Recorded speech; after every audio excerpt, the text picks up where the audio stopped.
Hello, everybody. Welcome in to the unofficial LPL English broadcast over here on the LPL English Twitch channel. So we have another Super Saturday, the last Super Saturday that we actually have. Where we're going to have 3 series. So y'all better strap in for this one and enjoy the last one that we'll have for the year. My name is Yanni. I am joined here by Bloxer. 3 great matches on tap. And the first one that we get to handle, LNG versus Thunder Talk, the battle of the bottom, and yet somehow, someway, Bloxer, either of these two teams could still make the play-ins. Yeah, I mean, we were chatting about it before show, right? There are 1,000,001 reasons that this could have been a matchup that nobody cared about. Both of these teams locked out of playoffs, the bottom of the LPL, the only prize for the bad team. And instead, here we are with a chance for both of these squads to make it on through. Now, they're remote possibilities, we'll get into that a little bit more later, but the fact it's still a matchup that really matters to both of these teams is brilliant to see this late on in the split. Yeah, that's the sort of thing that you don't really get in a lot of formats as we take a look at the standings here. One thing to keep in mind is that it's not just your win-loss record. When you are tied with wins and losses, it's a matter of your plus-minus over on the far right column, and that's what's going to make this so important for these teams hanging out near the bottom. Remember, if you're out, if you're 5th or 6th place, your year is done. Yeah. And that's it. Your entire 2025 has been spent near the bottom, or if you're Thunder Talk, has been an entire precipitous fall. But more on that a little later. Bloxer, as things take shape here and having, casted a lot of these teams, what do you think? Who do you think's grabbing that 4th spot? I have to think that Ultra Prime are going to be able to do it, right? They've got the easiest way through, and they have looked like the most consistent team of that lot. That being said, though, Thunder Talk and somehow LNG are still fighting and have found ways to get themselves into it. And I don't know, I watched LGD beat EDG yesterday, so potentially anything could happen here. Maybe LGD are on the rise and Ultra Prime going to be able to lose that matchup, and all of a sudden, it's really anyone's game. We talk about how anything can happen in the LPL, and let's see if LNG, the first team on your screen, will be the ones to get a bit of an upset onto Thunder Talk. It's Zika, Xiaofeng, Haichao, Fish1, and OVO. Bloxer. The swap of the bot lane to Fish1 and OVO has not really yielded the desired results. No, it was the hope, potentially, that things were all going to change. This is what LNG did at the back end of the previous split, moved a couple of things around, brought Xiaofeng into the jungle, and all of a sudden things were looking way better. We actually had a little bit of hope for this team coming into split 3, but it didn't work at the start, and the bot lane swap has not had the intended result. It doesn't feel like it's really been able to push this team to that next level. Despite the fact it's a couple new players, it's kind of felt like more of the same from LNG, a dysfunctional squad kind of top to bottom. Yeah, I mean, the good news for LNG is that the top side has been a little bit better. I mean, obviously, when you have Zika, this guy is really, really good. He's continued to be one of the best top laners in the league, despite all of the circumstances he's on, which I think is even more impressive, right? This guy's top 3 in CS per minute, number 1 in kill participation, 4th in damage per minute on a team, by the way, that is so far down in the standings. A 1 in 7 team in Group Nirvana, and this guy's managing to put up stats like that. It's honestly quite impressive. And now we'll turn to the other team that we have today, because Thunder Talk over on the other side, they have also been problematic at times. And yet somehow, some way, they are persevering, and they are also in a spot to gain entry to the play-ins. Yeah, I mean, you know them, Hoya, Arky, Setab, 1xN, and Feather. They've been so fun this entire year. Whether or not they've been good, this team doesn't play boring League of Legends, and I think that's why I've continued to enjoy watching them, even though it's gotten worse and worse for them. You talked about it earlier, a drop for them from where they're competing with BLG for a while, and then things just fall off in Split 2, fall off worse here in Split number 3. We always talk about him, and we're going to have to keep talking about him. 1xN, he has been just so much to this squad. When they win, it's because he pops off, and when they lose, it's because he just isn't quite able to do enough, isn't set up, put in the right positions to be able to carry them through.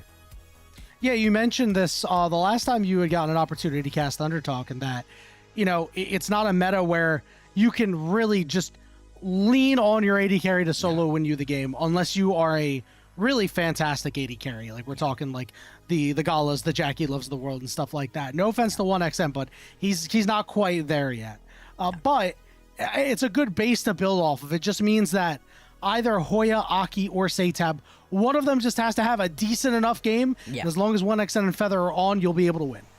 Exactly, and that's the problem, right? As much as you're saying a Gala or a Jackie Love could do better with this squad, I agree they could do better, but I still don't know that you're able to completely overcome what has been a really rough time in the other lanes. Hoya's been really getting pushed around a lot. Setab as well just hasn't been having these massive performances in the mid lane that you need. He hasn't even been stable in a lot of these games, unfortunately, but last time that they played, as you can see here, it was a pretty good matchup overall. Almost all of the lanes were actually able to find themselves wins, and 1xN was put in a great spot to be able to succeed. On the Sivir that you see then on the Xayah was just able to completely take over the game.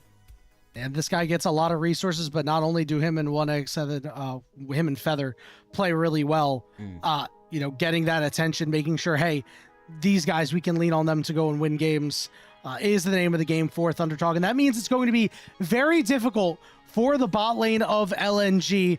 As we take a look at our head-to-head for today, it's 1xN and Fish 1. It could also be both of the bot lanes, but when you just take a look at the stats, listen, stats lie a lot, but they do not lie here, Bloxer. No, this is very representative of what we've been seeing. 1xN, he's had himself some massive performances, and I think the damage percentage one really tells you a lot for him, right? He is just everywhere for his team. He's so much of his team's success that when it goes wrong, there's kind of nothing that they can do. Whereas Fish 1, he's been a part of the times they've been, finding maybe a little bit of success in a couple of these matchups, but he's never been a main carry for them on a squad that really hasn't had a main carry step up for them all year long.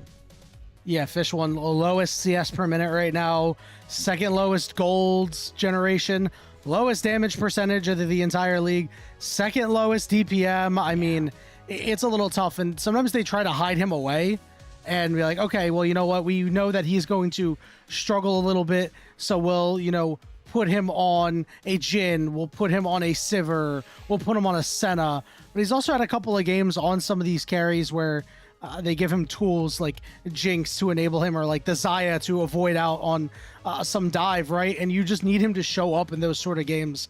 And, again, this being such a tough test, I do wonder how badly LNG are going to lose bot lane, or if they get stem the bleeding and not allow 1xN and Feather to go crazy.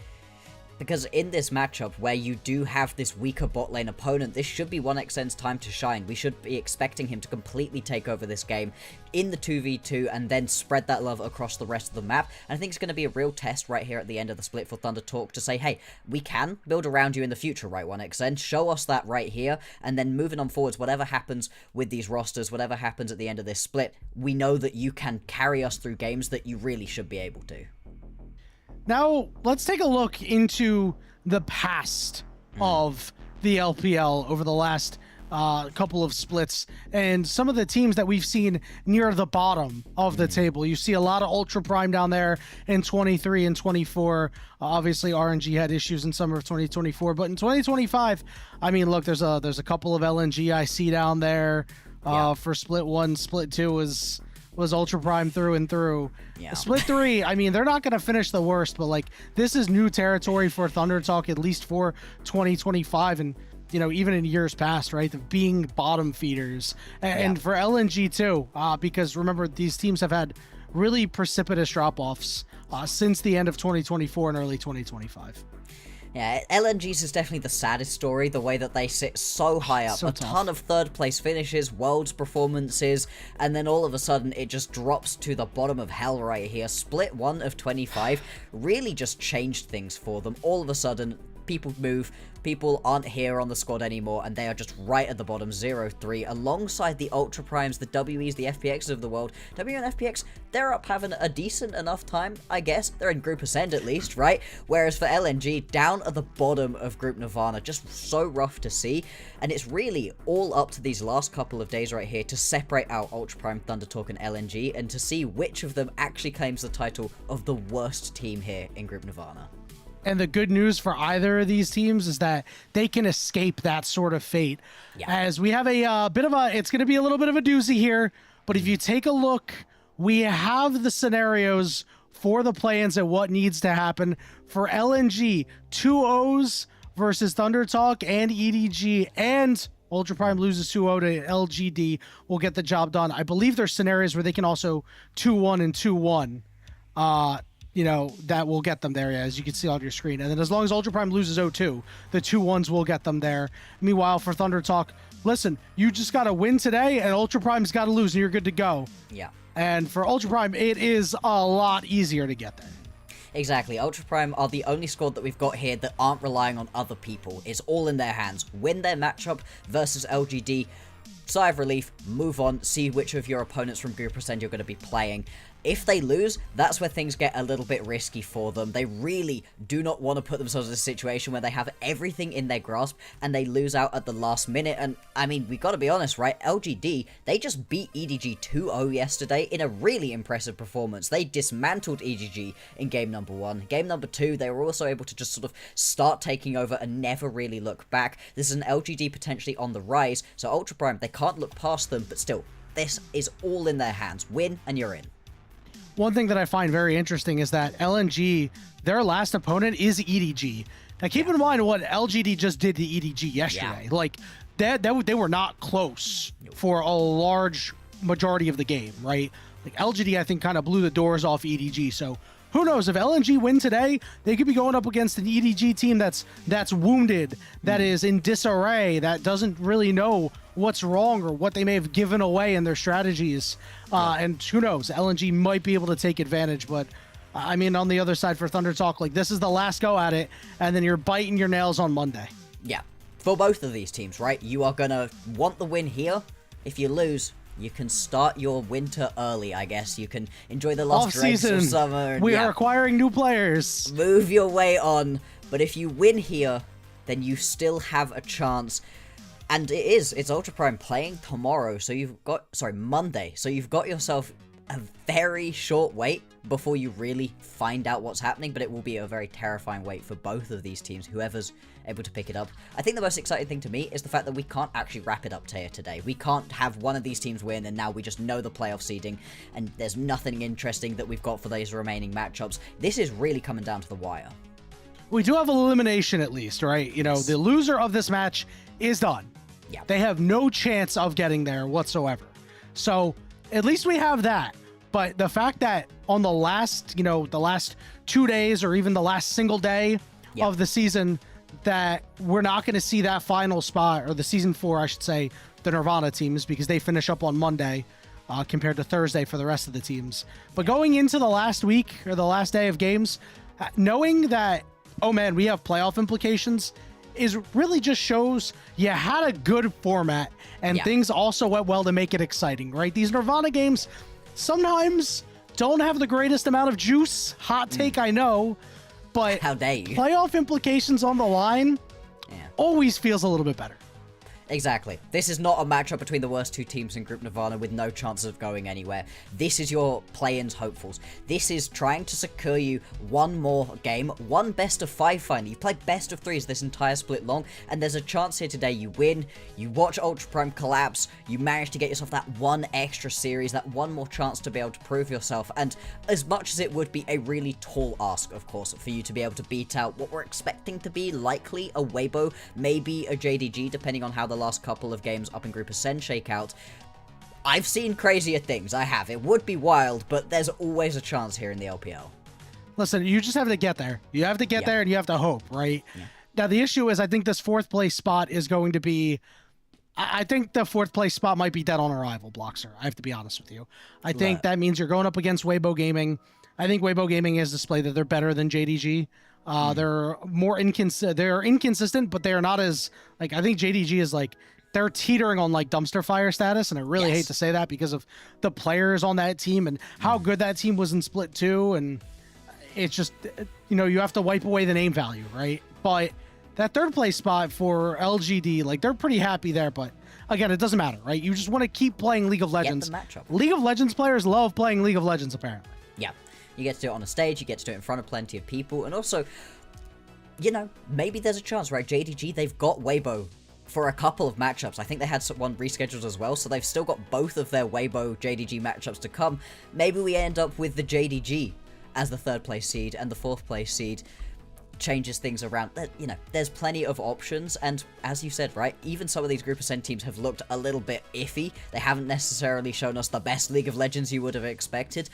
Previous split, when we got into those play-ins, it felt like all of the Group Ascent teams were pretty easily going to be able to just beat their opponents, get themselves into the playoffs, and then we could move on with things.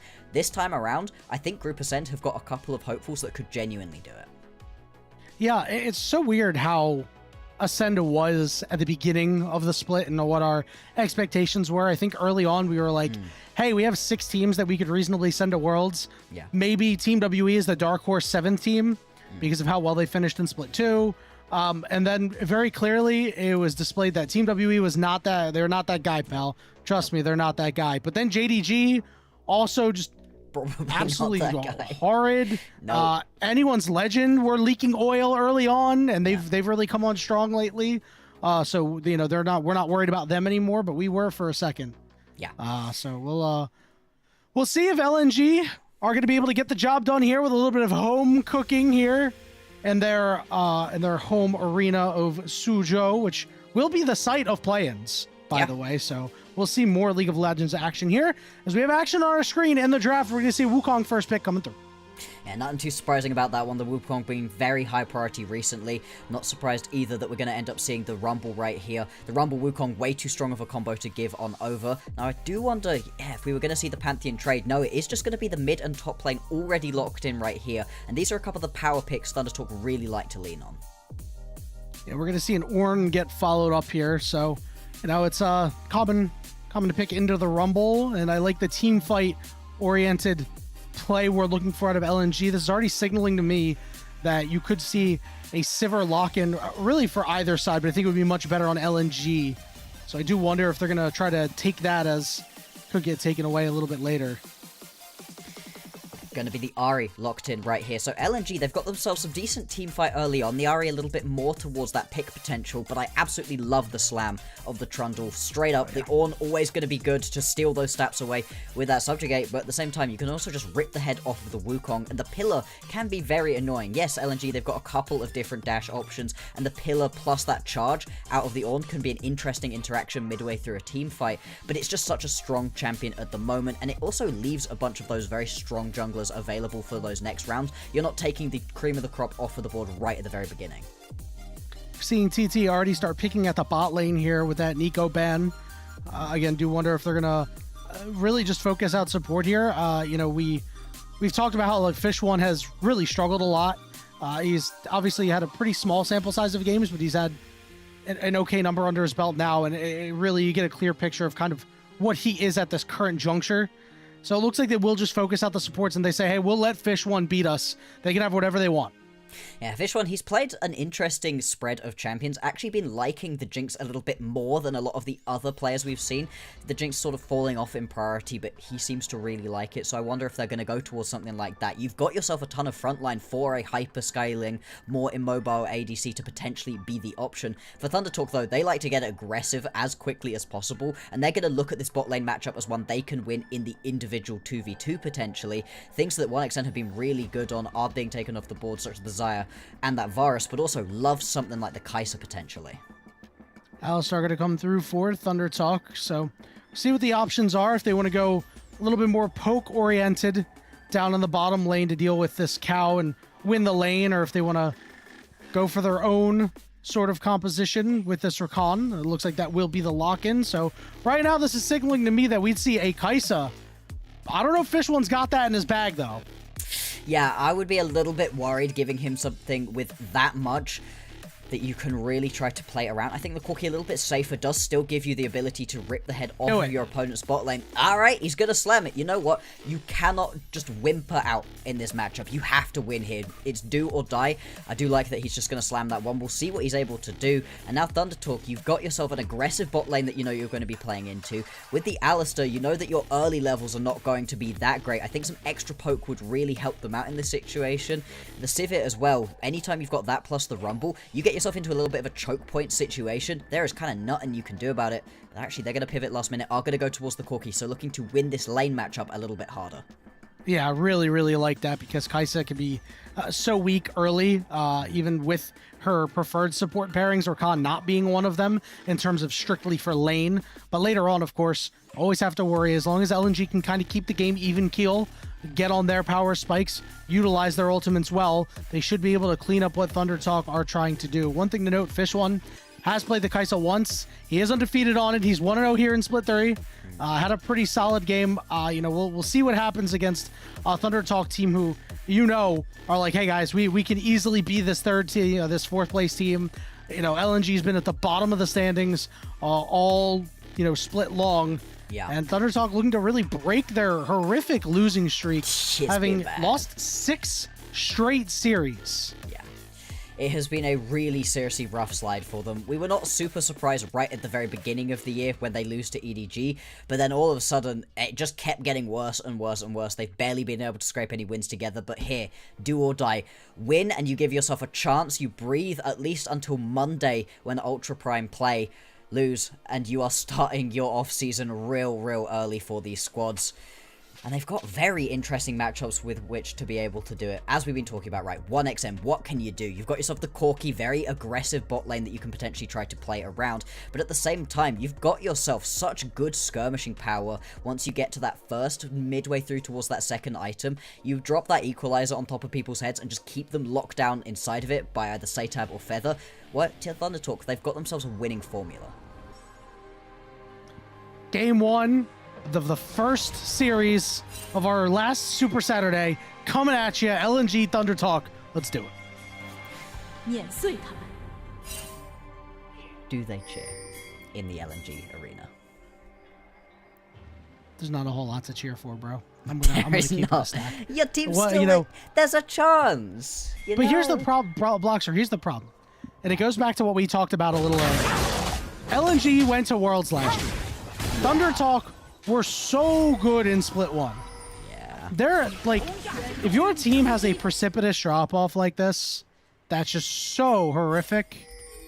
It's hard to get excited for. That's fair. It's very so tough. much more exciting to be an Ultra Prime fan at the moment. Your team maybe makes a play-ins match, right? You've been at the bottom of the LPL for a long time, as we've been talking about.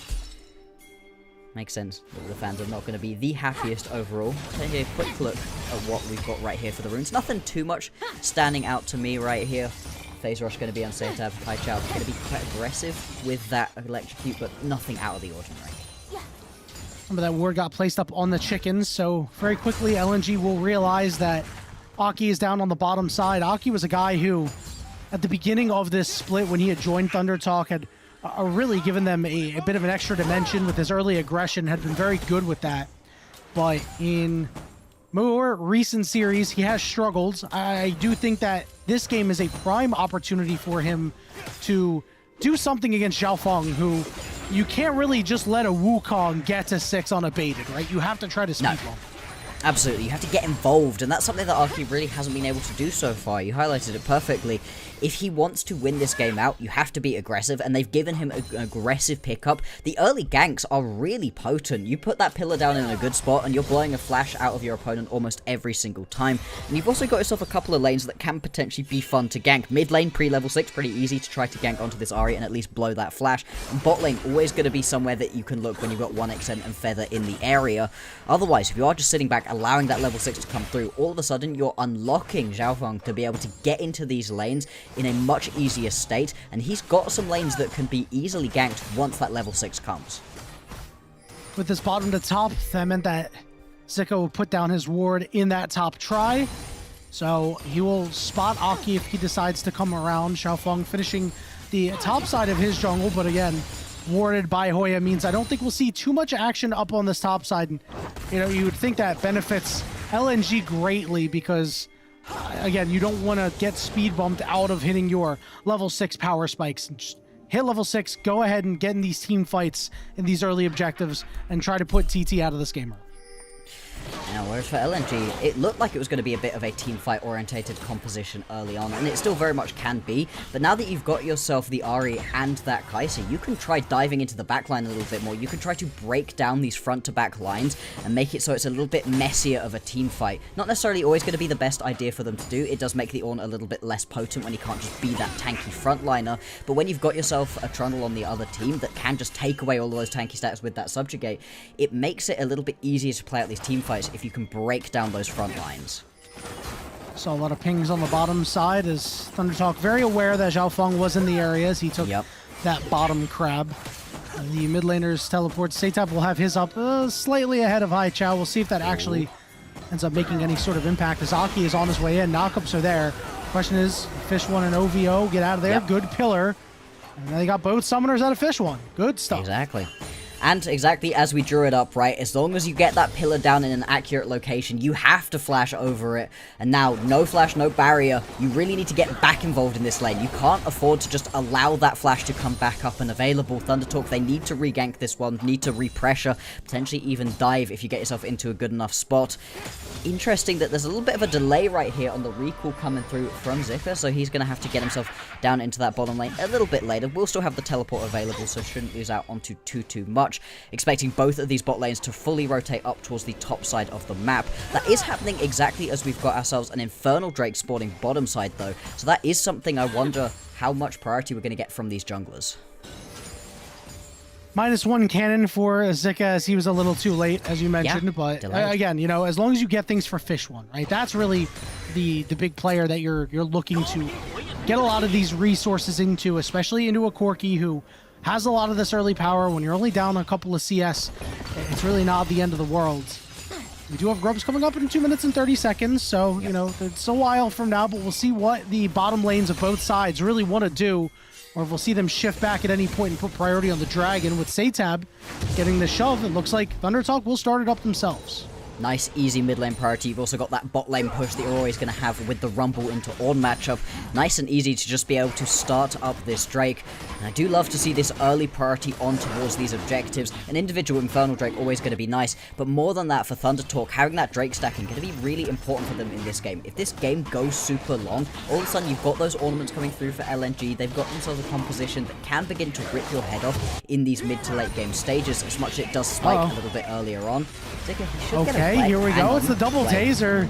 Zika in a little bit of trouble, but here comes the call of the Forge God because Hoya's overheated. He's going to turn around, hit him with another taser. The junglers. Feng and Aki going at it over in this tribe rush here. As Aki wants a little bit more, but Zhao Feng will be able to escape. Oh.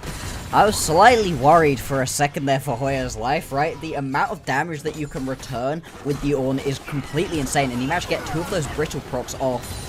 Still, everything was fine down there. Up in the top side, the bot laners going to go head-to-head again. Decent chunks of damage coming off of both of the ADCs, but they're just trading back and forth. Nothing too aggressive coming through quite yet. And now, Fish 1, he's almost got that barrier back up and available. The Flash halfway through to being back as well, so you haven't really been able to punish onto that good early gank yet. One thing that we missed is that Haichao's ultimate is down, and so is Seitap's. And it looks like Haichao got the worst end of the deal. As he is the one who gets out a little bit later to the lane, and you know, down about 10 CS right now. We're still awaiting either of these mid laners to really make an impact in this game, and you know, Seitap's ultimate going to be supremely impactful because of this LNG composition that really just wants to brawl once they're all at level 6, which they are now. 30 seconds till this next objective up top. I think that's when we're going to start to see our fireworks. Yeah, quite potentially, right? We've got that level 5 still for 1XM. We'll see if he's going to be able to tick over to the level 6. Should have it in this wave, right? Shouldn't be that far behind Fish 1. And then we're going to be in a really good spot for these teams to go and brawl. And in terms of early skirmishing power, right, it really depends on having a couple of these key ultis available for ThunderTalk. Otherwise, I think LNG, they're going to be in a pretty good spot. You always like those early skirmishes with the Wukong, with the Ahri, and Kai'Sa. They can all do work in these earlier game situations. Okay, Charm lands on a Seitap here, but the micro stuns kind of break this play up a little bit. Yeah. Not going to be able to make anything happen with that one. Gives Arky the chance to be able to at least start up that first scrub. Is going to be able to take that one down. Now, though, caught in the pit. Has the support of 1XM from the top side. LNG, do you feel confident? We're going all in on the Alistar here. He's going to be the first to fall first blood to Haichao, but look at the damage they're cooking. Yeah. Zhao Feng makes it a 1-for-1 in the end, and Thunder Talk will get all of the grubs. Yeah, you're going to be happy taking away your opponent's jungler in that situation. All 3 of the grubs going on over, and you really like that. Anytime you've got yourself a composition like this for Thunder Talk, picking up those early grubs is going to be really nice. You let the Trundle get a little bit too close to these towers, and he will just maul them straight down. And that's also going to be the first 2 big objectives going over to Thunder Talk. A pretty important step for them on the way towards getting those feats. Yeah, and I think the biggest issue with that is that LNG didn't really get to use their composition to its full strength. Now, obviously, they're not quite there yet. OVO is still level 5. Yeah. He's, you're not fully online yet, but you didn't really get to see any sort of impact of the Zhao Feng. Zika was on the bottom side at that time. It was that early trade in the mid lane that kind of felt like it disrupted the play a little bit for LNG. Yeah, the second that LNG go for that play, but aren't really able to complete it, right? Setup able to just chuck down all of those rocks onto the floor, and now what do? You can't really follow that one up, and it pulled multiple members of LNG out of position. And also, as much as the level 6s might have helped, maybe OVO having it would have been something interesting. Feather then also would have likely had his Unbreakable Will, and you don't get to pick that Alistar off anyway. He's only able to be picked in that situation because he doesn't have that ultimate available. Far squishier at the level 5 than he's going to be at the level 6. 6 now ticked, and actually, they're going in for this one.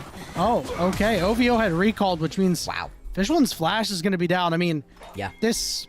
I don't know. That's tough. You really hate to see that sort of thing happen. You have to play a little bit safer if you're Fish1. It's unfortunate that Thunder Talk weren't able to punish onto that first flash being down for Fish1, but now that the second one is going to be down, just gives them another little access point right here onto a Kai'Sa that, without having that available, without having that upgraded E at this point either, is going to be very squishy. Yeah, potentially being 1v1 Dove. Can he go for this? You have well, to. The barrier surely. is up. Yeah, the barrier is up for Fish1, but he's going to just go ahead and take it back. And now 30 seconds before this dragon, he'll have an advantageous base. But again, down that big summoner is going to mean a lot. We see a lot of members of Thunder Talk congregating around the bottom side. Looks like they're going to wait for 1xN to get down there. This is going to be another tower plate going on over as well. Although, wait, 1xN didn't step up for it. He missed out. Sometimes you got to gold stack the plate.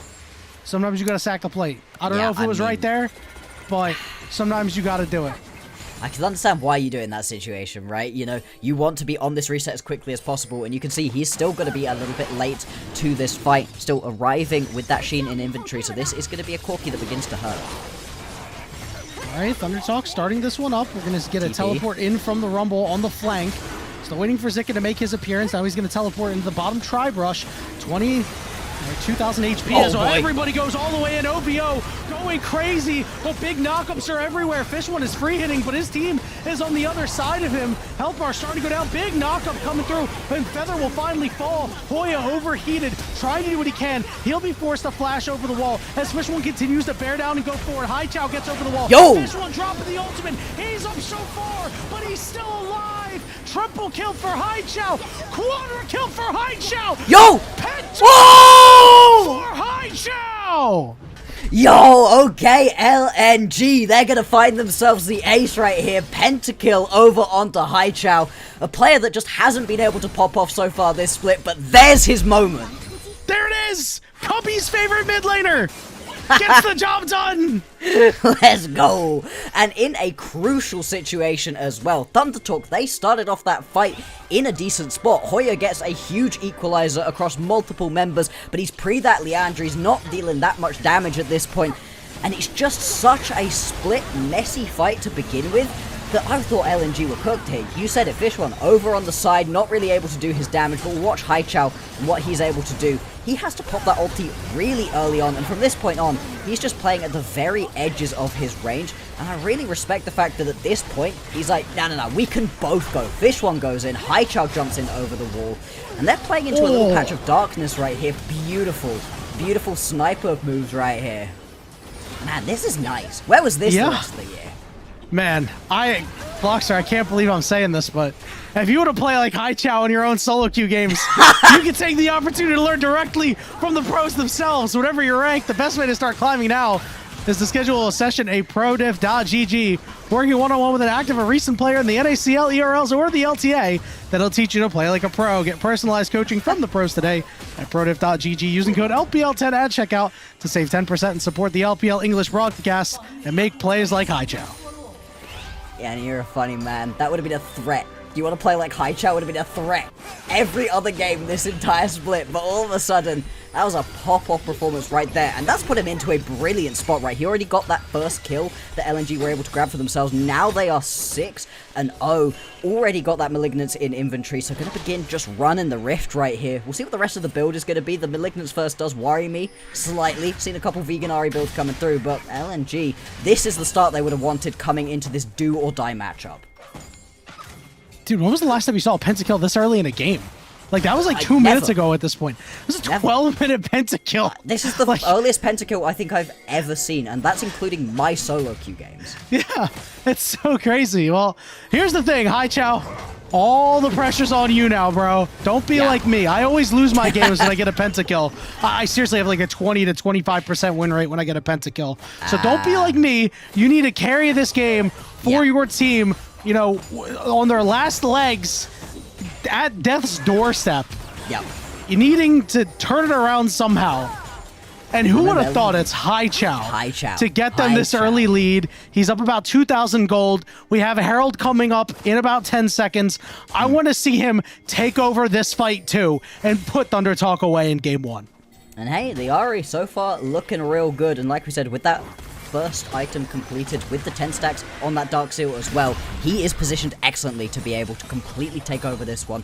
The Drake also went over to LNG. We talked about that first Drake and the first set of grubs going over to Thunder Talk. Well, now you're going to be able to grab that Drake, grab yourself this Herald as well, get it back to even right here when it comes to these feats of monster slaying. Thunder Talk, they are going to be able to grab the tower, so it's all going to come down to this final objective to see who gets these feats. Thunder Talk wisely staying away from LNG. They're like, all right, man, we cannot fight near that guy. Not now. Keep him, stay the hell away from me. Well, so we'll see. We'll see. Has 50 seconds until this dragon. That will be the differentiator, as you said. And I mean, if you're LNG, or I think if you're Thunder Talk, you just have to say, all right, man, we just can't fight right now. We want to stay away from these guys. We'll pick our spots a little bit later, but it has to be on side lanes, right? You think so, right? You've got yourself this composition that can move around the map very quickly. Obviously, you've got yourself that Weaver's Wall onto Setab. At the same time, though, I don't know how much you can afford to just sit back and allow the game to happen to you. You've got a composition that scales decently well, but you've also got a couple members that you really would have wanted to get ahead early on into this game. I'm thinking 1xN and Arky, and those two haven't really been able to pop off. And as we've been talking about with those feats, right? 8 seconds now until the next Drake is going to be spawning. Ocean Soul available, a huge soul for whoever can grab it. And right now, there's just no access into the pit whatsoever for Thunder Talk. Setab even going to have to use that Weaver's Wall right here, defensively trying to save this tower, but it's just not going to help. And the crash is going to land, so is the charm, so Setab going to get chunked out hard. Damage. Yeah, I mean, we're still early in this game.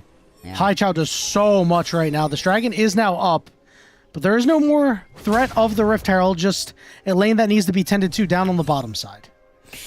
Yeah. At least the tower doesn't go on over, and it's interesting to see that Herald not be used up towards the middle lane. See if you can just crack that structure open up the map a little bit extra. Now, Arky potentially looking for Fish One, and he has stepped a little too far forwards, but yeah, just gonna have to use that heal to get away. Still, Drake has now been started. This one's already down to half HP. Once again, Thunder Talk will yield to the power of LNG. Just 17 minutes into the game here. That will be the feat of monster slaying and feats overall going to LNG with their 2,000 gold lead. And now the next thing we have to wait for is Otacon in 2 minutes and 30 seconds. We've seen many of team throw at Otacon. So LNG needs to resist the temptation, play through their Ahri, make map movements, and catch people on sides. Absolutely, they do. Still, despite the fact that it is that 2,000 gold lead, the majority of that gold is sat squarely on Haichao's shoulders, and he hasn't really been able to separate himself massively away from Setab. They're both at the same point on trying to get towards that second item. The 10 stacks on the Dark Steel is going to be the big differentiator at the moment. But for LNG, you know, you need to play this one out like you've got the advantage. Push this advantage for yourselves as much as possible, and at least keep the pressure up around these objectives. Force ThunderTalk to either concede to you or walk into these smaller choke points, into these situations where they're just getting stretched out. Because you got to remember, right, that early fight that we saw that went so well for LNG, that was a Hoya without that first item completed. Things would be different if that equalizer that landed onto 4 members was actually hitting like it will be at this point with the Leandries. ThunderTalk infesting the topside jungle of LNG. But you see a knock-up and an equalizer go down, and here comes Haichao joining the party, as well as Fish1. Down goes the Trundle, and Haichao continues to push forward. His next target is going to be Feather. The knock-up is there, and they find him too. Haichao with one more charge of that Spirit Rush. He won't be able to get closer, but it's a 2-0 for LNG. And this is ThunderTalk trying to get aggressive right here in such an odd situation. They don't have the numbers. They end up getting rotated upon very quickly from LNG. And it feels like ThunderTalk have kind of already entered desperation mode, which is wild to say just 20 minutes into this game. Setab now potentially going to be collapsed upon. He left him behind. Setab also had teleport, and he said, nah, don't worry, I'll stay. Oh, big worries. He's in trouble. Going to get caught with the REQ. Oh, no. That Orb of Deception does so much. That's another kill for Haichao. Yikes, that's the teleport out and then the teleport in right there from Feather, trying to get involved to potentially save out onto his mid laner. Not going to end up working, and LNG, they are running the rift right now, Yanni. They're getting themselves those kills on the top side. They're going to be able to pick up this tier 1 tower in the face of the ThunderTalk members, and so far, it doesn't feel like ThunderTalk have had a moment to breathe. ThunderTalk very much playing like a team that has lost 6 straight series.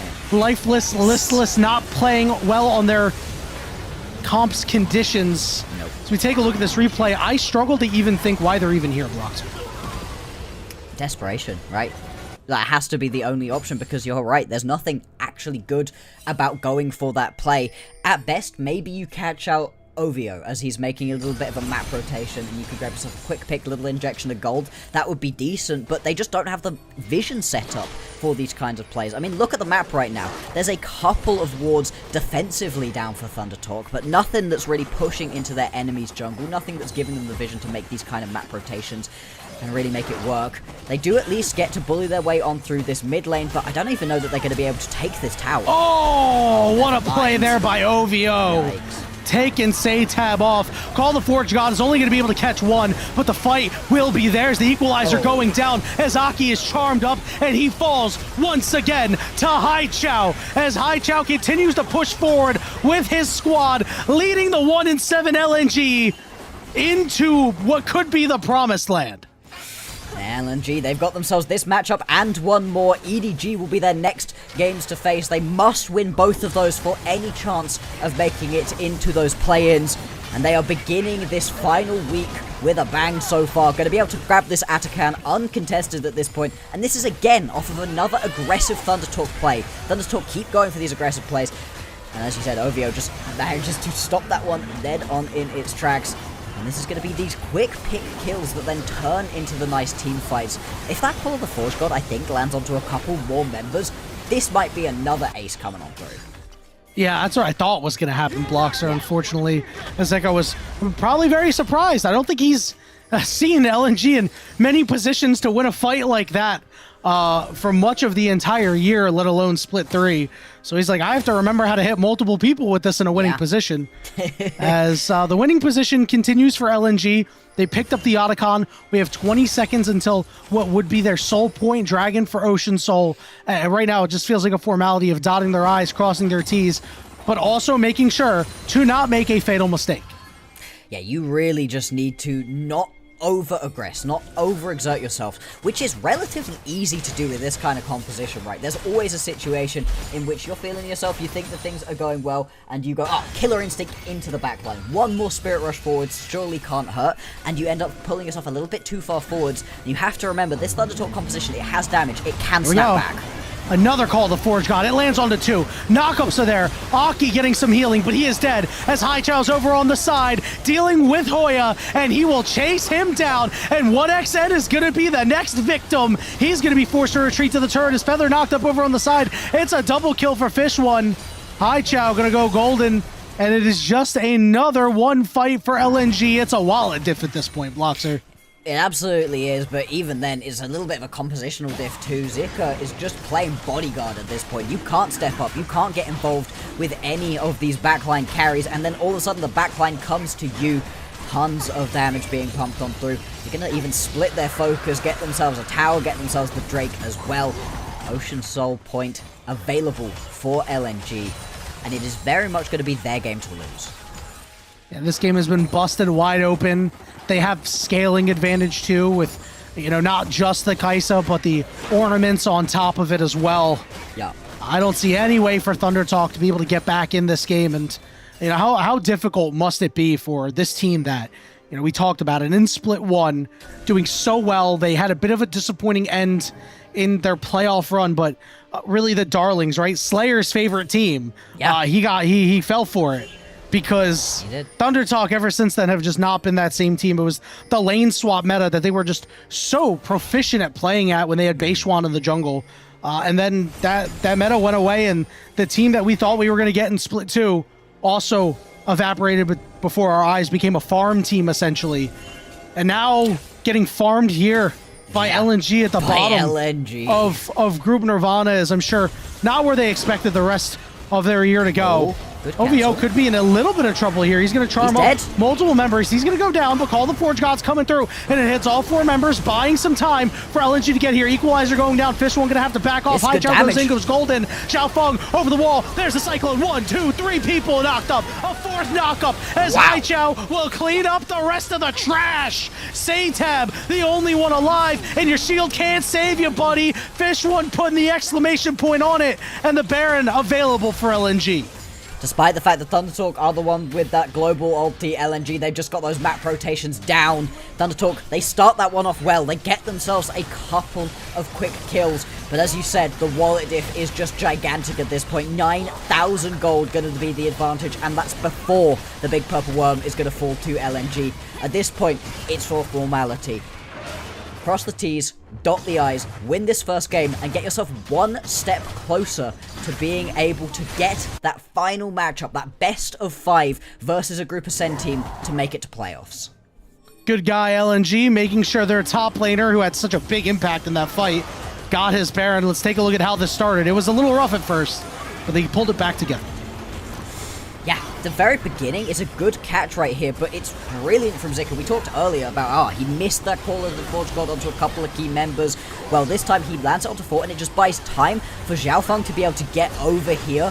This one kind of gets bopped to the other side of the wall. He's not even involved in this play. This is without your ADC, which is just extra crazy. He still manages to get involved right at the very end, make his presence known. I was wondering where he went. Nowhere nearby, and they didn't how did he get over there? They didn't even need him in that What's fight. a fish doing in Arlington, Texas? Here we go, Xiao Feng going all the way in here. More knockups coming through. Another call of the Forge God. This time it's going to go over near the turret. Fish one gets that kill. Aki, yeah, you can sustain, but not for long, as Hai Chao will finish you off. This guy has just had an incredible game. Does he have that Medjai's yet? No, he's boring. He didn't build his ego book, his death note, whatever you call it. He knows he's going to lose his deathless game the second he builds it. It always happens. Exactly. We're all League players. We've all been there. Do not build that book right now. You've got yourself one of the sickest MVP performances on the cards. 13-0-5 right now. We'll see if Hai Chao does go down at any point. He's currently still got himself that flash available. He's going to have himself the Spirit Brush as well soon. Yeah, TP as well. So if he wants to head back to base, grab the book, then end the game, it's possible. The base crumbling right here in front of Thunder Talk's eyes. LNG squeezing whatever's left of the life out of the eyes of Thunder Talk here in game 1. If Thunder Talk even force him out of the base, I mean, the last dragon, that soul's going to be up. Hai Chao wants to start the fight, but he's the one who gets engaged on. He's going to have to slide out. But Xiao Feng, once again, coming up big, getting to that back line, and making sure that there's no way for Thunder Talk to fight back. Not even 28 minutes of utter decimation, Bloxer. And who'd have thought that we'd be talking about LNG destroying Thunder Talk here in game 1. 13-0-8, pentakill 4 items and the Medjai's completed at the very end of that game. This was just an incredible performance from a squad that...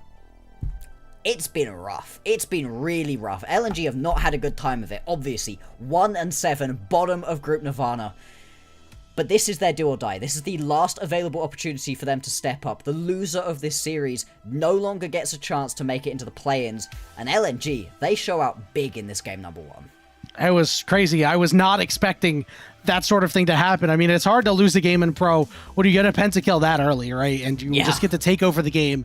But Haichao managed to run with it, get the job done. I mean, I don't even think you and I need to really talk about MVPs, although if there wasn't a pentakill for Haichao, Xiao Feng really deserves a big shout. Enough about Haichao. Xiao Feng played such an incredible game on this Wukong, was able to slide in, get off multi-man cyclones in almost every single fight, really brought disruption to the table, and really just outperformed Aki. There is a reason that you first pick, you B1, game 1, this pick. The Wukong is so incredibly strong at the moment, but we've seen it for both of these teams. Strong picks do not save you. You give over a couple of the strong picks. We always like the Trundle, the Rumble, and a brilliant top laner. It's the way that Xiao Feng is then able to pilot this champion. Like you said, he's in the backline constantly. Every single time he presses that R, he's getting multiple people in it, and that's exactly what you need when you've got these kind of more dive-focused compositions. The Ahri and the Kai'Sa, they're not looking to just have you sit in front of them. They need angles to be able to get in, press their buttons in the backline, and every single time Xiao Feng, and honestly OVO too, got into the backline, they were doing that for their squad and allowing Haichao and Fish One to have better performances than we've seen from them throughout the entirety of the rest of this split. Yeah, it wasn't a perfect game out of OVO, but he had a solid enough game on this Rakan. I think it was a really fantastic draft. You tried not to get a little too cheeky. You just wanted to go with, hey, this is a tried and true composition that works. We know it's going to work. We know what we have to do. We're making it easy on our players. It's just up to them to perform. And, you know, the top side is, you know, the side of LNG that we always know is going to show up, right? And putting Zika on a tank is something that you're like, okay, this guy who has really been your rock in terms of like your best player, putting him on a tank might be a little questionable, but I mean, he showed up on that Ornn. He really made Ornn look like the broken champion that he can be in the right hands.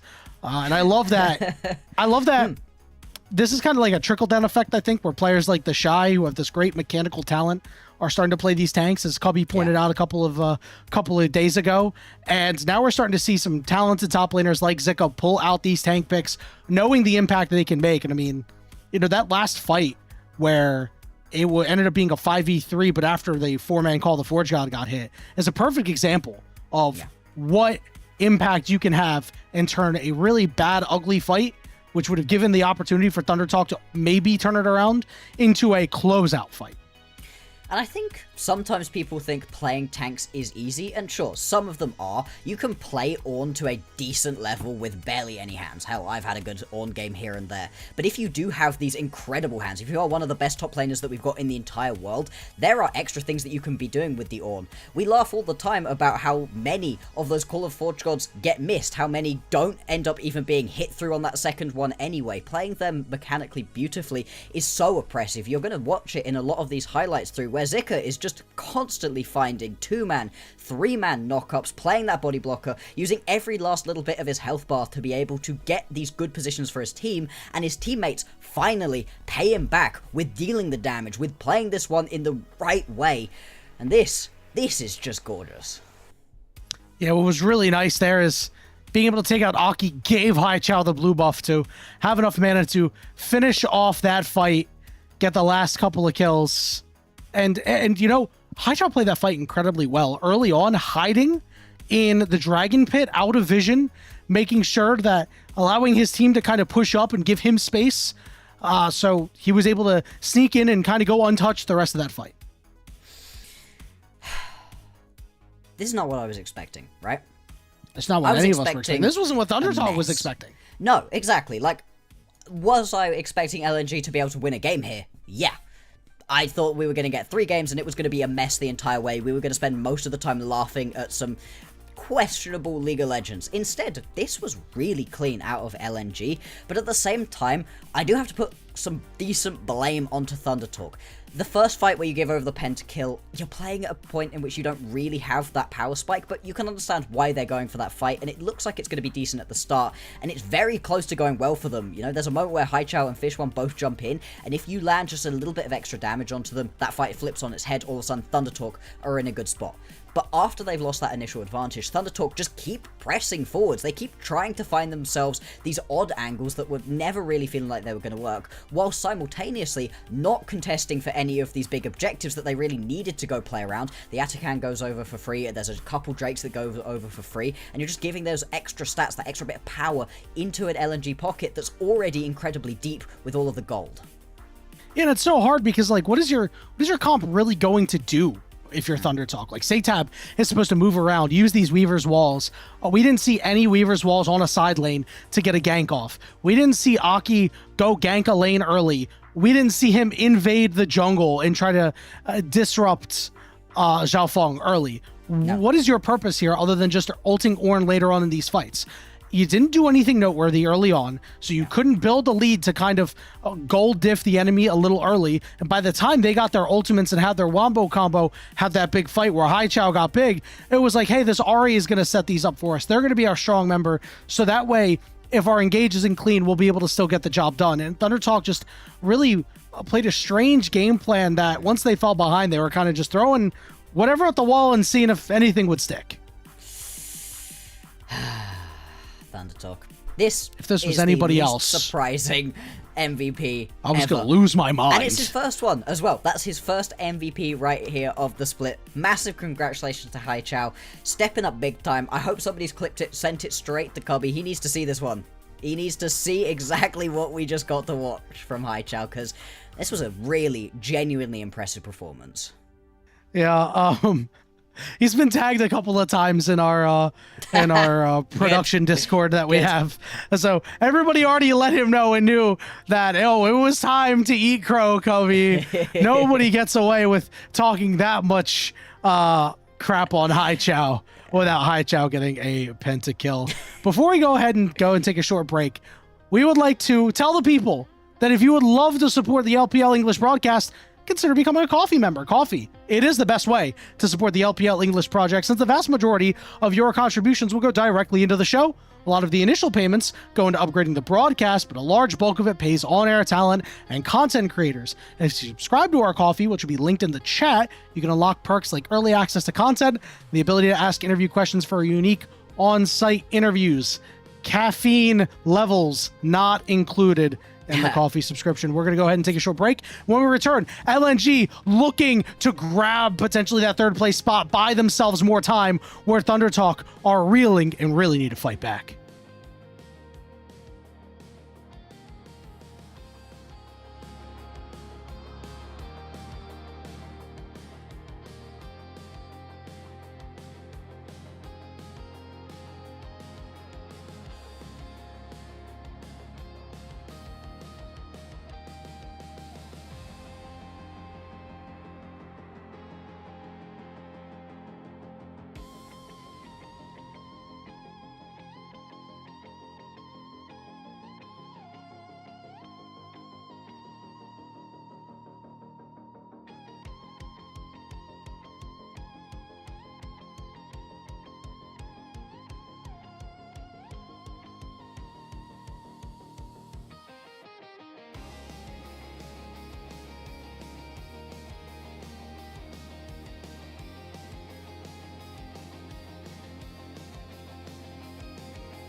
Welcome back, everybody, to the unofficial LPL English broadcast and our first match of the day between LNG and Thunder Talk, where LNG shock Nirvana. I don't know if the shockwaves are really felt outside of the bottom three, but they are felt nonetheless by those other two teams as LNG absolutely take Thunder Talk out back. And, in game one. Game two, different story. We'll see if Thunder Talk can fight back. But again, we talked about a Blockster. This is a team that not only have they had such a rough ride the entire 2025 from high highs to the lowest of lows, but now staring a 7-game or 7-match losing streak in the face, staring 6th place in the face in Nirvana. Tough. Real tough. You managed to get yourself a best of 5 win up against BLG. You top your group in split number 1, and you get yourself a decent place exit during the playoffs. A genuinely impressive performance from a Thunder Talk that nobody had any good expectations of coming into 2025. Split 2, it gets worse, but there's moments of fun. They're able to take a couple of whack games off of people we weren't really expecting, and we were still able to say a lot of good things about a couple different members, right? Baytron was performing decently well before he gets stolen away. 1xN, Feather, they were having a good time for themselves, but it's just gotten worse and worse, and in this split number 3, it has just been a real rough ride for them. Arky hasn't really been able to get anything going for his team, and I think that's where I'm going to be focusing once we get into this next pick ban phase. The Pantheon's still available, actually went pick and banless throughout that first game. Very surprising. That's usually been one of the highest priority, and it's the sort of champion that Aki's both good at and forces him to get involved in this game, because it was a very passive matchup for him here on the Trundle. Yeah, and one thing that we really have to talk about is, we're kind of harping on Aki a little bit. Hoya and Satap did not do a damn thing that game. Like, No. We'll just keep it a stack. We have to call a spade a spade. I mean, Satap, you have this global, right? Like, that's what you draft the Talia for, is to be able to use the Weaver's Wall in creative ways to be able to, cut off certain angles, pick people off on side lanes. We never once saw that happen, whether the game was close or even post high Chow Pentakill. We never saw any attempt at that. You're getting out-map rotated. Yeah, it's like, how is that? That can't happen. That can't happen. And then, Hoya, obviously you're kind of getting a free lane as the Rumble. You need to have more impact with your equalizers, put them in better spots. There's just, again, it's this top side of Thunder Talk that we've talked about that are seemingly holding 1xN and Feather back. 1xN and Feather could not carry that game. No. And we said, Bloxer, that if they could not do it, they did not deserve to be a play-in team as we head to the Game 2 draft. See what's going to change for this one. So far, a lot of the bans looking pretty damn similar. Thunder Talk obviously going to be on the blue side of this matchup, so they are going to have that first pick available, and I wonder if the Pantheon is going to get banned away here by LNG. If not, I would not be surprised at all to see that one slammed right here for that first pick. Otherwise, in terms of things that are very strong, still up and available on the board, we're kind of running out of that top tier at the moment. Things like the Annie, though, have still been floating around, and that's B1 something Scion. you can pick early. B1 Game Scion. Hoya Scion. Call it a day. Okay. All right, this is fine. We'll take the Annie. That's good. You know, you mentioned it. It is a solid pick here. We'll see if Thunder Talk goes into the Vi. This is what they did last time in their last match, and while they did lose, they did utilize the Vi and Annie fairly well. Yeah, this is the sort of thing that you can just put together all at once and just say, hey, we're going to go blow up you. And whichever you is, they really have no chance of getting away as long as you land a couple of these decent abilities coming through. Still, you're giving away the Pantheon over to Xiaofeng, who was able to have a brilliant performance. He's sort of robbed of an MVP in that Haichao always deserved it with a great game and that pentakill. But Xiaofeng was all over that matchup, and if he's able to be anywhere near as proactive right here on the Pantheon as he was with the Wukong, he can definitely take his team to success. And I actually don't mind the Orianna and Pantheon combo. It's a decent ball delivery system. Yeah, I love it. I think it's quite good. So we'll see if we'll get multi-man shockwaves or just our single shockwaves, because there's a bit of two different schools of thought. You know, sometimes you hold it for the 3, the 4, or your 5-man shockwaves, and sometimes you just, hey, we're going to use it on this one target, we're going to get a 5v4, and we're going to go try to win fights from there, try to get incremental advantages. We are going to see that Scion getting locked in here for Hoya, and with Gwen, as always, banned. We'll see what LNG wants to put up on the top side. Yeah, we've seen some of the more aggressive matchups really be looked towards in this situation. The Renekton, the Ambessa potentially, but it's still really going to be hard to actually cut through the Scion in the individual laning phase.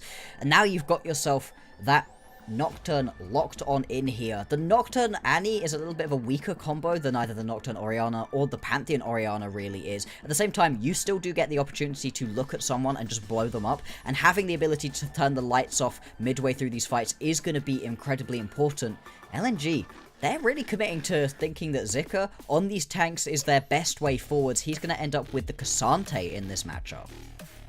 Yep, Cubby especially talks about a lot winning the front line as a Pantheon comp, and Cassante will certainly get you there. I was thinking that Senna would be a pretty good pick, but it looks like that one will be taken off the board. LNG does not want to allow that over the hands of 1XN. I almost would have liked it over for LNG to keep this Pantheon upright.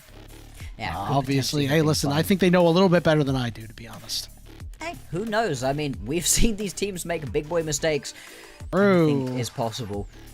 Braum, taken off of the board. Again, just one of these champions that can really stop a lot of what you're looking to lay down right here for Thunder Talk. In terms of these ADCs that are still available, we really are taking a lot of these top tiers away. The Sivir, though, is still floating around and in a composition with a lot of frontline, with some ball delivery as well, where you don't really need anything extra from your ADC or your support. You can potentially go for something a little bit more sit back, let the lane happen to you a little bit more, and then get involved once you have that mid-game spike. It's not really true for the Sivir anymore that you need that 300 CS6 items. The champion comes online way earlier on. That Lucian getting banned away, just shrinking the available pool of strong AD carries at this point in time. Still waiting the last ban here out of Thunder Talk. It's going to be that Xayah, so not going to have that inherent protection from the Nocturne. And now we'll see what LNG wants to opt into. I think a support R5 here would make a little bit more sense. If you still want some protection, you could opt into an Ezreal, but if you just want to run forward like you do with Pantheon and Orianna, Sivir is also not bad. This is what I was expecting LNG to pick up for themselves. They don't need to be doing anything too funky with it, and like you said, that speed up through the ulti always going to be useful, and to be honest, you get an extra level of poke during the laning phase that sometimes teams forget about. You don't actually get bullied around anywhere near as hard on the Sivir as you did in the past, and as people expect you to as a more late game orientated champion. I do wonder if Thunder Talk are thinking about an Ezreal here potentially for extra survivability. No, they're going to look it all towards 1XN, and it was on the head-to-head graphic, Yanni.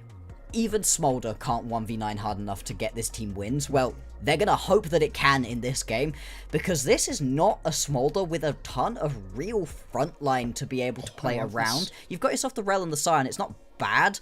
At the same time, though, let's see what the LNG are going to round it out with. I think the Renata makes a lot of sense if you want to play a little bit more defensively. At the same time, though, everything about this composition from LNG tells me they want to run on forwards, in which situation, maybe you just need a little bit of extra tankiness, a little bit of extra CC. Leona going to be the lock-in.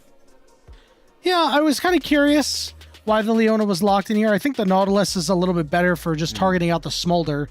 The Leona, though, will be able to help out with that Rel, with that Nocturne, with that Scion. Mired in the muck, you're going to get a lot of Qs off and get these stuns, proc the Sunlight and everything like that. But I do think there's a lot of value in getting to the back line, getting to this Smolder later on. Zika will have the ability to with the All-Out.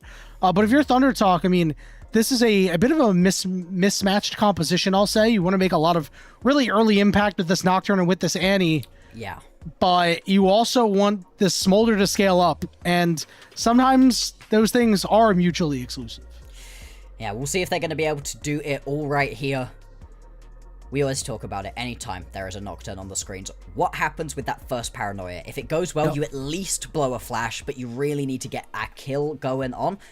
Okay, you're good. You're in a decent spot. You can be able to start playing the game from there. If that first Paranoia goes wrong, God forbid you end up dying on that attempt, all of a sudden you just have nothing to be able to give. And the Pantheon is in a spot where all of a sudden, in previous splits, he was really just that full early game focused champion. He's still about the early game in a lot of ways, but he gets himself a decent scaling throughout the entirety of the game, and is always going to be a decent bit of frontline, always going to be that ball delivery system right here for Haichao to get him involved in these fights as well, and just be body blocking later on for Fish One to be able to deal his damage. I also wonder how many Nocturne ultimates are going to be used to shut down Pantheon's early aggression, you know, where a Pantheon ult is getting used and you see it and you call out, hey, we need a Nocturne ult here to turn out the lights. So we'll see if they're just going to be trading them out and making nothing happen, or if there's going to be, you know, kills all around the lanes globally on Summoner's Rift as we head into Game 2 with LNG up 1-0 and looking to put away Thunder Talk and eliminate them from Split 3. A 2-0 or a 2-1 doesn't massively change the playoffs outlooks for any of these teams. But a 2-0, it's that momentum you're carrying forwards, especially if LNG are going to be able to do it, because they've got another matchup. This is Thunder Talk's last game of the entire season, potentially, if they end up losing right here. And a 2-0 for LNG, it gives them that momentum up against an EDG that's been struggling. It puts that extra little bit of pressure into the minds of Ultra Prime. Hey, if we lose out onto this series, we're not going to make it. We're going to end up being overtaken by the team coming into this final week here for Group Nirvana that was 1-7. Boxer, do you think it's odd that Thunder Talk elected to lock in a Smolder, knowing that there's a lot of early pressure that's going to be put down by Zhao Feng and Haichao, and that they're going to get the assist from the Sivir, so that LNG might be a little bit better at straight up team fighting earlier in the game? I mean, they were the better team fighting team in the last game, and you saw what happened, how far behind Thunder Talk got. We weren't able to do anything to try to turn it around. It does seem like a curious choice. I think if your ADC is someone that isn't 1xN, it would be incredibly odd, but 1xN loves this champion. It's one of his highest picked champions for the entire split long. Really liked playing it. Hasn't won a lot, but obviously Thunder Talk haven't won a lot in general, so that's not such a good measure of which champions are his best. He just clearly feels so comfortable with this one, and it just gives you that last final hope in every single game, right? No matter how far behind you are as Thunder Talk, if he could just get those 225 stacks, if he can just find that one team fight where he's able to get a ton of those executes off, we've still got a chance. We're never truly out of these games. Well, except for that one time, you know, that we alluded to. It was not ideal. Zhao Feng chilling out here on the top side. Satab wisely playing toward his jungler, who's on his own chickens at this point. He walked a little too close. He got flashed on. We'll be able to escape, so it's just a flash for flash, but I'm sure that'll be paid back. Absolutely, and hey, we wanted to see Zhao Feng be aggressive as early on as possible, and it looks like he's rolling straight from game 1 into this game 2, not letting up the pressure. We'll see if he's able to counter, able to re-gank that one. even needs to get involved with this Annie as well, because the Annie could be a big part of a win here for Thundertalk. If you're able to flash on forwards and just blow Haichao up before he's able to use that shockwave, that's a great way to start out a team fight, and you can just make it work. Also, every single time that you're able to throw that Q on through, you're potentially getting that spell shield away from Fish One, and then you're unlocking the remaining members of Thundertalk to be able to actually try go get the ADC. Seeing Aki head back up to the top side here. Looks like he's going to take the Scuttle Crab. Xiao Feng down a level, but he still has a camp to be able to pick up in his own jungle. We're seeing OVO get a little too close there. He's going to take a wayward turret shot. He'll burn the heal, I should say, as well. A little bit overly aggressive right there. Doesn't have to lose the flash, so you're still going to be in an okay spot, and you did manage to get that cleanse out of 1xN. Just a little bit of a trade of summoner spells down in the bottom side of the map. Got ourselves a minute until the first Drake is going to spawn. Only a Cloud Drake, so not necessarily going to be the single juiciest target for both of these junglers to move on towards. I wouldn't be surprised if we definitely see both of these bot lanes swap their way up towards the top side in the coming couple of minutes. Saw Scryer's Bloom was hit on the top side and pinged out by Thundertalk, so Satab still angling down toward that bottom side, even though he doesn't really have the vision down there. As, again, we're just kind of in the waiting room here for these junglers to hit level 6 and start making map-wide impact with their semi-globals that they have. And, you know, again, Satab still going to be flashless. I do wonder if we're going to go back and revisit him before that comes back up. Not too much else going on around the rift, really. 1xN and Fish One haven't really been put under any pressure. We do see the swap coming out here. So the TT bot lane will head up top and make things a little bit easier for 1xN. Yeah, 1xN just needs to be absorbing as much farm as possible. It's very much going to be on the other members of his team to carry him through the early game, through the mid game, and then once you get those 225s, once you're able to just stack your way up fully, that's where you can really come online and start to get involved. Cult in inventory, lanes drop coming through, they're doing everything right now to just give 1xN the easiest time early on. Still, both of the jungles are going to head down towards the bottom side of the map where that Drake is, and just like in the previous game actually, we're going to see LNG moving over towards this early objective. It looks like Xiao Feng should be able to grab this one nice and easily. Satab is just stuck under this turret right now. Level 6 for Haichao. Shockwave is going to go down. OVO a little late on this play, though, so yeah, he's not going to be able to dive Satab at all here. But this will force the recall with no teleport. Satab will lose a lot off of this. Yeah. This does mean that LNG's jungler is able to do the dragon fairly easy. Yeah, that mid lane pressure, it makes you able to make that play, but at the same time, it also means that as Xiao Feng, you're not worrying. You're not worrying about getting that Drake for yourselves. Early Cloud Drake, not to be the end of the world either for the team that wants to be sprinting around, that wants to be all about moving on forwards. It's a very aggressive team composition. Going backwards, not going to be a particularly attractive option for them. So this early pressure is going to be critical for moving on forwards. Top lane, we're going to see a little bit of extra pressure coming through. 1xN and Feather now getting themselves into control of this lane matchup. But with some resets coming on through, these early items coming through for Xiao Feng, he can start getting aggressive here, potentially skirmishing on towards Arky if he ever finds him on a counter gank.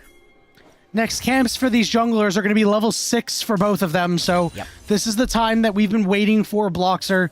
These guys that get online and really start moving around and making plays. It's going to be a minute until the grubs are up, so it's just a matter of where you make your play first. They're going to both hit 6 on the top side of the maps. I'm sorry, the next one for Xiao Feng will get him there, but he'll get there nonetheless. Yeah.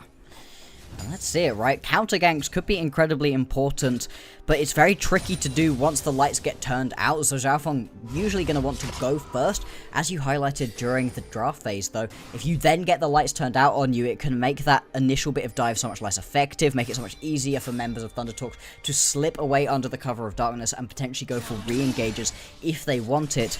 We don't see any instantaneous ultis out of either of these junglers, so they are just going to wait for a moment to go. Never mind, okay. Yep, we're going to try to find Satab here. He gets flashed on as well. Aki's going to hold the paranoia in his pocket, and first blood goes over to Xiao Feng. I was saying, you know, I think they're going to wait for a second. We've got ourselves those grubs spawning in a couple of seconds, so you can potentially use it to go and rotate over towards those. But LNG, they find a Satab set a little bit too far forwards without the flash available to him, just going to get taken on down. The counter engage from Thundertalk, though. And we're going to use the heal to make sure Haichao can get out. It was a good job there by OVO. He's going to tank the Scion straight to the face. Xiao Feng going to be able to walk out, but he gets paranoid on OVO, just trying to keep Feather away. But Aki does well with Hoya to get that kill, and that should mean grubs for Thunder Talk. That's what you want to see out of Thunder Talk. Immediately respond, find your own engagement with that global ulti, and that's the win condition we really needed to see. That first paranoia, it lands, it gets a kill. Arky's now going to be online, and turning that into all of these grubs as well. Going to be incredibly impactful. Both these compositions got a couple of members that don't mind split pushing. You can imagine a lot of the game where Hoya's just going to be sat on the sideline, and now with these grubs in his pocket, any alone time he gets with towers could result in that extra injection of gold Thunder Talk really need to be able to pull them through this game and even up the series. And one interesting thing to note, it's just a small thing.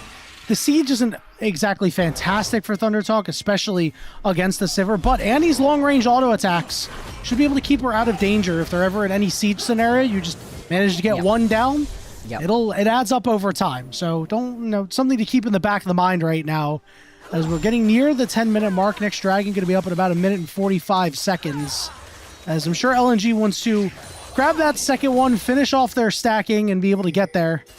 Remember, they do have a little bit more team fight prowess, even though we haven't really seen any big shockwaves out of Haichao just yet. No, but he's used that first one to be able to get himself a good chunk of damage off. He used that second one nicely as well. Here, again, just kind of using it onto 1xn to get a little chunk down. Odd timing, though. 1 minute 20 until the Drake spawning means you will have enough time for that one to come back up and available. A little bit of extra tier stacking as well, potentially. Nothing too worrying here for LNG. And the game, once again, just going to slow back down. Not really any massive CS gaps across the course of the majority of these lanes, other than in the mid lane, where Haichao's been able to get himself out to quite the advantage. Yeah, he's been doing great. He's had a really solid series so far. Yeah. We haven't seen anything crazy yet. So I'm willing, jury's still out on how this game is going to go, especially with these team fights. But again, if you can hit those high value shockwaves, you'll be in a good spot. He is lacking a lot of damage early on, so this next Dragon fight might, we're not looking for a damage shockwave. We're looking for an efficiency shockwave, really. We'll see if he can link up with Xiao Feng and make that happen.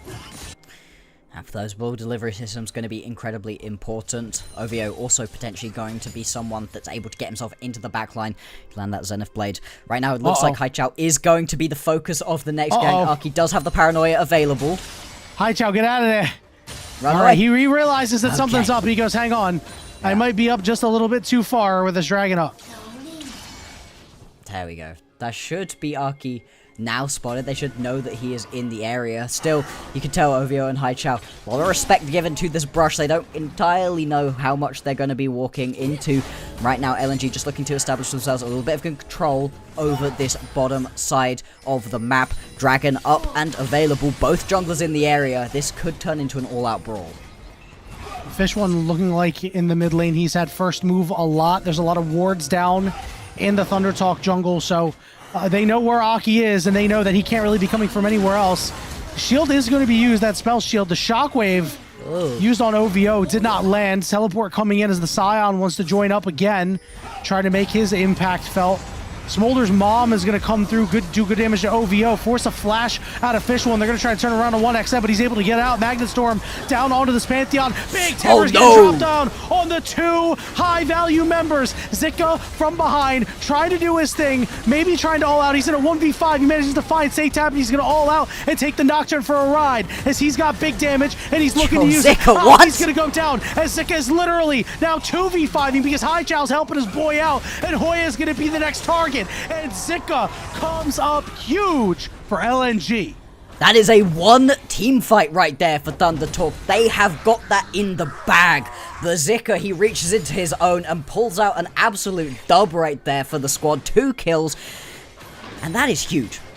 Losing out onto that fight as massively as you were going to would have given Thunder Talk all that they wanted in this game, would have put so much extra power into these key members. Instead, it's going to be LNG that come out with the advantage in terms of kills. It's going to be LNG that are able to at least start up this Drake. And Thunder Talk, they're in the area, but I just don't know that Arky has any way to get into this pit. No paranoia, no flash. This is going to be the second Drake of the game going to LNG. Really good stuff there, all linchpinned by the top laner of LNG. 4,700 HP, 329 armor, 201 MR, unstoppable, a shield, goes over walls. You know the copy pasta. Yeah, I mean, it's absolutely insane stuff right here. And he's already got that Frozen Gauntlet completed at this point. So he's just so annoying to deal with. Every single time he's autoing someone, you're just slowed.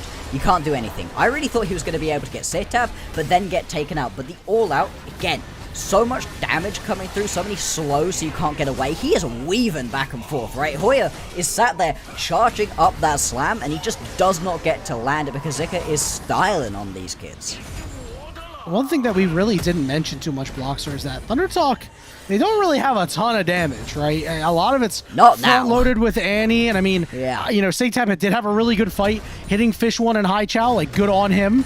But, you know, 1XN, not there yet. We talked about this Smolder taking him into a composition that wants to fight a little bit early. How's that going to work out? Sure, he's getting a decent bit of stacks. He's at 104, but when it comes to actually winning the fight, he can't do that yet. No, you're going to need a lot more into the back pocket of a couple of these Thunder Talk members, I think, if they're going to be able to pull through in this game. And giving over those early kills to Zika is just going to make him so much more annoying. He's going to get so much tankier, and those problems with dealing enough damage to get through the front line of LNG is only going to get worse.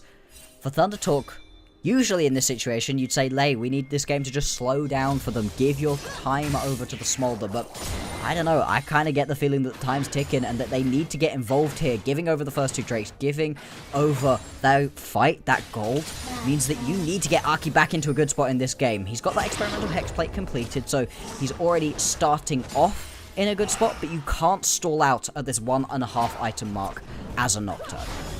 And I think the big concern now is that the paranoias, you know, the first one that he had where he did get a kill on Xiao Feng, like, sure, but Xiao Feng had already made his play and had gotten a kill, so at best you're going even.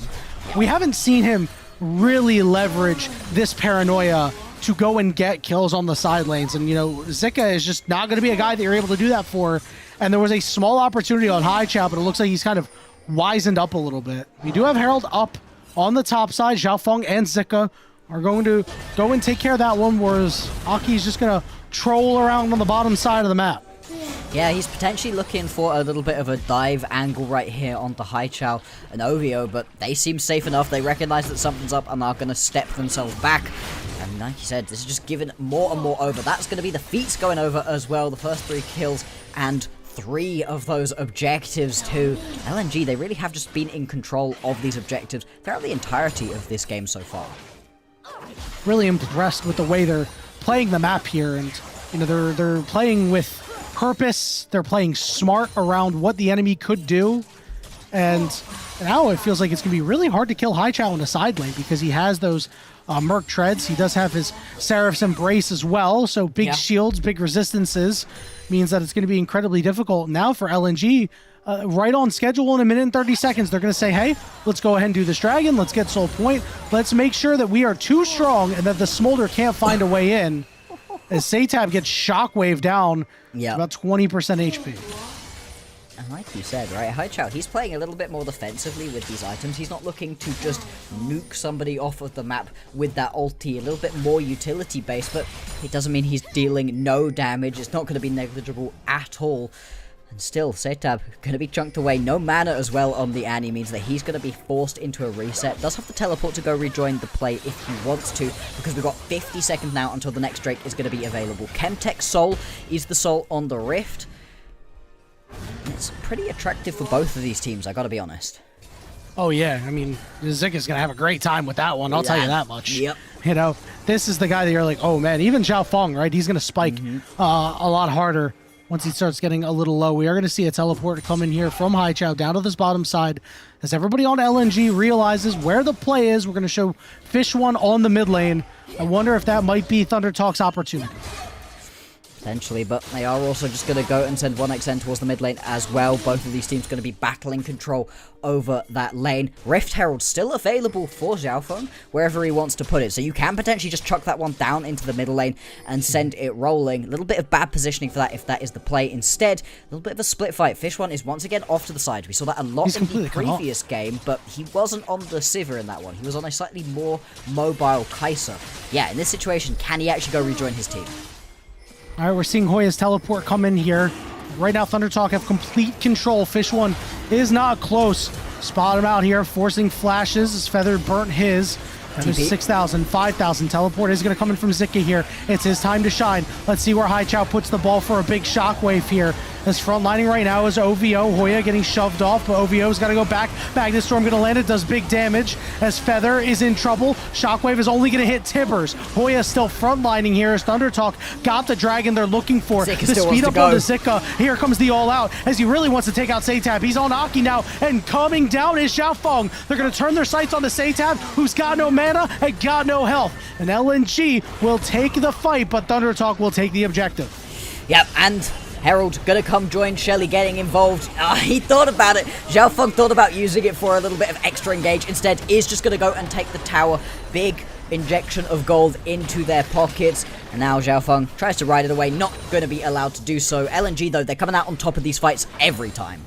Yeah, it's still a 4,000 gold lead for these guys. It's still some of these members getting involved, getting kills, getting assists. And heck, it wasn't even perfect this time around. It was a little weird block, sir, but they still made it work. Yeah, it's a little bit of a slow play where you've got your ADC cut off. He only just manages to rejoin you at this point in the fight. But watch what OVO does. He takes a billion damage, but it's just not quite enough to actually take him down. And that's a ton of that early damage that's being pumped into the support. Doesn't really matter in the end.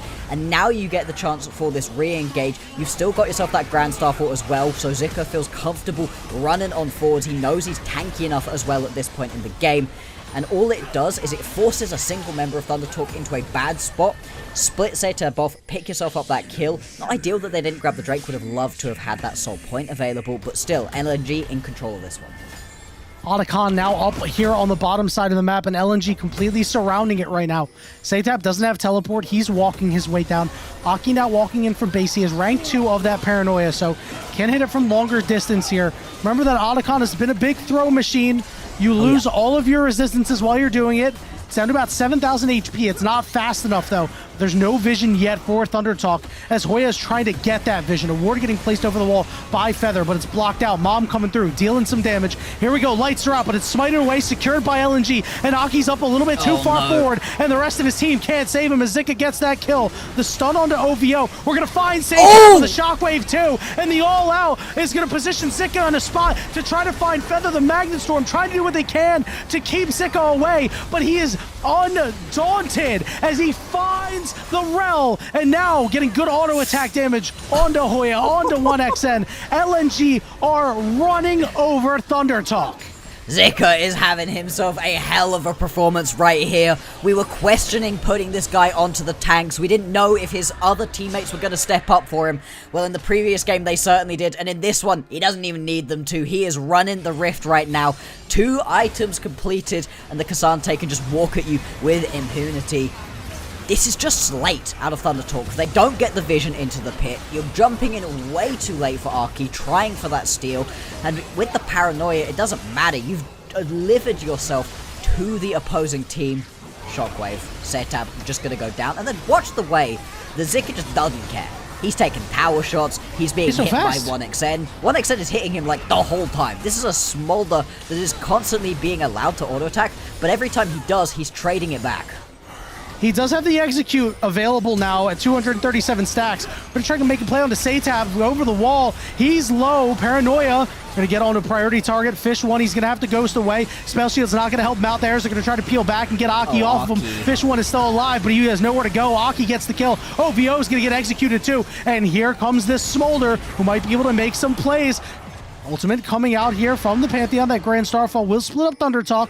But did you have a turret up in the top side here? Xiaofeng is going to get up close and personal. Flash over the wall. Stop. And they find him and take him out. Feather going to be the next target, and Zika is tanky enough to tank up this turret all day long. as they are going to win this fight overwhelming. LNG, they want that final matchup up against EDG to matter. They want to make it into those play-ins. They want that final matchup up against a Group Ascend team. They're doing it. They are truly doing it in this one. Thundertalk, they're just collapsing. Every single one of these fights they go for, it doesn't feel like they know the way to actually start it out. That was a much better fight overall. Again, that was a ton of time for 1xN to be able to sit and hit. They pick up that initial kill as well, but it's Arky going way too deep into the backline, drawing the members of Thundertalk a little bit too far forwards. And what can you do? What can you do at this point when you've just got yourself this Cassante ripping heads off? And for better or for worse, OVO has been incredibly aggressive, at times to the detriment of LNG, but this time around, he was the one who really kicked off that fight. And LNG, specifically Zhao Feng, were really the ones to end it. This Dragon is going to go over to LNG. It's going to put them on Soul Point, barring a miracle steal. It is a 6,000 gold lead for LNG, as they are once again looking to put the finishing touches on a game that they have been in complete control of. For LNG, this is your game to lose. You are firmly in control, like I said. But we've seen throws. There is a reason that LNG, as of right now, are a 1-7 team. They've had a couple of advantages. Not that many, but even the advantages that they have had have not necessarily converted for them into wins. They were able to hang on in the previous game, a very clean game overall, and so far so good. I mean, Haichao has not died a single time this entire series. No, he's been really, really good. He just, I don't know what he ate in his breakfast today. He had his shreddies. Give me some of that when I play ranked games, man. Yeah. This guy, hey, listen, some of these shockwaves haven't been super clean, but he's played well. He's played his role. Again, as you mentioned, hasn't died. Generally speaking, if you're playing a game where you're involved in fights and you're not dying, you're doing an okay job most of the time. Obviously, there's a lot of 100% kill participation. Yeah, Zero deaths. He's been doing it. I mean, the ball has had so much value this game, speeding up teammates like Zika, like Zhao Feng, you know, giving the shields and the extra resistances with command protect. I mean, you know, it's these advantages that really aren't going to be shown on the stat sheet. Absolutely. This is the sort of thing where you get your stats-based game in the previous one, and now you're just making this a nice team-based win. And it's good to see from LNG that multiple people can carry. This is the Zika show. Fisherman, again, having a decent time. Haichao stepped up in the previous game, not having to carry everyone through. Zhao Feng, kind of a return to that end of Split 2 form that we saw from him that we haven't been able to unlock throughout the entirety of Split 3 so far. Baron, obviously going to be the focus right here for LNG, and it is so much darkness that you're going to be walking into as Thundertalk. Yeah, they can turn the lights back off as well, but I just do not know how they're going to get into the backline of this fight. Satab trying to flank from the side here. Aki bringing up the rear. Does have that paranoia. Baron going to be peeled off.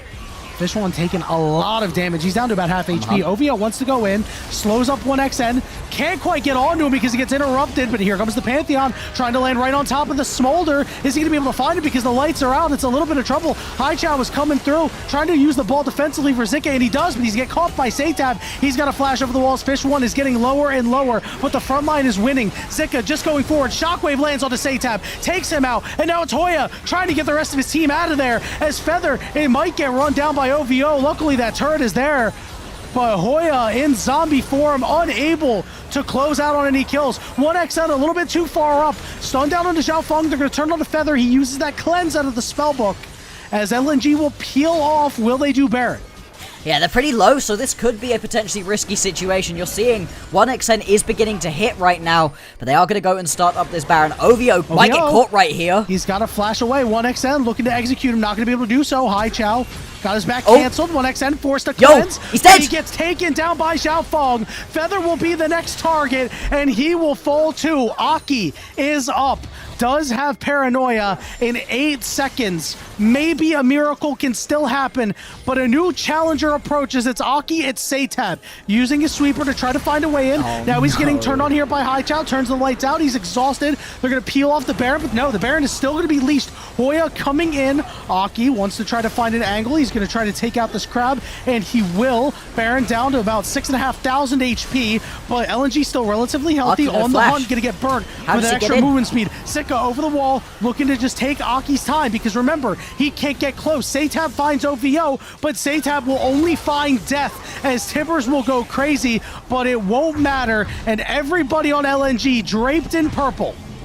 It's fight that lasts a long time. It's a fight that's a little bit extra messy towards the back end of it, but LNG, they still get everything that they're going to ask for. They come out of that one with, I think, almost 7 kills in the end, and the big purple worm. They're going to extend that gold lead to 10,000 gold, and now, with that Baron buff available, with as much pushing power as LNG have, can they crack open the base? Can they put ThunderTalk into the dirt and eliminate them from the play-ins? ThunderTalk staring death in the face, death of their season.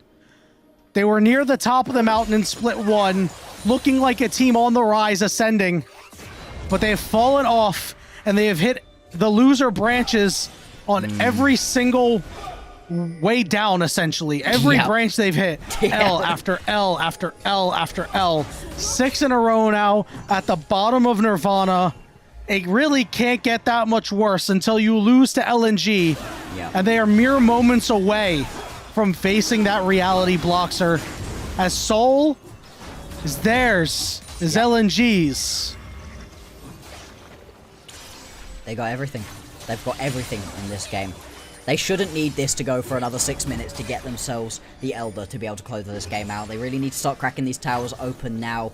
Such a massive advantage. Wallet diff is what we've been talking about. The saving grace, maybe, for ThunderTalk is that this is now going to be a 3-item smolder.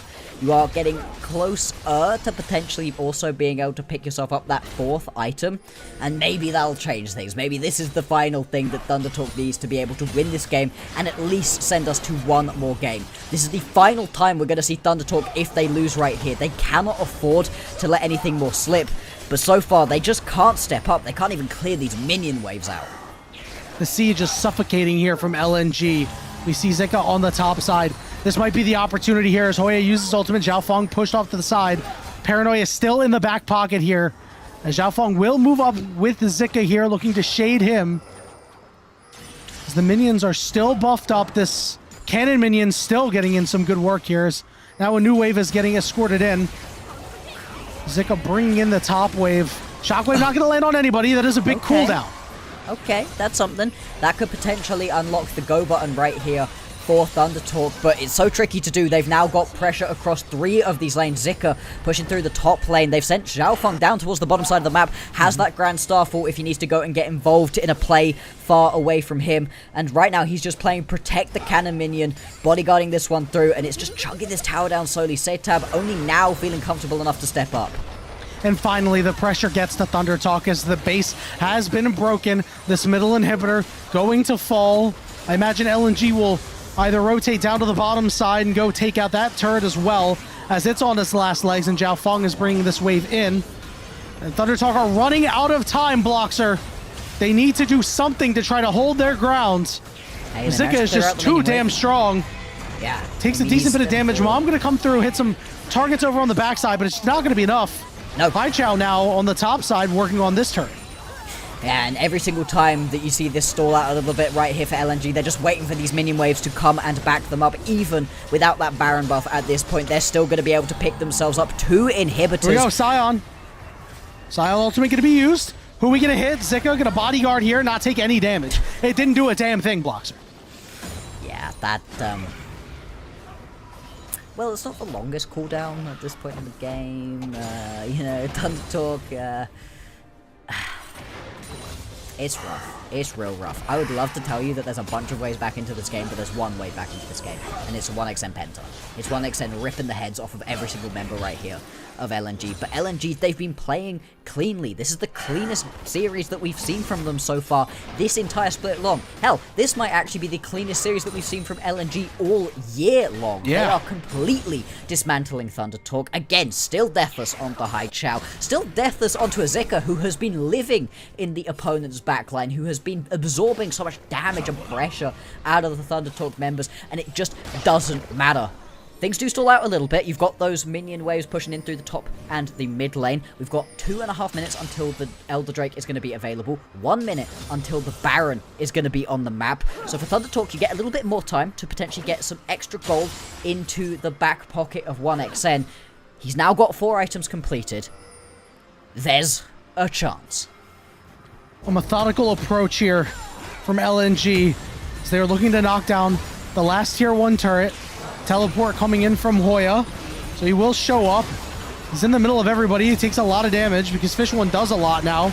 Gonna turn off the lights here, try to get it on the Zika. Look at the back line here. Hai Chao manages to find Satab. Zhao Feng is still alive. Aki nowhere close to the team. The spear takes out 1xN, and Zika dives the turrets. LNG may have been on death's doorstep all season long. Call an ambulance, but not for them as they cut the heart out of Thunder Talk and end their season. R.I.P. to Thunder Talk. Goodbye to Thunder Talk. This is the last time we are going to see them until next split. Until next year. But who cares about that? LNG, baby. Holy, that was fun. That was good. No deaths on the high chat. Oh, yeah. Zika popping off. The bot lane. The LNG bot lane looked good. I don't think I've said that for months at this point. No matter who it was wearing the uniform for LNG down in the bottom lane, they haven't had good performances. But Fish One, he looked pretty damn good. OVO was finding his angles as well. This was a team win right here from LNG, and it keeps them alive in the hunt for the play-ins. Yeah, and never mind that, you know, OVO had a couple of fights that were really hard because it's kind of hard to find a Leona ult when the lights are turned out, right? Like, you know, sometimes you're just kind of like, they're there somewhere, you know, and just throw it down, and maybe you hit somebody, maybe you clip them for the slow. That's really all it takes.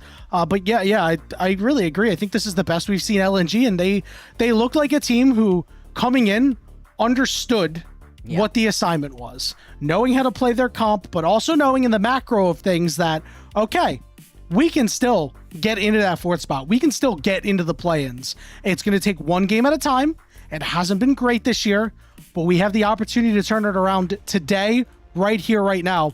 Thunder Talk had that same opportunity, but they've completely fallen off the mountain. They're the first one eliminated for the remainder of 2025 out of Split 3.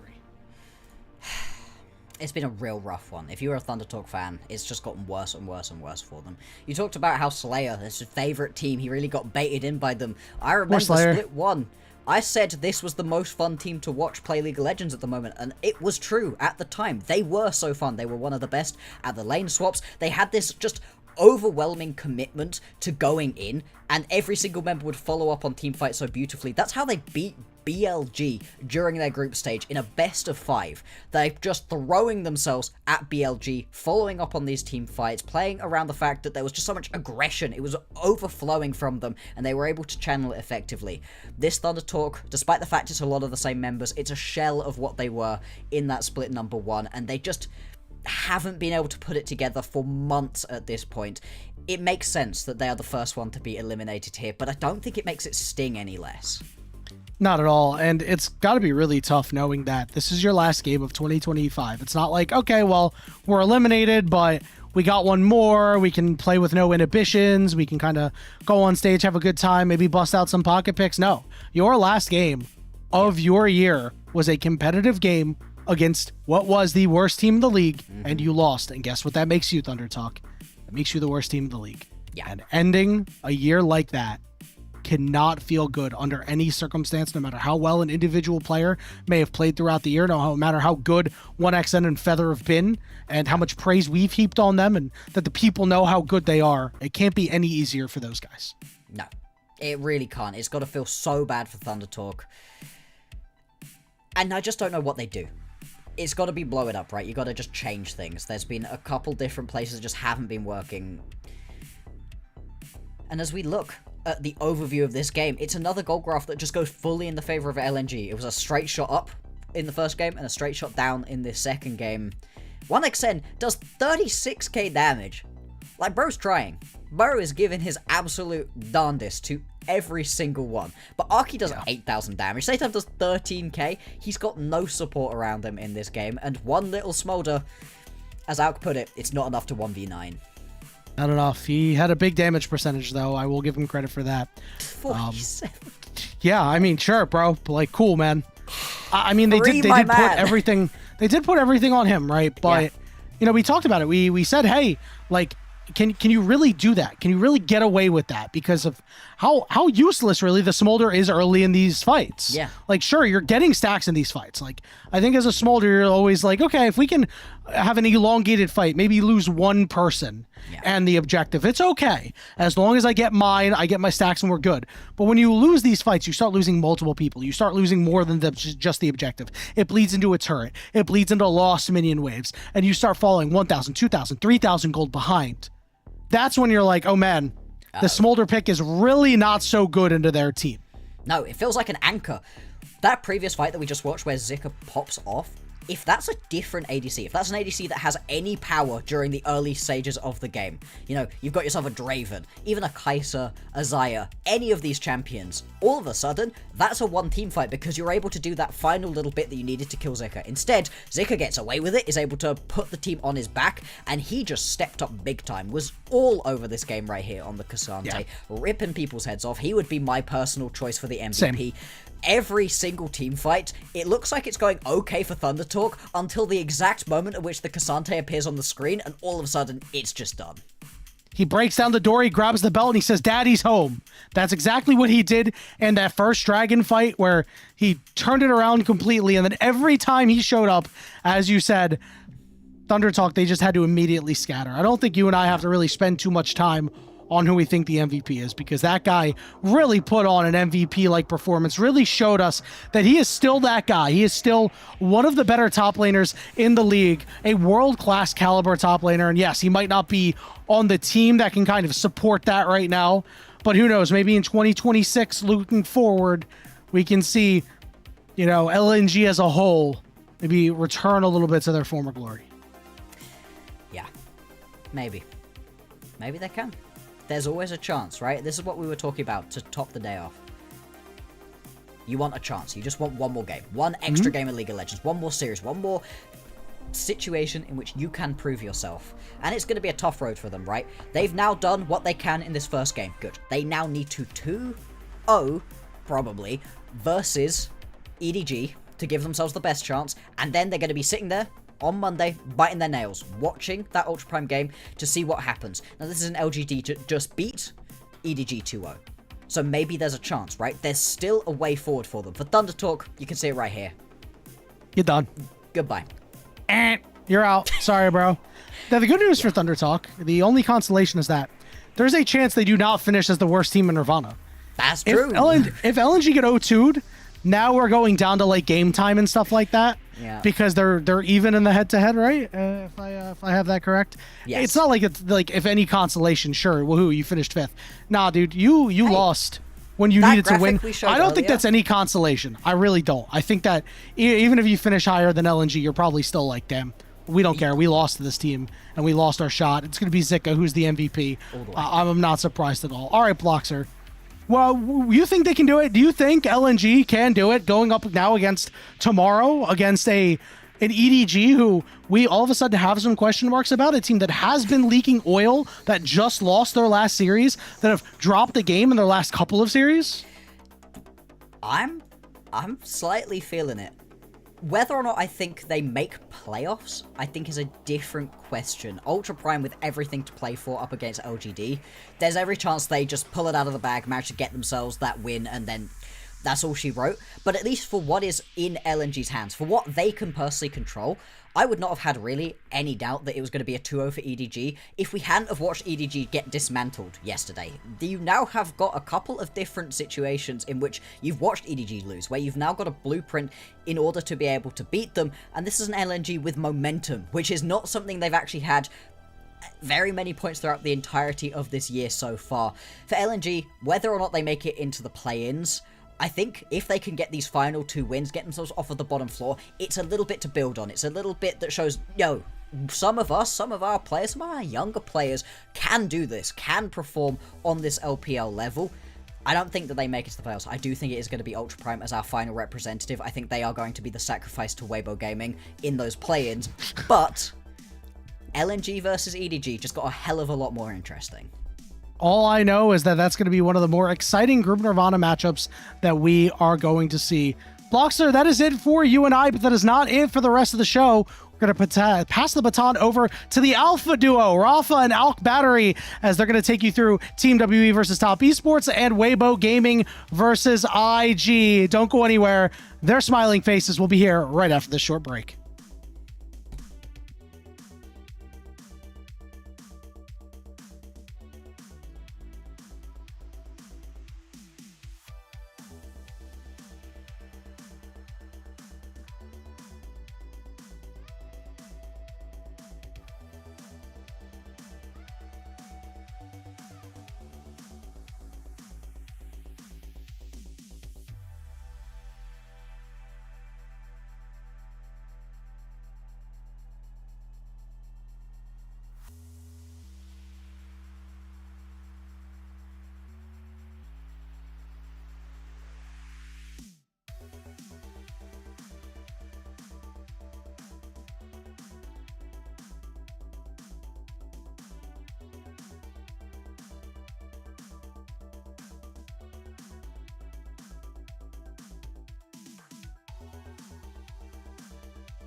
Welcome back, y'all. We're getting ready for our second series of our Super Saturday. It's the Alpha casting duo in Rafa and Alk combining forces once again. And usually when we're on together, we get some bangers. Some of the highlights we had were the Ultra Prime versus Thunder Talk series last Saturday. True. We had the IG Top Esports series as well, which was an unexpected victory for IG, but kind of leading them on their overall momentum of potentially contesting for top 2 seed. We'll have to find out, because this series between WE and Top Esports can help influence that. Oh yeah, I mean, this is our last Super Saturday of the season. I'm kind of sad about this. This is our last 3-game series before we head into playoffs. Oh damn, true. That's well, I didn't want it to be a somber note like that, so we're just gonna make the most out of it. Let's blaze through our pre-show for our second series of the day. We got WE coming on through the blue side. And no changes have happened so far. It's still Cube, Monkey, Karis, Taeyun, and Vampire. And when we look at this team, we know that anyone that followed their journey in Split 2 is very familiar with the miracle run ending at 4th in the playoffs, being able to upset this particular team, Top Esports, on the other side of the rift, in probably the biggest upset of the year in LPL. Unfortunately, that magic has not been the same this split out. Yeah, when I look at WE, I want to believe that this is a team that isn't 2-9, that isn't represented by their score line, but when you look at them consistently falling at the last possible moment in a Game 3 of almost all of their series, their only wins going up against FPX, it's hard to see the magic still being here for this team. And Monkey is still making a name for himself here in this year. Just breakout split for him, breakout year in general, and if he continues this level of performance going into play-ins, I expect that even if they don't finish very high like we saw them in Split 2, Monkey is going to be a build-around kind of player that you're going to want, and maybe orgs at the lower end of the table are going to be looking at. Yeah, if WE cannot hold on to Monkey for 2026, we know that many other teams would love to pay out big for this guy, because he is truly a hot ticket going into the offseason. Now, for WE, they have picked up 12 wins overall in this split, even though it has only unfortunately resulted in only 2 series wins. Just think how absurd that is, Alec. The fact that you've gotten as many wins that could have netted you 6 series wins, but only have walked away with 2 series wins, just goes to show that WE remains competitive with a lot of teams. They just can't finish series overall. Their game score right now, if you look at how many games they've played, the only team that beats them is BLG at 32. They beat them by one extra game that BLG has played. Aside from that, AL is at 30, Top Esports is at 30. These guys are playing the most amount of League of Legends that you probably can here in this format. And, I mean, we got to see it from them in Split 2. They did something similar, but at least they were winning back then. Yeah. Here, we're having things like Monkey pull out the Olaf to really great success. He is really exploring the breadth he has. He is the jungler with the most amount of champions played. I just love the flexibility of this guy and the depth that I think we get to see from a jungler.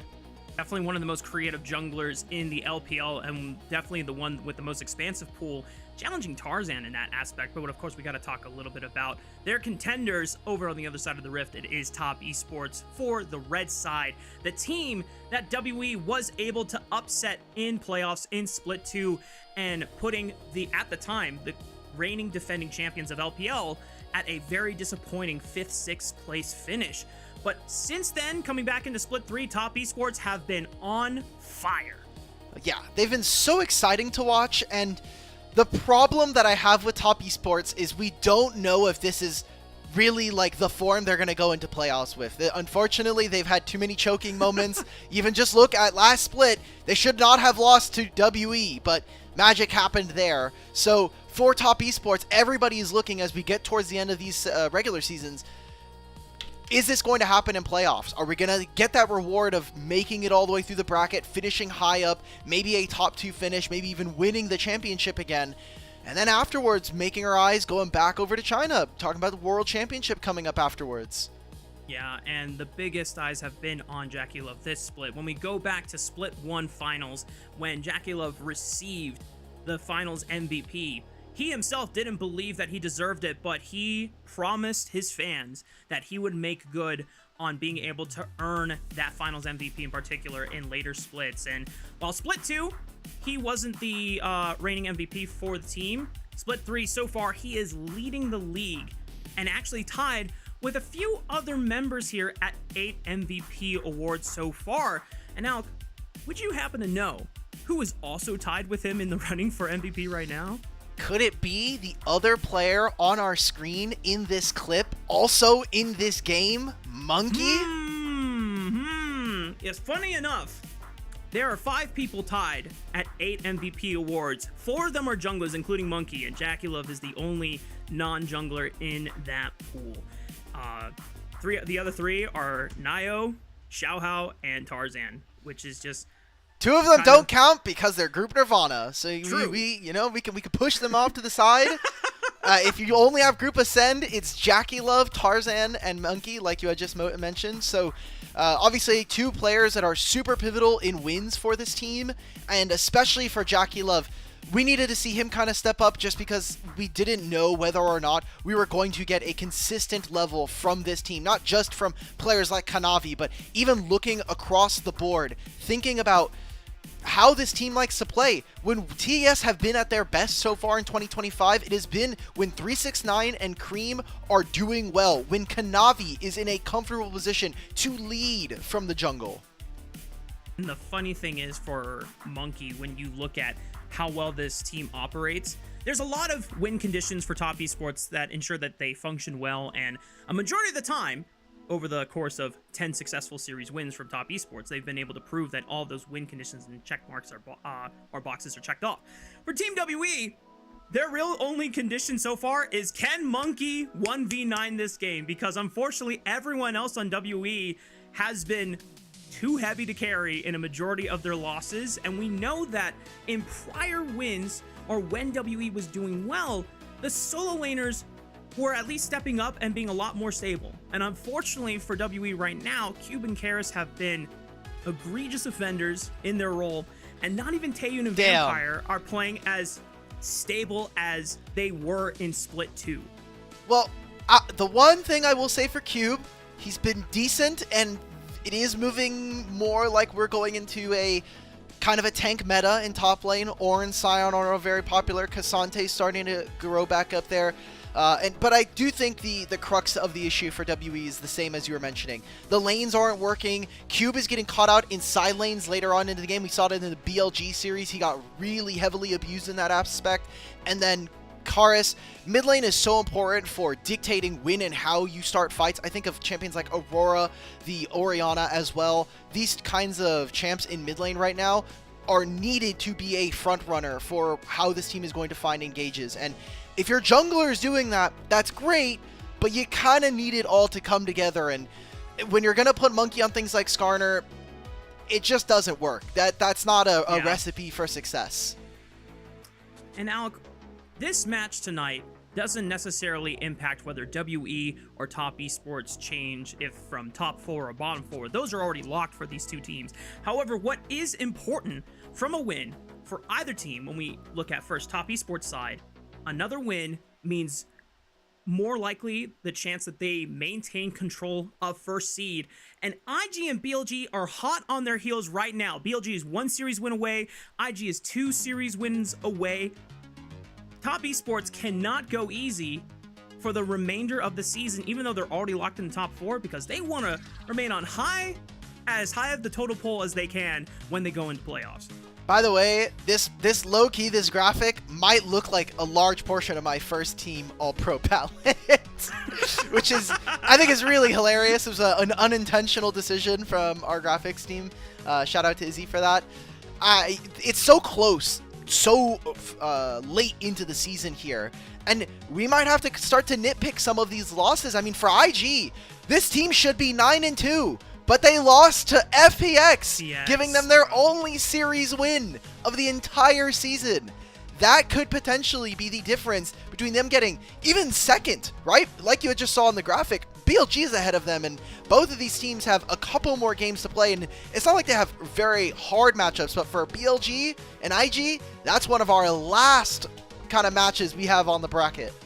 Speaking of which, Alec just mentioned the fact that we have all-pro ballots under way at the moment.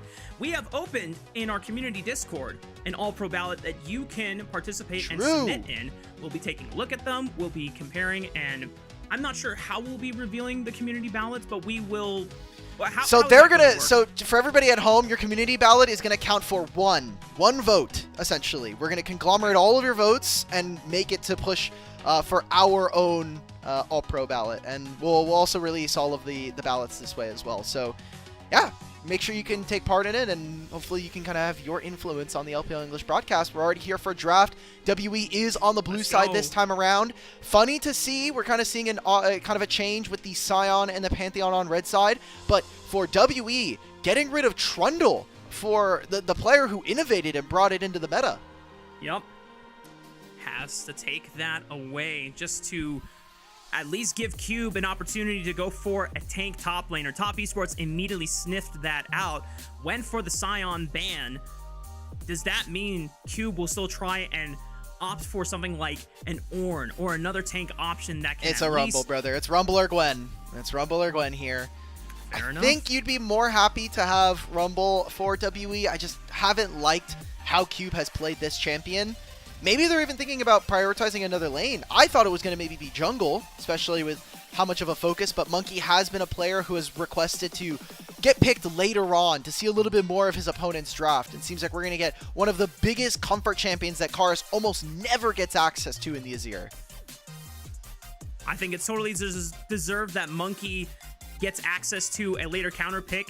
He has won 8 MVPs out of 12 total wins for WE. That means 75% of the time that his team is winning, it's because he's having a show-stopping performance. So, oh yeah, I agree. Let him have the Olaf. He's won 50% of the time with it. Let him have the Viego. Let him have these carry junglers, or at least have access to some of the stronger picks. Now, Top Esports, I think another option that they could have thought about is maybe the Aurora, but they're letting that one slide through, so there's no Aurora into Rumble counter if WE still want to pick the Rumble for themselves now. All right. Well, I mean, yeah, they have the Gwen now as well, so you could still go Gwen Rumble, right? Here for Cube, he could decide. It does move him away from playing a lot of these tank top laners, just because you're going to be playing into Gwen. Could also try the Mbessa matchup, especially if we're seeing this from Team WE. Give him the ability to dive onto the back line of a champion like Talia. So we're going to go for the range here, which does mean that WE are going to be really incentivized to pick up champions like Skarner, like Alistar, so that they can, you know, make sure that Top Esports are not allowed to play. Yeah, I wouldn't mind an Alistar early pick right now because 369 and Kanavi have already locked in their AP solo laners of choice. That being said, WE locking in the Skarner, that has been a Monkey classic. This will give him strong team fighting power with that Impale.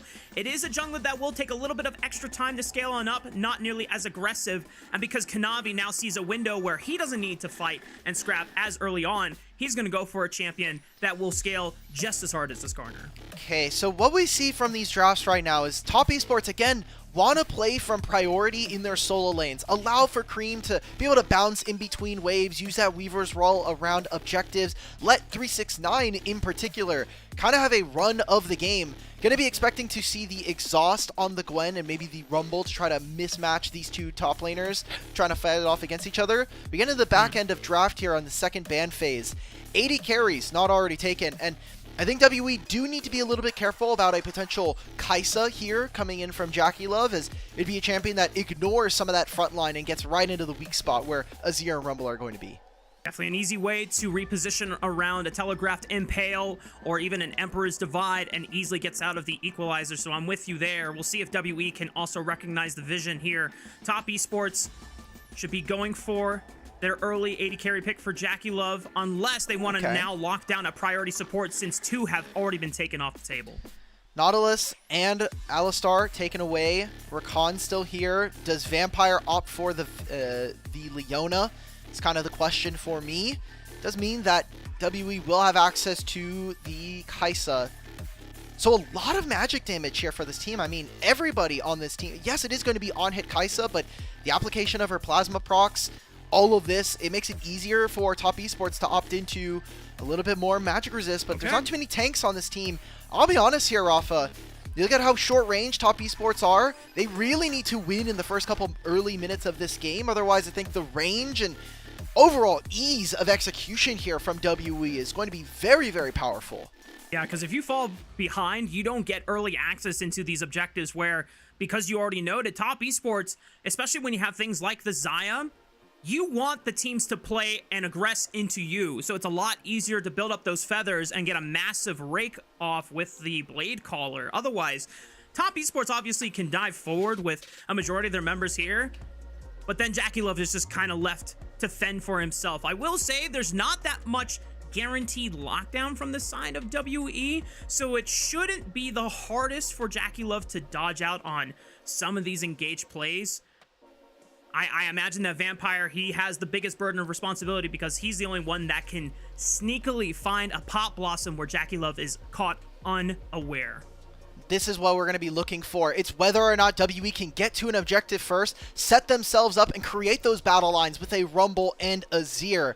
Obviously, the Rumble does give them some way to play out if they are not there first, with the Equalizer giving them that range. We need to see if they can do it, because WE, they've shown that they can take individual games off of our top teams. Taking a whole series has been a quite difficult bout for them so far in Split 3. We are a few days away from closing out the end of the regular season. Every match here on out counts in solidifying positions for top 4 and bottom 4 seeding. Let's hit the riff for game 1 between WE and Top Esports.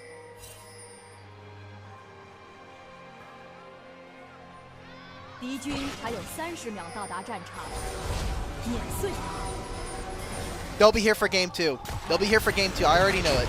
Usually we complain. Monkey does lose almost 2/3 of his HP to start. Thankfully, he's a jungle champion, so he can just recall, and he'll be in time for his camps.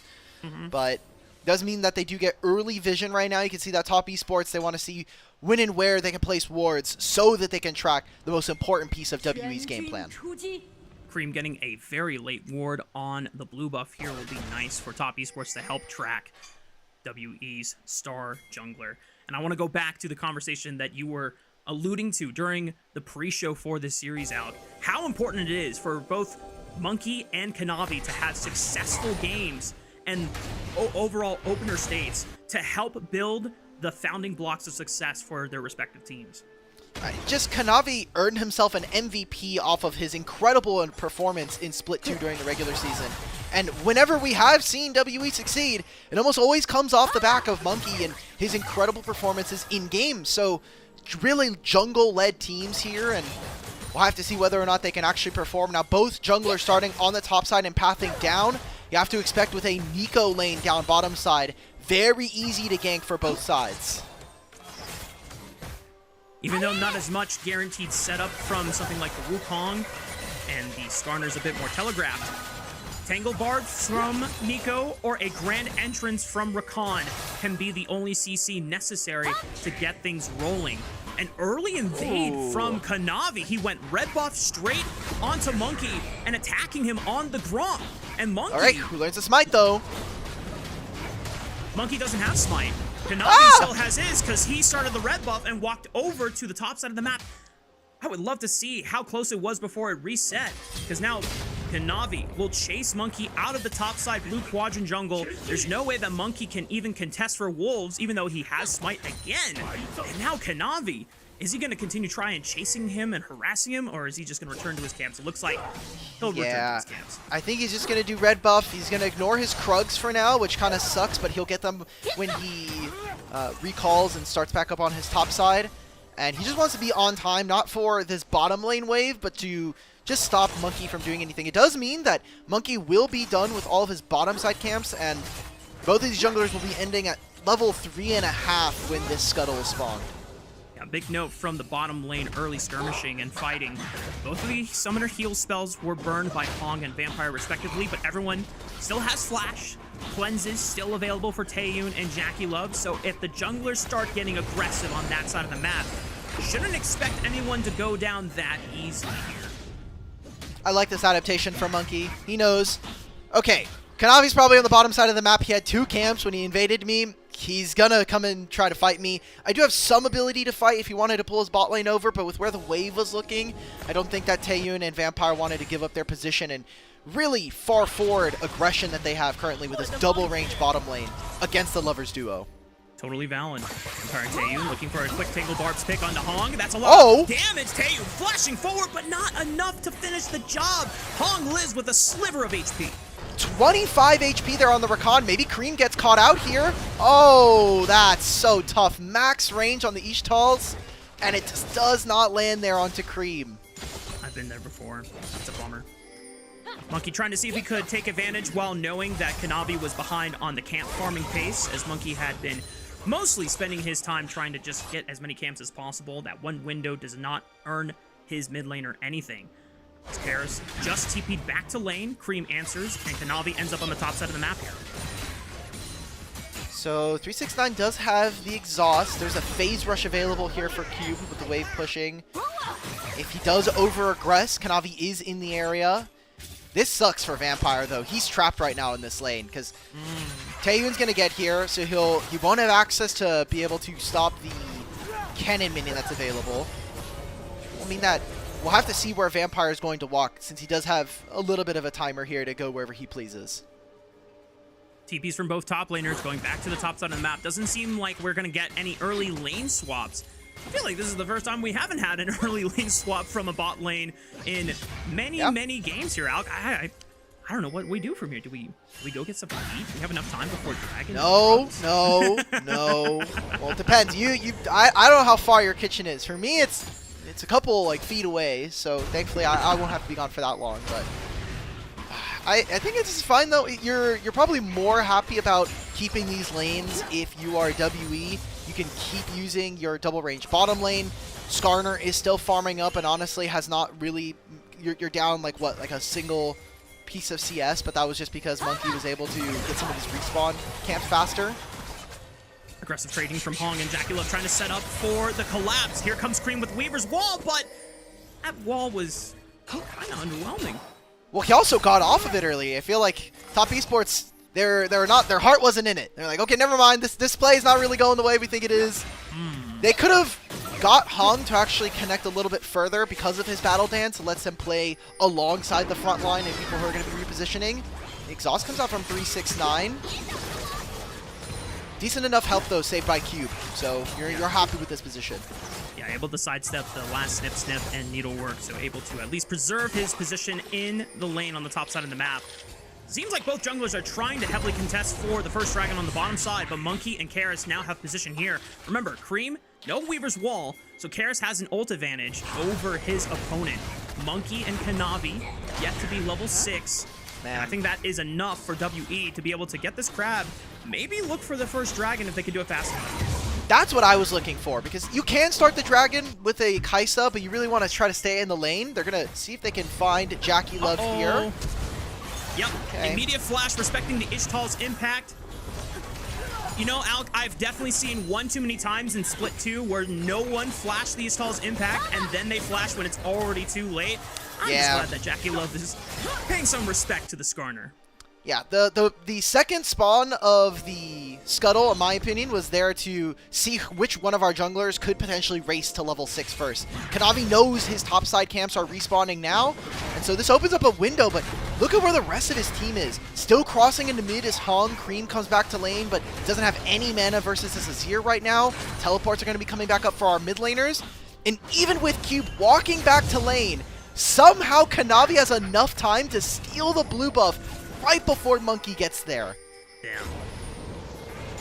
It's going to be a tough one for Monkey as early on, especially when he is trying to play in these lanes and not constantly in his jungle.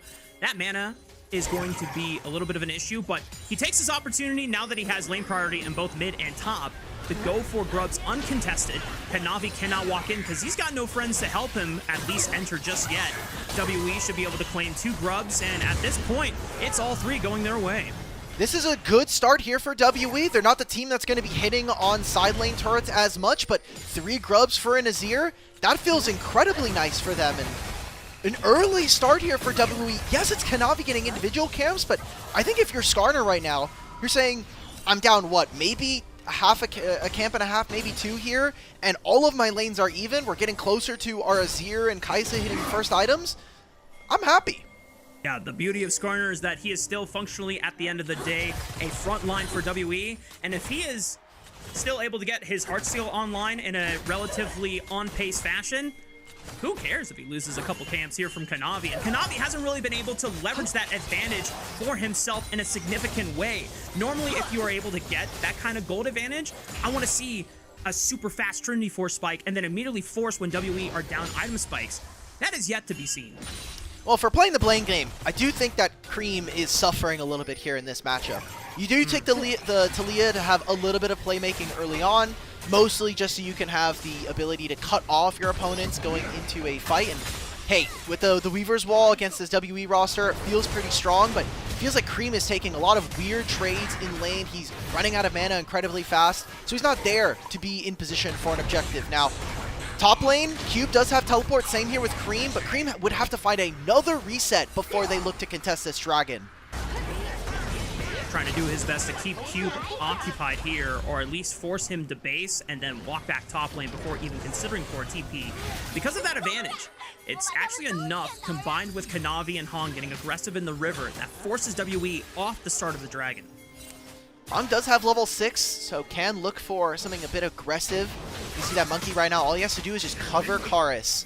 His mid lane is doing fine. They're going to eventually move over. Top Esports are giving up the mid-wave positioning so they can get position on bottom. Oh! 369 gets scooped up by the Emperor's Divide, and because 369 does not have flash with this summoner spell setup, he gets put down in the dirt by a giant boulder. That's First Blood. Going over to Monkey. Here comes Vampire's Pop Blossom onto Hong, forcing him to flash away. A teleport is answered by Q. Taeyun. As Cream has also TP'd over. Oh, Monkey stole the dragon too! Everything is going wrong for Top Esports, and they're trying to fight their way, kiting into the safety of their own jungle. Big blade caller from Jackie Love keeps them rooted, but his front lane is getting totally annihilated. WE go big with 4 kills at 11 minutes. And now Cube's going to get himself a full turret plate on bottom lane alongside this wave. WE are winning this early game right here with the composition that we favor going late. We're 11 minutes in. Look who's completed items already. Monkey, Karis, and Taeyun. All of the places you want to see the gold here from WE, and 369 getting caught out right before this objective. A huge mistake for a veteran top laner that we expect a lot more from. And then the rest of this fight is easy for WE. Vampire gets to use the Pop Blossom. No one from Top Esports can respond. And honestly, the cherry on top, this steal from Monkey. Oh. Timing the boulder flash with the smite. Beautiful stuff from Monkey. And as you highlighted as a foreboding for the side of Top Esports, this composition was supposed to get ahead. Because if they cannot enter in these objectives first and set up for WE's entrances and approaches, it's so good for them trying to actually engage into WE with the range gap later game. Look at who has completed a first item versus who hasn't.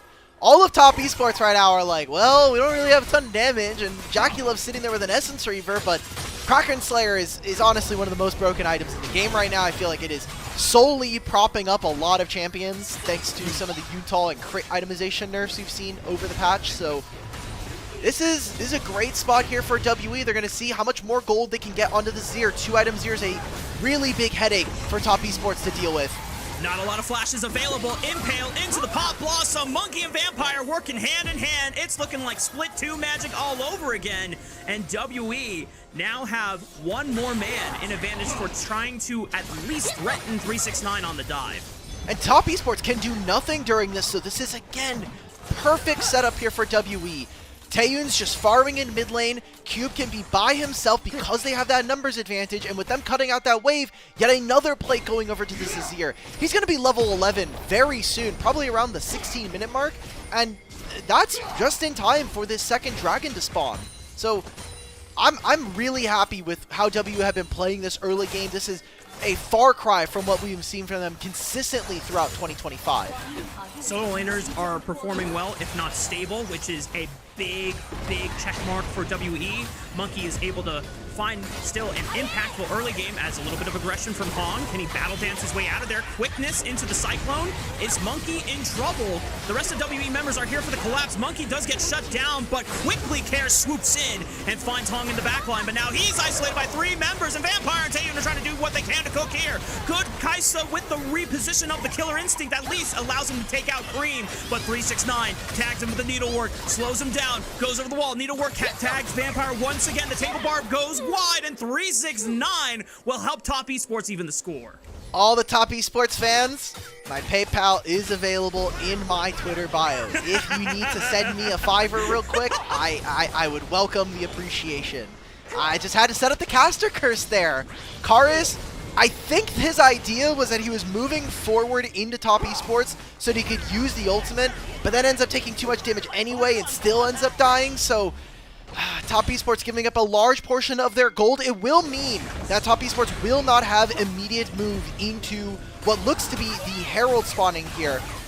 It just takes too long, right? Like, where are the damage dealers? Azir's not here yet. There's a big wall that's stopping him, and I want to watch what Karis does here. So, gets the kill on the Hong, and you see this click forward. I'm thinking he's going to use ultimate. I like that Top Esports show a little bit of wherewithal. They know, and just free fire, just bait him a little bit. Let him use his spells, and we'll be able to take a free couple of kills here and get waves away from their opponents.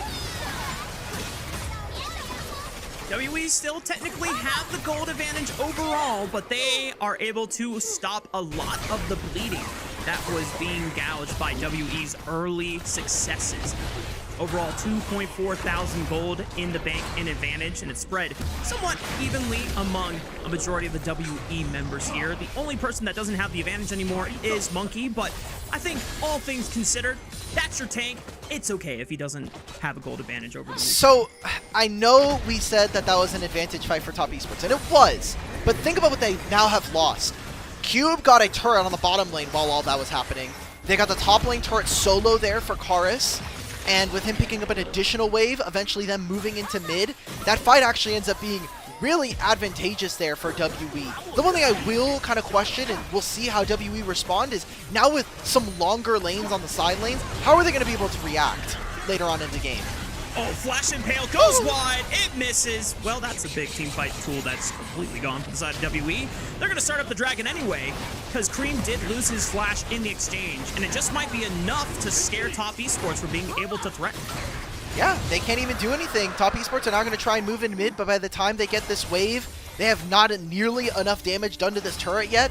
Cube even saves the top tier 1. Cream using this ultimate now. I don't think it turns into the turret, though. If there was more members, if Wukong with his Trinity Force was hitting, maybe there's a chance. Well, he does hit Taeyun with a nice flake, and that gives him enough pressure, and with everyone else from Top Esports collapsing, they're able to pick up the first turret in the mid lane. That will be very, very nice for them to at least have a lot easier of an access to both of these jungle quadrants for the rest of the game.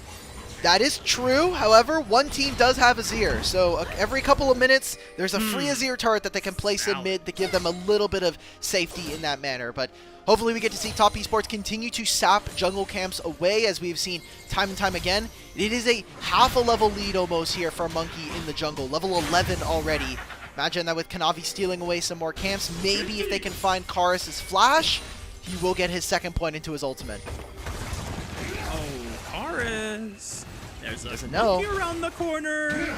He does not know that they left. Oh, okay. Well, Emperor's Divide pushes Kanavi back, and Karis is able to make his grand escape. And meanwhile, Taeyun was able to pick up the tier 1 turret in the mid lane.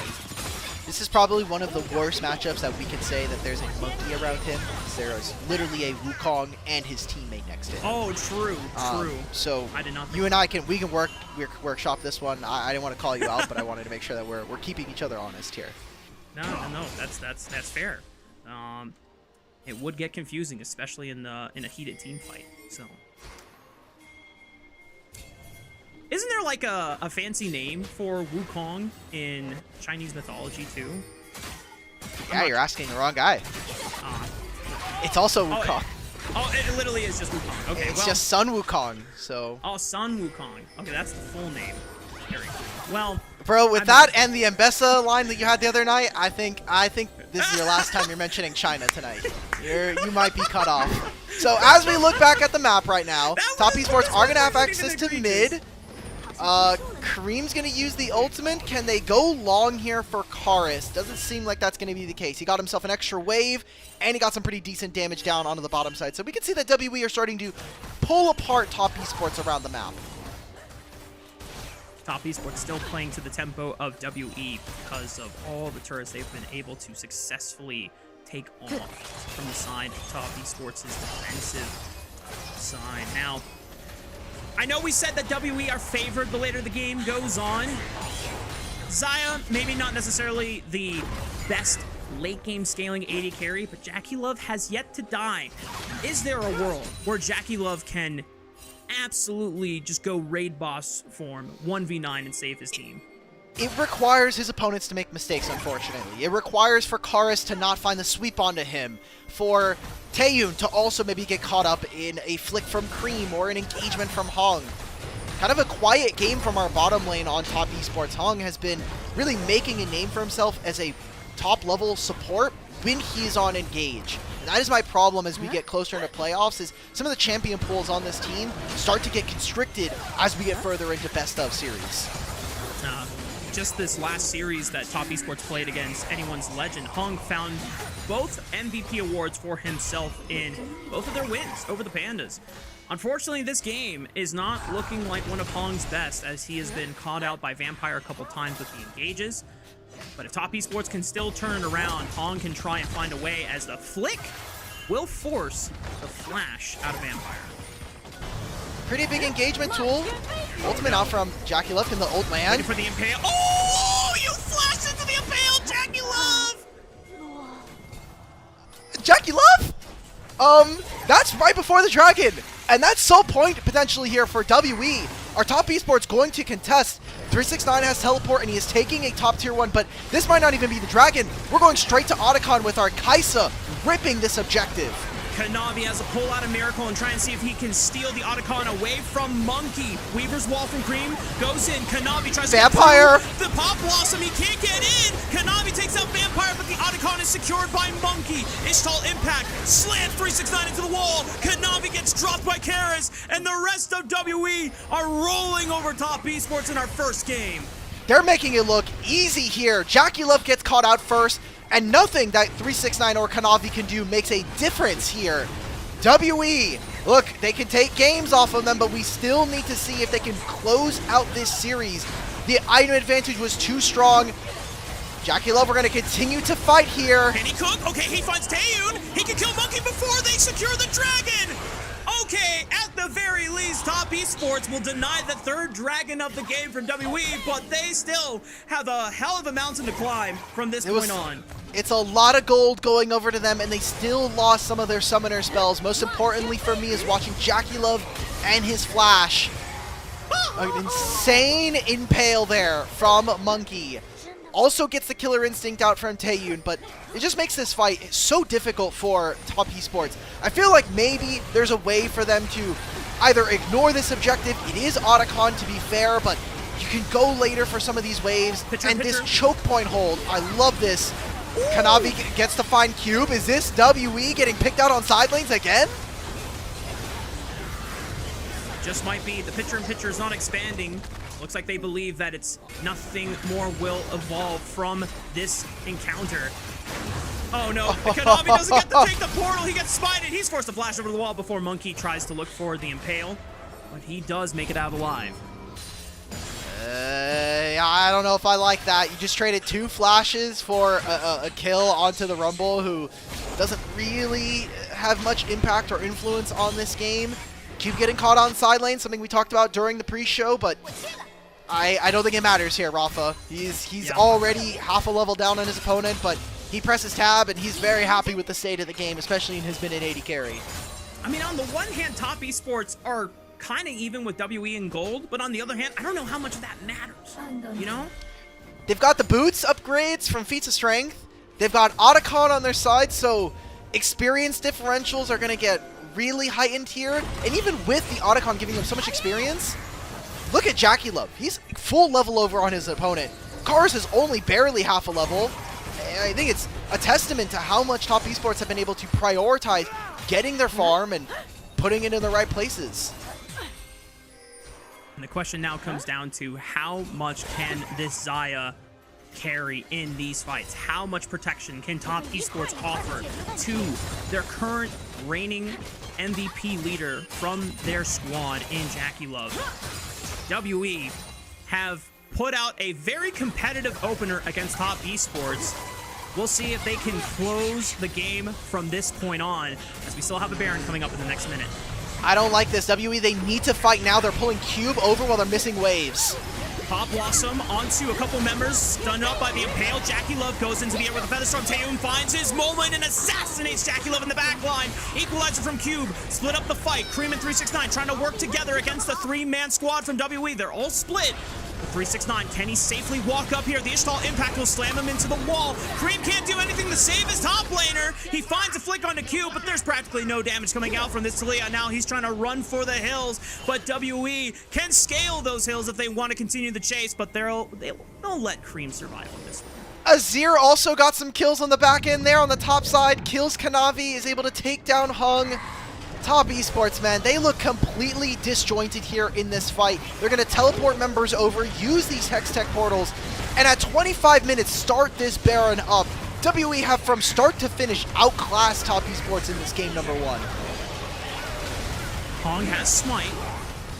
I've seen crazier things happen in this league. 5,000 HP. Monkey has 1,200 versus 900 from Hong. He goes in. No way this is going to... Oh, yep. He gets killed before he even gets a chance to look for the steal. Nicely done from WE to respect even a unsealed spellbook Smite. And Baron is secured. My problem here for WE is I thought that they needed to find a go button now. Cream splits up this fight. And Vampires, Nico, man. Multiple, man, Pop Blossoms. Just finding so many. Kanavi cannot correctly apply any damage, and let's just call a spade a spade. Jackie Love is getting caught now. 2 fights in a row, right before some of the biggest objectives in the game here. So you're giving over gold and a ton of pressure to WE from a team that we're expecting so much more from as our regular season first place team. Vampire with the 3-man Pop Blossom. Does he have follow-up? Cube comes over the top with the equalizer. Taeyoon's into the back line looking for Kanavi. Cream now has arrived, but Taeyoon flashes over the seismic shove, and Cream just gets blown to shreds. Top Esports lose out on 3 in a blink of an eye, and WE can continue the siege. Baron here for 2 more minutes, a wave coming in through bottom lane. Cube's going to push this mid, and as they continue to play out, Dragon will spawn and put them on soul point if they really want it. With 3 grubs, how much further does WE end up going? This could be at the very least an inhibitor if they decide. Inhibitor turret will fall for WE. The inhibitor will be the next on the chopping block here. It looks like WE will not breed for any more. They have broken open the base against Top Esports. A portal from Hong probably won't find much because everyone from WE has Baron empowered recalls, so everyone gets to go back home. This was an R5 Xayah from Jackie Love. He got to see what the rest of the composition was looking like. He said, I want to choose this one. And partially it does rely on his solo laners actually stepping up. We have not seen 369 and Creep do all that much, but he doesn't have as much room as this Xayah to lay down all those feathers when you have the Azir and the Kaisa threatening you on the back line. Dragon's gonna get taken for Kanavi. Dragon. Top Esports were able to get here first, but now can they get out alive? That's the question. You can see that the walls are starting to close in. They hold the ground for now. Great equalizer from Cube. Jackie Love and Cream getting melted as the Ishtal's impact forces Hong to spring backwards, but he still gets killed in mid-air. Kanavi has descended with the Cyclone. Pop Blossom is dodged by Jackie Love's Featherstorm, but now he's in trouble. Karis goes for the Emperor's Divide, and Jackie Love, even though he flashed over, it does not matter. At the end of the day, the Impale will bring Kanavi right back into WE's waiting arms. That's the ace at 27 minutes. That's WE taking game 1. What the hell, man? I love the LPL. We thought this could have been a matchup that goes to expectation, but WE, as per usual, they're going to take us to at least a 2-game series here against Top Esports and in dominating fashion. WE, I don't know what they ate before going into this match, but that form was absolute fire and very reminiscent of the upset they pulled off against Top Esports in playoffs of Split 2. What did we talk about going into this series? We need to see Monkey shut down for Top Esports to thrive. For their solo laners to look strong, they need to be able to play with an advantage and play through whatever openings. A lot of these objectives were given up, and we didn't see that bottom lane. We did not get to see too much of Hong this game, who has been kind of the leader for this team when it comes to, hey, we're going to engage on this target. We're going to be going on my timings as a support. And a lackluster Top Esports here where Kanavi got all the advantages he want. He got to steal away jungle camps and it didn't matter. Yeah. That is one of those games where I feel like if we're playing Flex and I'm constantly just trying to get camps and invade, I'm like, oh, I'm ruining this guy's life. I'm getting all these camps away. And then what advantage leads up from it? Nothing. He doesn't get a chance to finish his Trinity Force earlier. He doesn't get a chance to make an impact on the game earlier because of the experience advantage that could have potentially netted him level 6. Everything was ruined from that early fight on the bottom side of the map where 369 gets caught out early. The dragon gets smited away by Monkey. Pretty much everything that could have gone wrong in Murphy's Law went wrong for Top Esports, and it seemed like they didn't know how to recover from that point on. It was tough. It was very tough to watch, and hey, they did their draft. They executed well from the side of Team WE. Wanted to see them get to 2 and 3 items. They, for some reason, were able to have access to most of the bottom lane objectives. I'm talking about those dragons, the fact that they got 3 of them in that game. Really important from a state where they lost the first 2. I was really impressed with what we saw from them and how they leveraged their bottom lane duo. I mean, part of the success from Split 2 was not just Monkey, but also Vampire looking like one of the best supports in the league. And he lost that kind of fire going into Split 3. I don't know what happened, but for a large portion of the split, he had been missing. And good to see that at least we're getting shades of him returning as we get closer to playoffs. WE, even though that they are still locked in to bottom 4 and have to play a play-ins best of 5 in order to get into playoffs at this point, one of the important reasons why WE want to still pick up as many wins as possible before the end of the Rumble stage is there is a chance that if they were able to win all of their series, they can get out of the 7th, 8th place seed and get into 5th and 6th.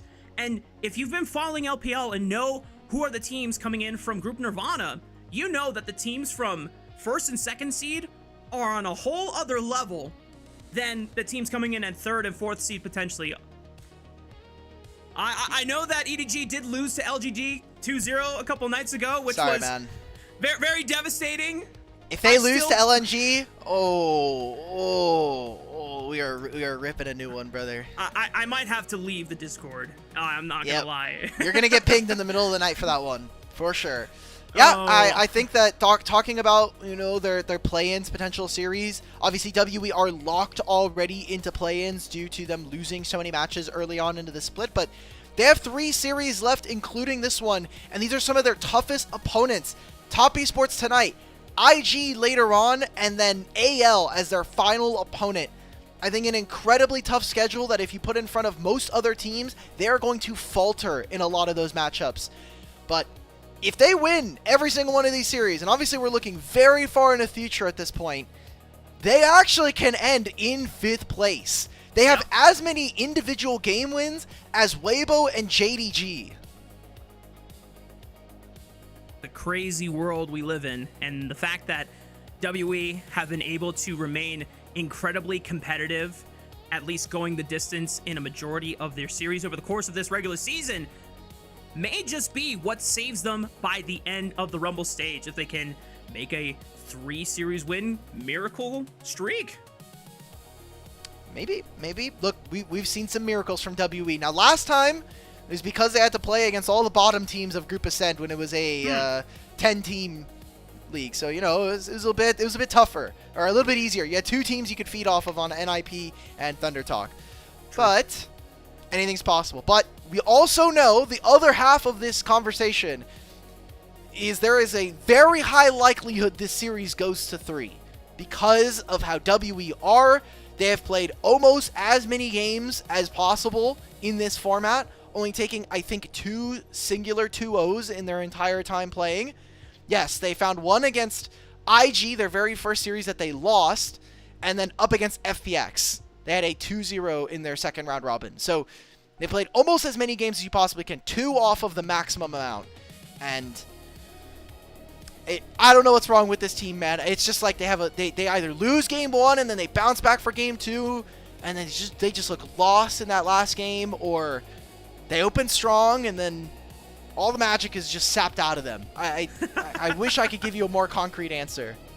Well, let's move to a different discussion point before they show the MVP graphic. Who's going to get it from WE? Because I think knee-jerk reaction is obviously Monkey for finding good impales, but I would give a shout-out to Vampire, honestly, because some of his Pop Blossoms being synchronized in either setting up the impale or it's off of the impale to continue the CC duration, I think was just as valuable. I think it could be Monkey. Honestly, I would not be too surprised if Vampire earns himself an MVP in this game. His Pop Blossoms, multiple fights. I think of the bottom lane Tri-Brush. I think of the topside plays around Herald and Grubs. I'm sorry, Vampire. I feel like you got robbed. But the narrative is too damn strong. Monkey now leads Group Ascend and the entire league for MVPs at 9.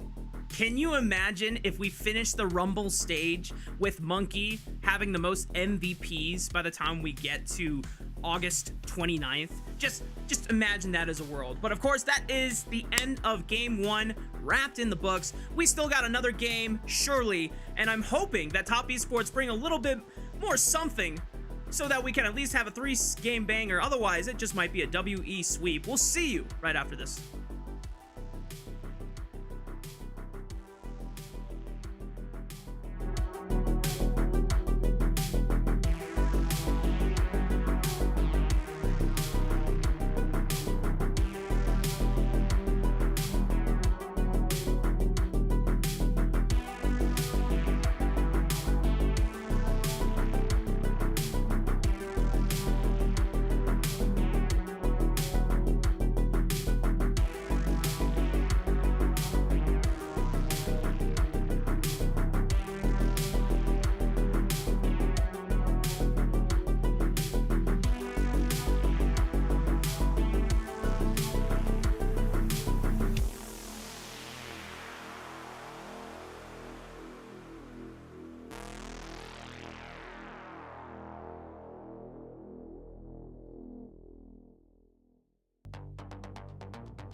Welcome back, y'all. We're getting ready for game numero dos between WE and Top Esports. And if you missed the first game and you're just tuning in, don't let the series score fool you guys. Actually, you might think it's fooling you, but it's real. WE clapped Top Esports in our first game of the series. Now, I don't want to say that it is unheard of for Top Esports to lose a game in their series this split, but the way that it happened almost looked like we were watching two different teams from the way they were performing for a majority of the split. Now, if you only looked at records, yes, that'd be pretty surprising. I think WE definitely played a lot more disciplined and to their game strategy that we had set for them during the draft.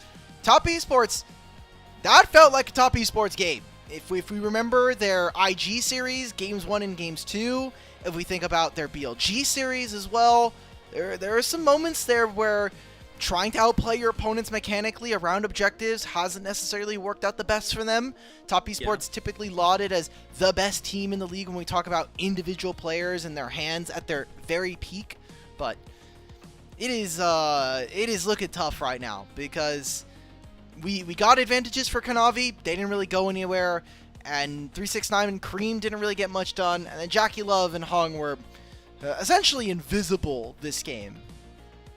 Yeah, between either Hong getting caught out before getting a chance to find a counter engage or be able to use any of his spells offensively and mostly using it to escape to no avail, and then Jackie Love just could never set himself in position off of his team, at least early on, and then he just ends up getting caught out a few times too many, so that this Xayah and Rakan was not very impactful, and given the fact that they were given the last picks in the draft for it, feels pretty disappointing for the side of Top Esports and Top Esports fans. But as you said, this seems like a thing that Top Esports fans have come to expect, not just in this split alone, but over the years. And now they are just hoping that Top Esports will lock the frick in for the rest of the series and close this. It's okay. We got at least 2 more games if you're a Top Esports fan, because we just know this is going to 3. There's no other way around it. WE have gone to 3 games against Top Esports twice or once already this split. Imagine it's going to happen again. There are too many patterns here for myself to not be able to recognize. And for Top Esports, things to consider, they're going to be on blue side this time around, so you can get a small draft advantage there. And already it seems like the priorities for what we're first picking are becoming a little different. I don't think that Top Esports were necessarily expecting to see the Trundle being banned by WE. Especially as you called out that WE were the originators of that Trundle hype back in halfway through Split 2, and then eventually everyone around the world started realizing, oh yeah, Trundle's pretty darn good into all these skirmishers right now, so this is an opportunity for Top Esports maybe to secure that priority pick for themselves, as Trundle, despite the W nerfs that prevents his late game scaling to be as good as before this patch, he's still a pretty damn good champion to have on your side, especially if you're trying to set up a tank top laner for 369. Turns out the rest of his kit is still really good. And he's just a natural counter, at least in the 1v1 and some 2v2s, just for all of the 80 junglers that we still have. Think about this rest of the series already. We still have champions like Xin Zhao up and available, so we'll see if that's what Kanavi is going to prioritize. Immediately the Trundle does hit the ban table on the blue side this time around, and wonder what the change is going to be here for Top Esports now. What jungler are they going to be looking for? No Wukong, no Skarner. Not necessarily some of our highest priority picks in the jungle. Xin would be the next one available. I wonder if Top Esports just want to snag that one for themselves, but because there's no Trundle to worry about, it's the instant Scion pick for 369. Okay, Cube, go for Ornn. You can go for Cassante. You also kind of know that this matchup is coming, so maybe there's a prioritization going in towards mid lane. Monkey on the Xin Zhao gives him early skirmishing potential similar to the Pantheon, but we have seen that a lot of our junglers are starting to trip up on this Xin Zhao champion and how much damage you actually have in the 1v1. So does this just turn into taking things like an Aurora? Are we going for the Annie that's up and available still? WE contemplating which top lane answer they want into the Scion. Both Ambessa and Aatrox have been hovered so far, but as you alluded to, it's just another tank-on-tank matchup here for Cube. Will disincentivize some lower range 80 carries for Jackie Love. Do not want to try to get into a fist fight versus Cassante. We got to see what Zika did in that last game versus Thunder Talk. True. So for Top Esports, any prioritization towards mid, they're currently hovering the Lucian. And maybe this is them going for that bottom lane. Yep, we're going to be seeing the Lucian Braum. So more 2v2 potential here for Jackie Love and Hung. But we are moving Hung off of a primary engage role, which we haven't necessarily seen the best out of this player from. Okay, so Top Esports trying to adapt to their players' individual strengths, putting a lot of faith in Jackie Love to be able to weave in and out from all these threats from the side of WE. You said that something like a Cassante makes it so that Top Esports would be less incentivized to pick short-range AD carries. Lucian is going to have to really rely on his mobility to get out of those sticky situations. And with the Aurora locked in, WE still have a bot lane to queue up for Taeyun and Vampire. Top Esports are not worried about the Ezreal. They're worried about champions that are going to deal well with the either the laning phase or deal with this Scion as we go further into this game. Maybe they take away the Corki, Ezreal and Corki, things that give Taeyun mobility have been super, super high prioritized by this team. Like you had mentioned, they do have the Aurora. Now that the Akali and the Annie take it away, is Top Esports going to be focused into or forced into more of a control mage for Cream? I mean, playing the Victor isn't super fun. Maybe we get an Ahri here, but at that point, you're kind of just trading the ability to trade lanes and then move and see which one of our mid laners is going to have higher impact in team fights. I'm also curious what Kanavi's going to pick for himself, because all of the priority skirmisher junglers are gone. Jarvan is like the next best skirmishing jungler on the table, but Taeyun recognizes that, doesn't go for the Aphelios, which without Flash would have been very susceptible to something like a Cataclysm. So because of the Valkyrie, I mean, Jarvan can still be strong engage tools for this side of Top Esports, but it's not going to get that much value into a majority of these champions from WE. This could be a Vi game if they really decide it. It gives them some ability to actually like make that primary engage. You can lock down a champion like an Aurora or a Corki. Vi is banned, I'm an idiot. We could get Nefiri. I don't know, I'm trying to look at like certain champions that we have seen before. Would be a carry champion. Oh, come on! Lock it in. Come on! Lock it in. It's okay, Mark. All right, We've all been there. Put the Jarvan fries in the bag. I understand.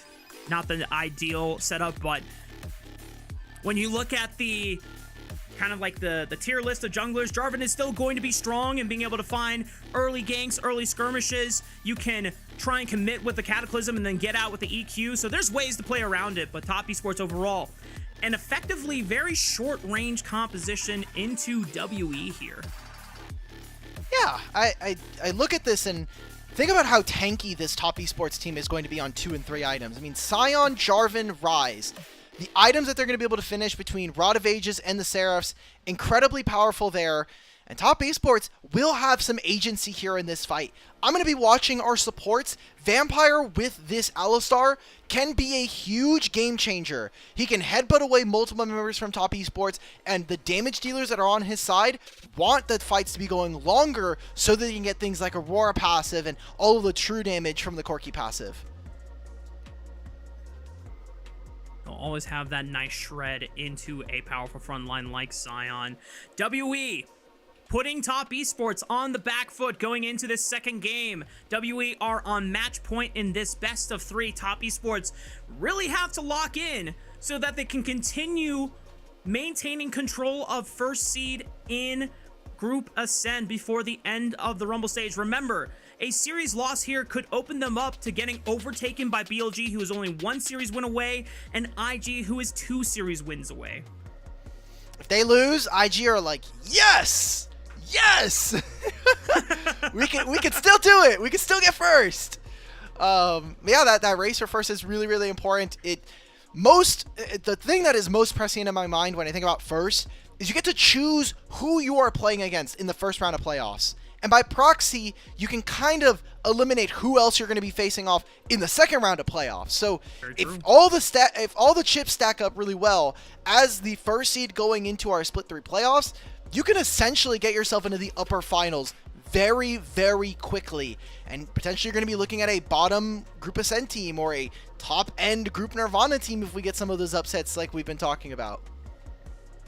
So many things still up in the air, and even though we are coming to a close on Rumble Stage, Week 6 in general, still have a few more days left for Week 7. Remember, even though on the official schedule, the Rumble Stage was supposed to end on Wednesday, the 27th, we have another full day of games because 2 of those games got canceled and delayed. So we'll have our official season ending with Weibo taking on JDG and IG taking on BLG to cap the Rumble Stage. And it's kind of a tough break that we have so many series getting moved, but that extra day does mean actually that there's less time in between the end of our regular season and our playoffs or play-ins that we'll be seeing. Information was released earlier today by the LPL official Weibo account. Seems like we're having some technical delays, but the entirety of the play-in stage will take place in Suzhou in LNG's arena. That'll be exciting. And with LNG pulling off a surprise win against ThunderTalk just a couple hours ago, there is a very small but a possible chance that LNG can somehow squeak in to the play-in stage of playoffs. It's very, very slim. I know. There are many factors, but how cool would it be for LNG to barely scrape in and at least be able to play in front of their home crowd for at least one more best of 5? I don't want that to happen. I feel like we don't spend 90% of our broadcast time for LNG talking about how bad this team is, how the management has been a little bit suspect with how many players have come in and out of the roster since the start of this year. We don't get the satisfaction of being like, man, it'd be so great to see them in another series, because we've collectively done them pretty dirty on the show. So maybe as much they did this in Split 2, by the way. They did this in Split 2 where they sucked for like almost, again, the first 80% of the season. And then what happens? They barely avoid relegation by winning their last like 3 series. They hit OMG and RNG with the fade, sending them to the Shadow Realm for the rest of 2025. There's the pan. We're going to get into games soon.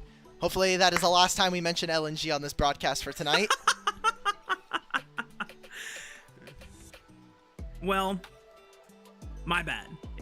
You brought it up by proxy, but my bad. My bad. Taking a look one last time at the 2 compositions loading in. It's time to hit the riff for Game 2 between Top Esports and WE. 欢迎来到英雄联盟。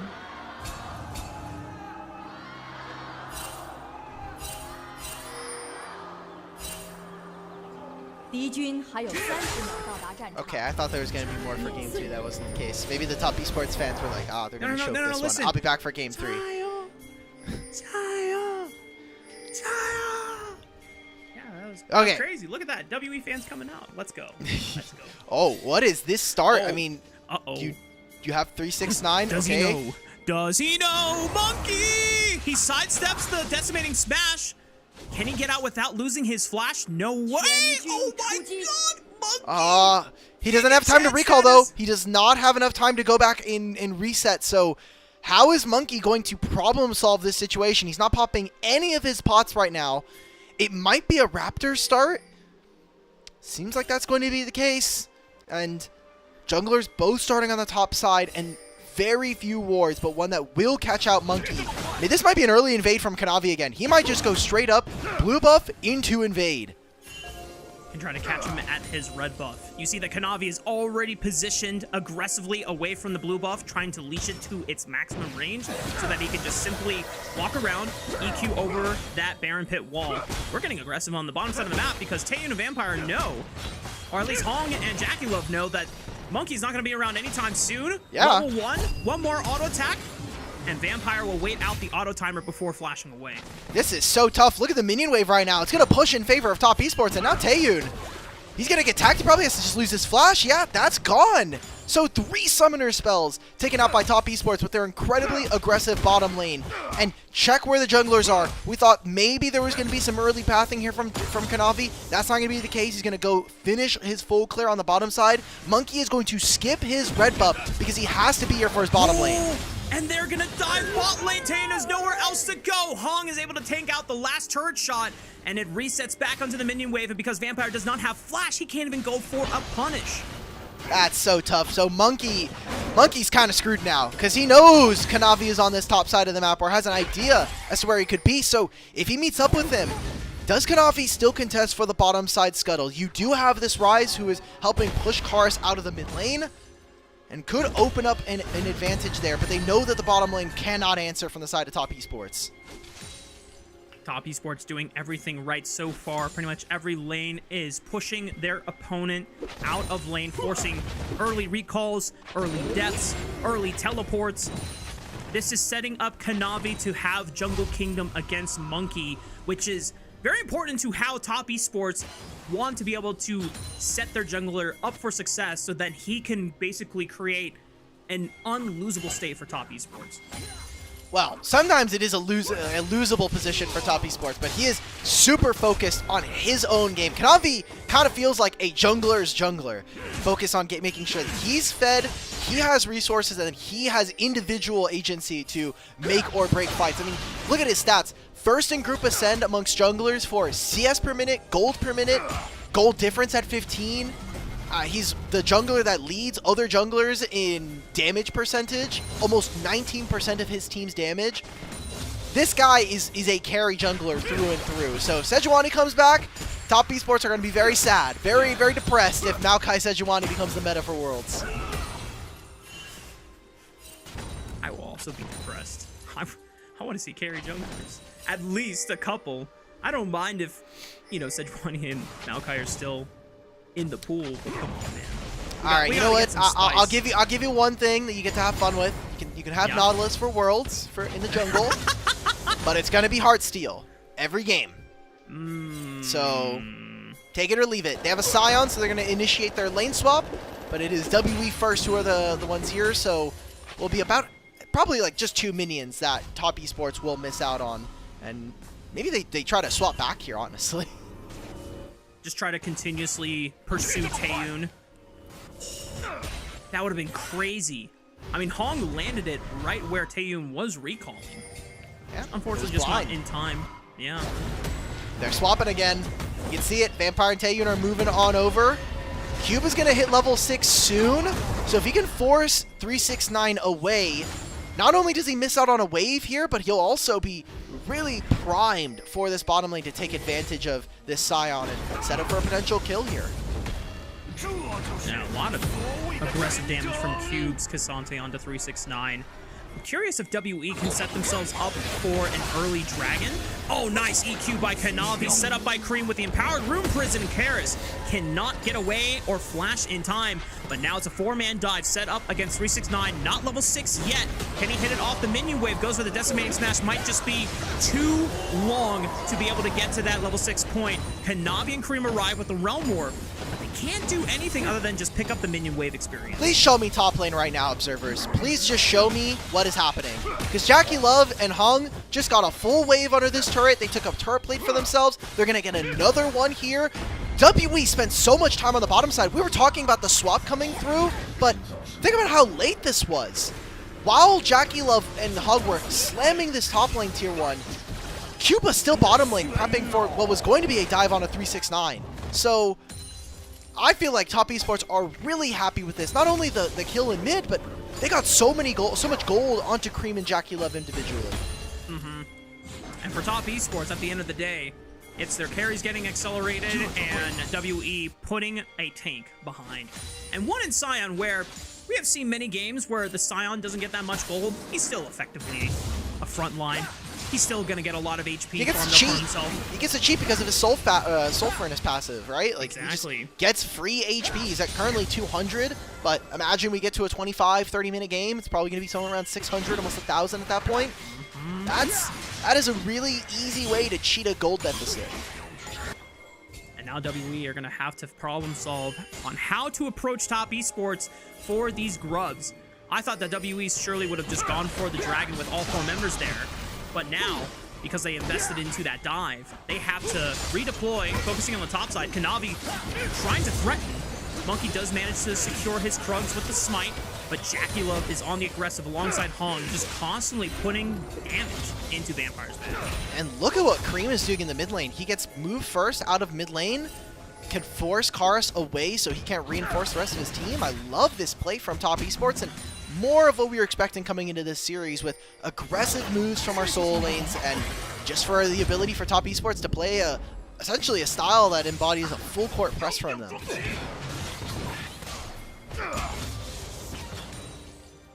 Pretty significant item advantage too from JackieLove's Lucian. The pickaxe early, whereas Taeyeon on the Corki only has a tier stacking up for that potential Muramana and a couple components of that Trinity Force. Monkey getting aggressive on the Cream. This Ryze still has flash I should say, but doesn't look like he needs it. And WE do a good job at least pushing out the Ryze. Kanavi gets 1 grub before the rest of WE start piling on in. Cream does have Sion's gonna come. Yeah. Cream's teleport is still not going to be up for another like 8 seconds though, so he's going to be late. He's really low for this play. 369.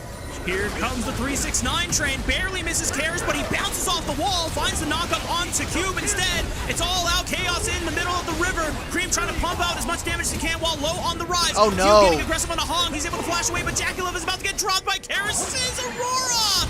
And don't tell me it's another disaster for Top Esports as WE just wiped the floor with them.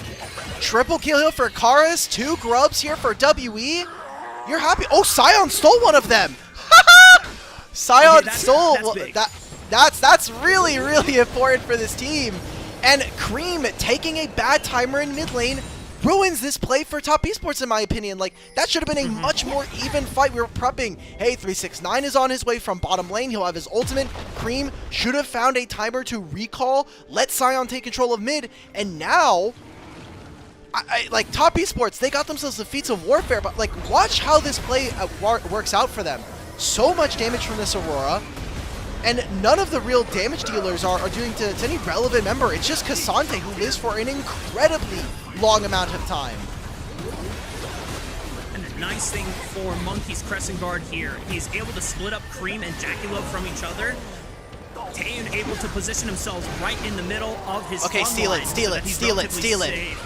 And he just walks up and he autos it. That's great. 140 HP. I love Sion passage, man. That's crazy work there.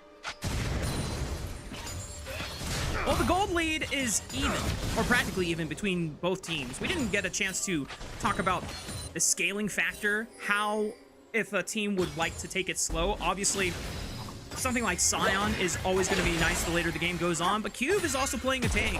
So in terms of frontline department, both teams are kind of even in that regard. I would say that WE have a lot more options as the game goes on. Mostly just by way of how their champions are going to interact on range versus Top Esports, because you're going to have Cream, who eventually can deal a lot of damage, but he's going to have to wait, and he's going to get tanked as this Ryze. Rod of Age is giving him all these stacks, the Seraph's Embrace. He could also opt into things like the Frozen Heart versus a Xin Zhao and a Corki. I think that definitely makes some sense there.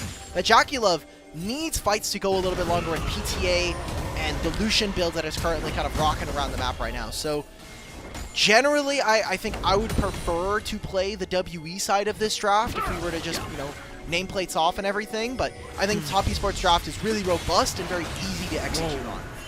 Top Esports were trying to start up the first dragon of the game, but the immediate teleport from Karis on the objective means that WE get a leash from Top Esports and say thank you very much for the first dragon of the game. Are they going to try and pick a fight here? Looks like they're gonna lose plates though, because they're losing access on top lane right now. Cream gets a wave. Cube will get there in time, but late afterwards. We're trying to go for Karis here. He has ult. No flash available. Another decimating smash. I mean, Karis just does not want to pop the Between Worlds until it's too late. Karis, what are we doing? Just use the ultimate first. There's no fight for the next 3 minutes. This cooldown is incredibly short, even with you going the Leandri's item, right? Like, That is Karis being a little too disrespectful of some of the damage potential of a Scion. And that now gives Top Esports breathing room in this game. Kars is no longer catching a wave. He used teleport to get to this play. Remember that. He dropped the wave in topside. So this Aurora is going to start to sink in gold. Has 1,000 gold lead over this Rise, but that could very easily evaporate. Yeah. The longer the game goes on for Cream, the more durable of a kind of a mid-fielder fighter he will be, being able to dance on both front line as well as back line, given the type of items he's going to be building. Culling from Jackie Love. Chunks Taeyun below 50% HP. Still healthy enough to survive and not need to pop either flash or barrier. We don't have an objective for a couple minutes here, so it's just Jackie Love trying to use his ultimate on cooldown while he has an opportunity to see if he can get an opportunity to chip some extra plates off of his turret. He's ahead of his opponent. He's 20 CS up, and if he really wants to, if maybe Jarvan was a little closer, he could have potentially even walked into that mid lane wave and hit that turret. So Jackie Love opening up a pretty big advantage. We're seeing that across some of these lanes. 369's doing it, Jackie Love is doing it. So try to brute force your opponents by having more access to gold, more access to items eventually. And a good enough timer, especially with, like you had mentioned, 1.5 minutes before that Herald spawns. Top Esports are very set up with the fact that Rise is getting priority in topside. You're never worried about this situation, and it's up to WE to problem solve how they're going to get into this objective. Yeah, thinking about their methods of engage, it's really just Vampire finding a multi-man pulverize, if not at least a single target that they can try and blow up with the rest of their damage dealers. Everyone else is kind of conditional from the side of WE when looking for an engage. Cube has to find a flank with a TP and try and bring someone in with the all-out. That's not always reliable. So WE, if they can find a window to get some aggressive vision on this top side of the map in the jungle quadrant Top Esports, maybe that's a way they can at least create that window. Certainly looks like from the side of WE, they want to see if they're going to be able to answer, maybe be a bit cheeky, catch Cream out. It does have teleport. He's not going to fall for the bait, so WE scaling a little bit more. And Navi shows here. Okay, well, Jackie Love chunks Taeyun below 30% HP right before the Rift Herald spawning in 20 seconds. They are uncontested right now on the tier 1 turret. Hong is going to stop the recall. That's huge. He doesn't have TP on this Corki either, so this is now Top Esports in a major position to contest this Rift Herald. looks like they're moving into bottom side. They don't want to go for this Herald immediately right now. See if they can open up the map a little bit wider, maybe get a second turret here, go into bottom side, help this Scion out a little bit. It'd be up to WE to pull the trigger here. Mark, I've been flashbanged. I've seen one of the worst pieces of news possible in the middle of the series. Oh, I've been waiting to spill that, but if Top Esports don't contest the topside objective at this point, then I'm ready for you to drop the news. However, okay. Hong is fine. He's playing Braum. They didn't get too much on this bottom side play. Cube's going to look to teleport into this Herald. And it is up to WE. How do they secure this objective right now? And do they feel comfortable with the items that they have to be able to match up versus Top Esports? TP's coming in early from Cube. Finally is matched by 369 on the Scion. Rift Herald below 5,000 HP, still plenty of time, but the eye drops it to 2K. Here comes 369 for the unstoppable onslaught. Monkey goes in. It's Kanavi that secures the objective. Between Worlds catches everyone in, but Jackie Love and Cream are staying safe, and now they walk forward and they start pumping damage through WE's backs. Cube takes 369 on the other side of the wall, but he still has a flash to be able to reposition to safety with the rest of his team. Cube goes aggressive, but this might have been ill-fated. They find enough damage on the 369, and they're still trying to play out these battle lines, but the calling comes back off a cooldown. Realm Warp for what? I guess it's able to scare Tay. Wait, they can win this, they can win this! But Jackie Love is still playing. He flashes forward onto Tay over the barrier for the bait. Does he have the vision? And if they both go down, it's chaos in the river. Karis able to find one more blast on the Kanavi. It goes pretty damn even in the end. And they try to use the Rift Herald immediately. It's going to go topside. Cream has to teleport. How much can they actually get? If this Herald goes over to Top Esports and they're not able to grab the turret, seems like they're going to get a top lane tier 1 for themselves, and Cream's going to get a big influx of gold. A massive steal here from Kanavi, being able to get into the pit at the very last moment. This should have been up to Vampire. He's trying to stop Hong. I think this is a huge misunderstanding of how you're supposed to execute in these fights, but even with how close it is, even with WE losing members up front, Karis and Taeyun and Cube are stepping up here. It allows WE to go not severely down in gold at the end of this fight. The fact they're able to pretty much equalize on the kill score here. It gets so crazy in the second half of this fight too, because everyone's big cooldowns have already been expended. We start burning flashes, we start burning barriers.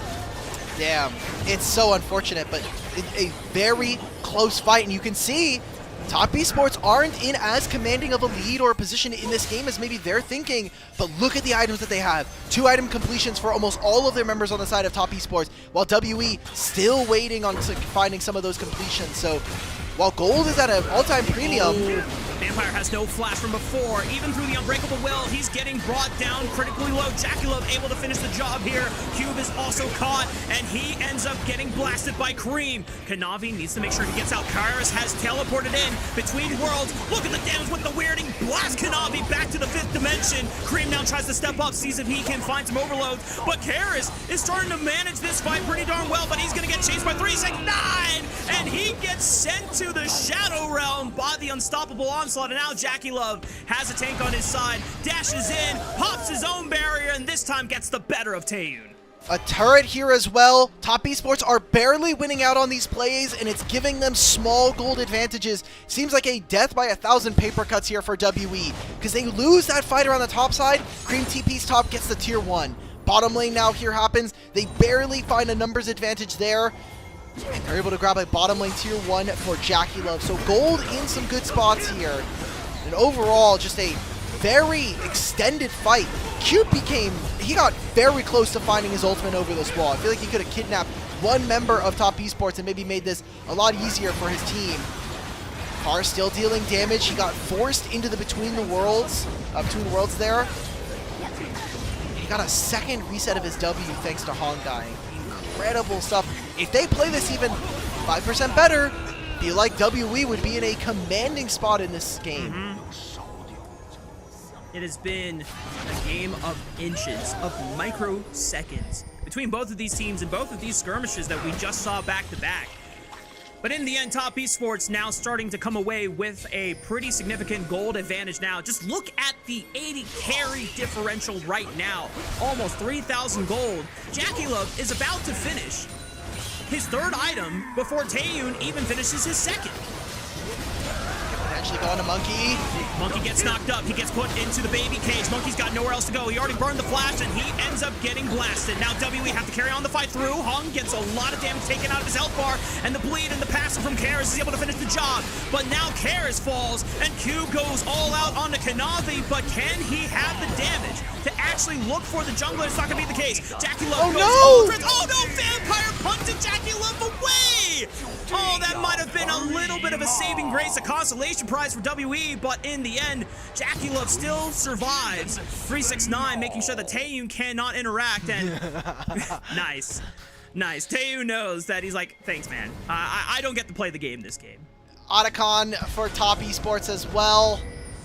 It's that kind of feels like the last fight that WE are going to be able to take. Monkey getting caught out way too many times in this game. Kind of a hallmark performance, I would say, where there are just individuals who are not performing here for WE. Vampire, I think, kind of confused on what he's supposed to do on this Alistar. You don't have to be primary engaged with this champion. You can use it to peel. You can stop a Jarvan, and from the objectives that we set up from him early from draft, I feel like Vampire has not been able to pilot this Vampire in the way that we would have expected. Monkey still dead again. Gets to use his flash, but 369 is going to lock him down with a decimating smash. And the rest of Top Esports taking that first game very personally, ensuring that Monkey is always the first one to fall here. The 369 unstoppable onslaught just deletes Vampire from the game. Taeyun gets flashed on, even though he used his own summon spell to try and escape. And it does not lead to anything good for the side of WE. Kanavi just making sure that Karis doesn't get the step up. If Top Esports had a wave, that would have just been the end of the game. Yeah. WE are very lucky that that was not the case, because 7,000 gold lead out of nowhere. We're 22 minutes in, and what was looking like an even game turns into an all-out blood fight from Top Esports. I don't know. I mean, I know what happened. I just don't understand what is going on from WE. And Kars is the only one who deals a significant amount of damage. Taeyun's very close to finishing a Muramana, so if they want to fight now, like, now better than never, but why did we not just wait like 3 minutes?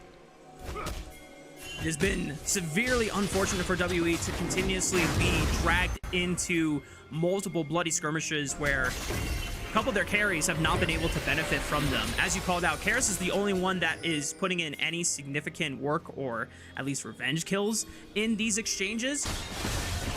But unfortunately for WE, that's just not enough, especially when the enemy Lucian is now 3.5k gold ahead and Corky now just getting a chance to complete his Muramana. Alright, so Dragon does go over to Top Esports as they complete that. Aurora can look for a teleport. Not too many wards behind them, but just having the Hextech portals again. There's that single ward behind it right next to the Dragon. It seems like that's the angle here from Top Esports. Can WE take them down? Top Esports know that the flank is coming from Karis. Jackulov opens up with the pulling, decent damage, but now they have to be careful about where this Bunny Witch is trying to hide. Gets massive damage onto Cream at 369, but can Karis escape? Kanavi repositions to his other backliners as Jackulov is all isolated, but he's totally fine. He's got the mobility to dash in and out, and 369 is manhandling Karis all by himself. He gets Cream in for the alley-oop. WE gonna get aced at 24 minutes in Top Esports. I don't know if they have enough time to finish the game, but they're gonna try. Top Esports, I'm looking at 369. He's got his teleport. They're gonna look to try to end this one. Long death timers and 10 seconds before Vampire is up. This could be the end of game 2, and of course, couldn't have been any other way, Rafa. We got WE going to 3. Top Esports had something to say after the way WE were able to destroy them in game 1. They bounced right on back with just as much fury and decimation from the side of WE in game 1. Top Esports, even the score, we're going to game 3. Damn.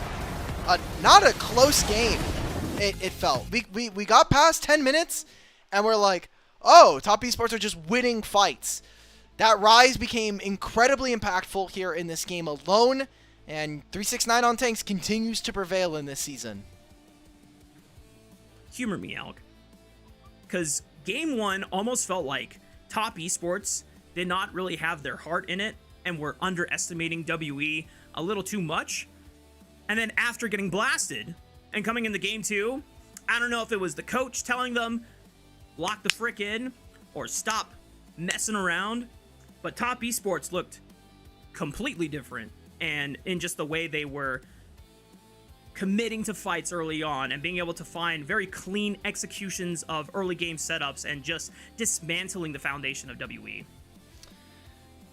Monkey did not play to the level that we expect from a caliber player. Again, this is his first year as a full starter. He's no longer sharing a spot with another player like he was on EDG. This is his full first year as the beginning jungler for Team WE, and that wasn't even the case for the first part of it. We had, I think, like 1 or 2 series where we had Tenjin on this lineup, and then he was gone. We had Monkey immediately step up and essentially lead this team to heights that they have not seen, this organization has not seen in a very long time. So live and die by Monkeys, just kind of how it goes. It is kind of unfortunate that this is one of the few games that Karis looked very significant, because that does not happen that often. It's usually just Monkey and Taeyun and Vampire when the team was historically doing well, especially in Split 2, and the solo laners are just making sure that they are stable enough that they're along for the ride and doing their job. This was one time where it feels almost disappointing that WE were not able to play around this very fed Aurora, because she was creating opportunities and they just couldn't capitalize on it. Yeah.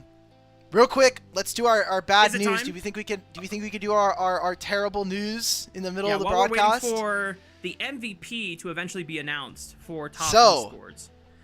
There was an announcement by one of our teams here in Group Ascend, a last-minute substitution coming through. Fun Plus Phoenix welcomes Jeje to the lineup. I feel bad because Jeje is now going to get essentially blamed. He's going to have to carry the weight of the last 2 series here for FPX.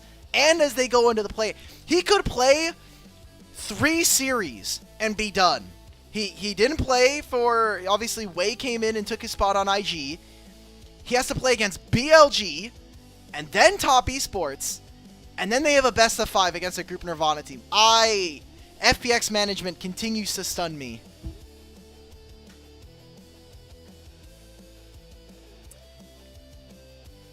I'm baffled.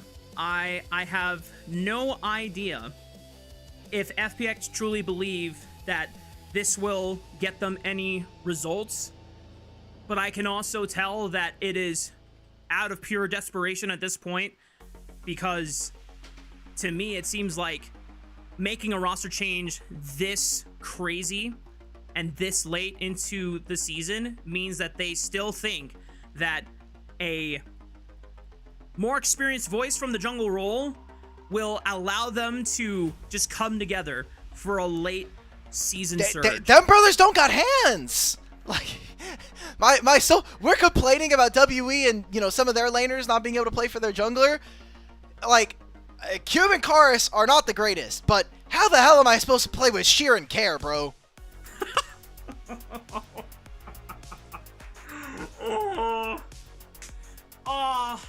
Like, I know we don't have FPX on tonight, but we have talked multiple times about FPX in general, how either Care has had to step up or has needed to been stepping up for this team since he is the longest tenured player on this org. The franchise player, the person that was supposed to be the new face of Fun Plus Phoenix after Doinby's departure. He has now been on this team for 3-4 years. The highest placing they got was last spring when they had Milky Way on the roster. Yeah, I think it was fourth in regular season, 6th in playoffs. And now it doesn't even matter. Doesn't even matter because they can't even have Milky Way play. And Milky Way wasn't even playing that well when he came in, unfortunately, either. Exactly. So, he got hit with the RNG diff. So, still, that's the most surprising thing to happen. Was happening, I think, during Game 1 and got announced right before we went into Game 2. So, otherwise, there was not much to talk about, as you can tell, for our second game here of this series. But now we're getting into Game 3s. And that is where, yeah, there we go. We've got a whole lot of second paragraph. Welcome. You're gonna help a brilliant teacher. I mean, sure, I guess, but like, how much can you actually teach in 3 days? Because they play on Monday. They play the second series up against BLG. Wait, here we go. I'm reading these passages, and don't get me wrong, this is beautiful language. This is some very flowery, very poetic language. Unfortunately, this is all the type of stuff that I would type like last minute before submitting an English essay and just trying to fool my teacher into thinking I've got something good. It's just as my break the enemy shackles. What shackles? Just show me the MVP, bro. Just show me the MVP. How is this Jackie Love? What? Mark, throw us to break. This whole post game is cursed. This whole post game has gotten. You heard the man. He's leaving the studio. Time to extend it to break. We'll see you for Game 3 right after this.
Welcome back, gamers. Getting ready for game number 3 of our second series of our Super Saturday between Team WE and Top Esports. If you missed out on the first 2 games, well, WE kind of clapped Top Esports, and then Top Esports clapped WE in game 2. So Yeah. here we are. I don't know. That game was very weird, but all I knew in the back of my mind was we finished that draft and we're like, we're going to game 3. There's no way. There's no way that WE get a 2-0. They find their third 2-0 here. Not happening. And I know we kind of closed out. Nope. We closed out the end of that game with us, like, with me mostly being a little bit mad that Lucian, the Jackie Love MVP vote. It does mean that they are now yet again tied, and they are in sole possession of first place. There's no other groups. There's no like Group Nirvana junglers. There's no other Group Ascend players. It is just Monkey and just Jackie Love at 9. Yep. Maybe that was the deciding factor in giving Jackie Love the vote for MVP in that game. Just to make it so that, but at the end of this series, only one of them will remain with sole possession of MVP leader. So that's the fun narrative that they're driving forward. Yay! Now, we'll find out how it all unfolds in this game 3, because this is Fearless. Now 20 champions are removed from the pool. A lot of focus has been on banning the skirmish heavy junglers, so Pantheon, Vi, Trundle still available to take. We'll see if those bans continue to come out, because if they do, then the jungle pool gets very, very diminished to the likes of either third-rate skirmisher junglers like Lee Sin, Rek'Sai. Assassin junglers can come up. I saw you trying to sneak that in there, bro. More than likely, it'll just be Maokai Sejuani at the end of the day. The most useless champion in the game that Rafa somehow doesn't learn, by the way, because he was getting hyped, saw it lose an LTA, and then he was like, yeah, this champion's garbage. And then he saw it in another league, and he was like, trust, it won't be garbage this time. He's like, yeah, never mind, it's garbage. So he's like, yeah, we could play, our junglers, such as champions that don't exist anymore. This is going to be WE going over to blue side, and you were talking about junglers getting pitched. For me, what I'm looking at is Karis. How does mid lane get pinched now? Because we've gotten rid of the Azir. There's no Orianna potentially going on for the rest of the series, as she has been consistently banned. And we start to drop into some of those lower priorities. I mean, even champions like Annie start to open up areas for Kareem to play.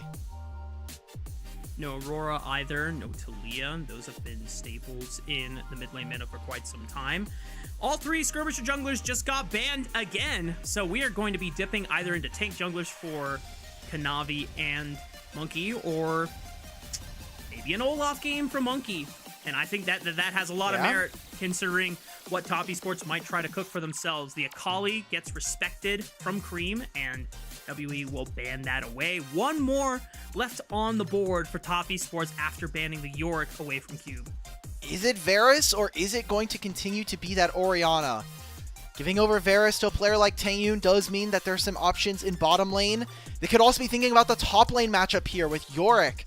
If you're trying to ban that champion, what are you looking for? Maybe grabbing an Ornn here for 369. They're going to make the trade. Varus for Yunara. I have to imagine that this is advantageous towards the Varus matchup. Even with the changes, this patch on 25-16, for him to be more on hit, we've been seeing players still go towards the poke build, and I still think it is incredibly strong, and the ability to outrange Yunara before she gets any time to hit you with these Unleash stacks.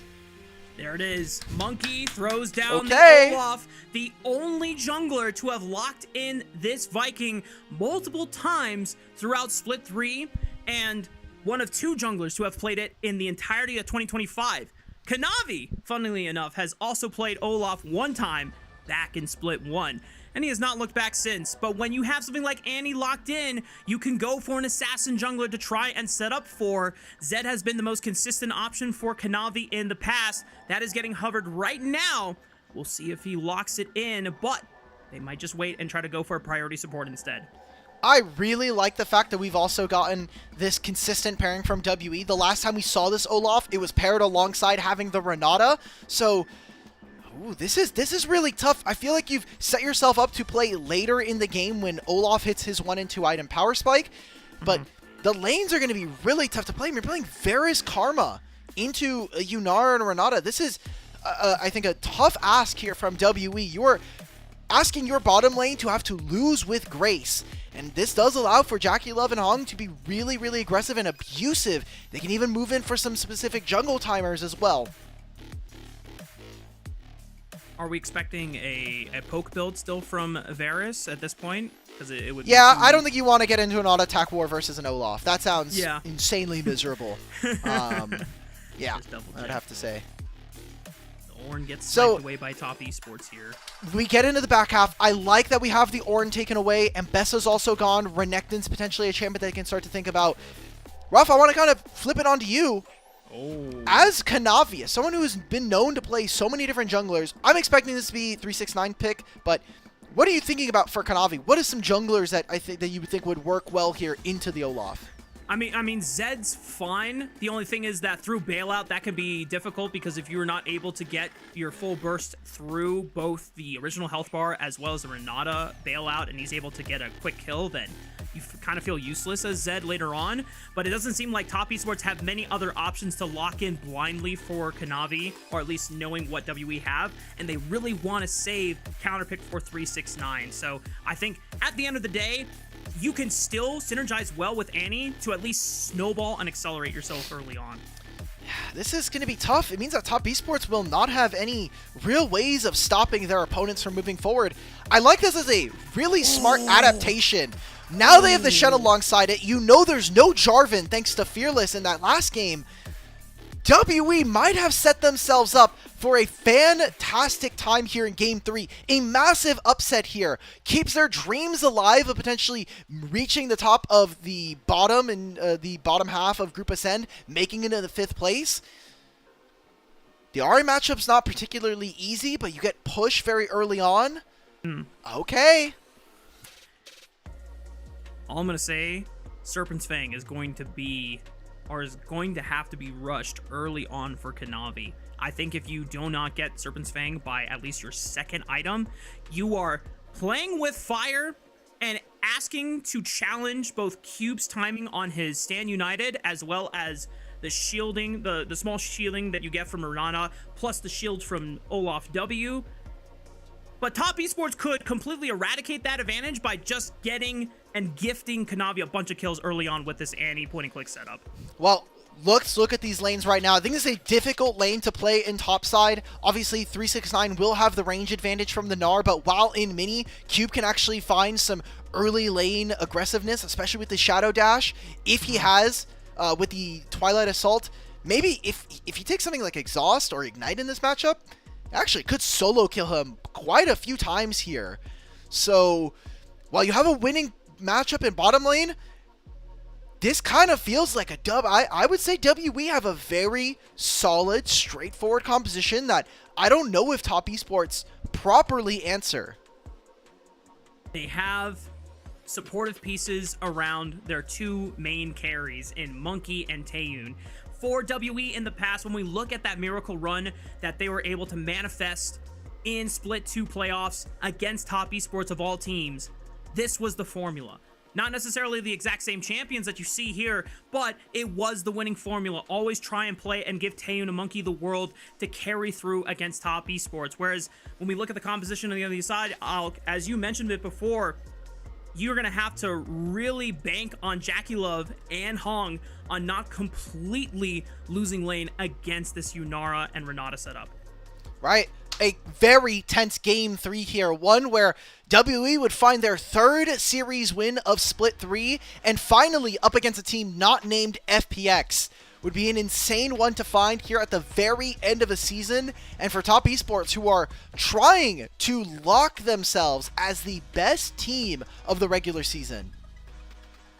Top esports can help solidify that position as the first seed by the end of the Rumble stage with a win against WE in this final game, whereas WE could look to try and escape the 7th, 8th place seeding and get themselves a better matchup against one of the weaker teams in Group Nirvana and further increasing their chances of making a deeper playoffs run. We see that both team compositions have been locked in. We have yet to see the pan over to Summoner's Rift. I'm hoping that there's not a technical difficulty that's awaiting us on the other side of this graphic. Yay! Oh, let's hit the Rift for Game 3! 欢迎来到英雄联盟。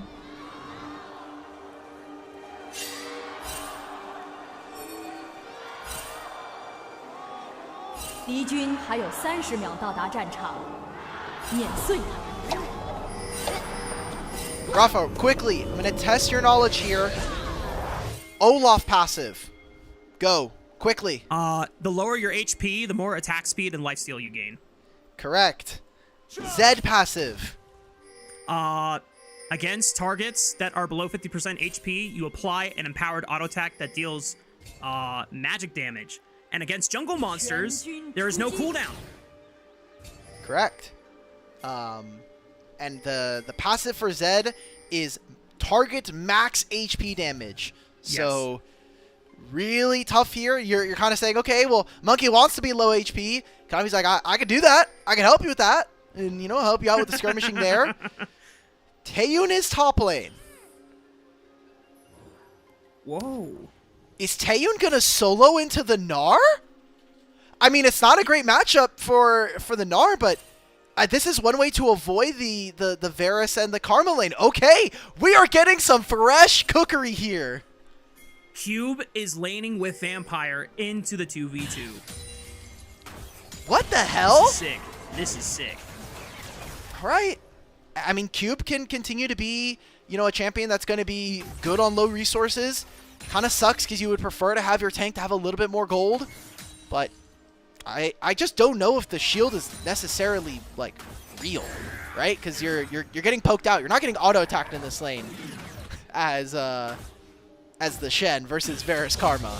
And junglers are going to the opposite sides of the map. So, two ranged top laners, Zed, Olaf. Oh my goodness.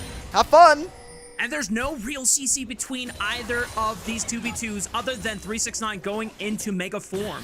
So, there's a world where we just get an all-out scrap between both junglers and top laners. Now, Taeyun does have the health advantage because he's been able to at least chunk 369 with the 575 into, I think is a 500 auto attack range from Mini Gnar. So, that's the advantage that they're trying to play for. But because Zed clears this jungle so fast, he's gonna arrive.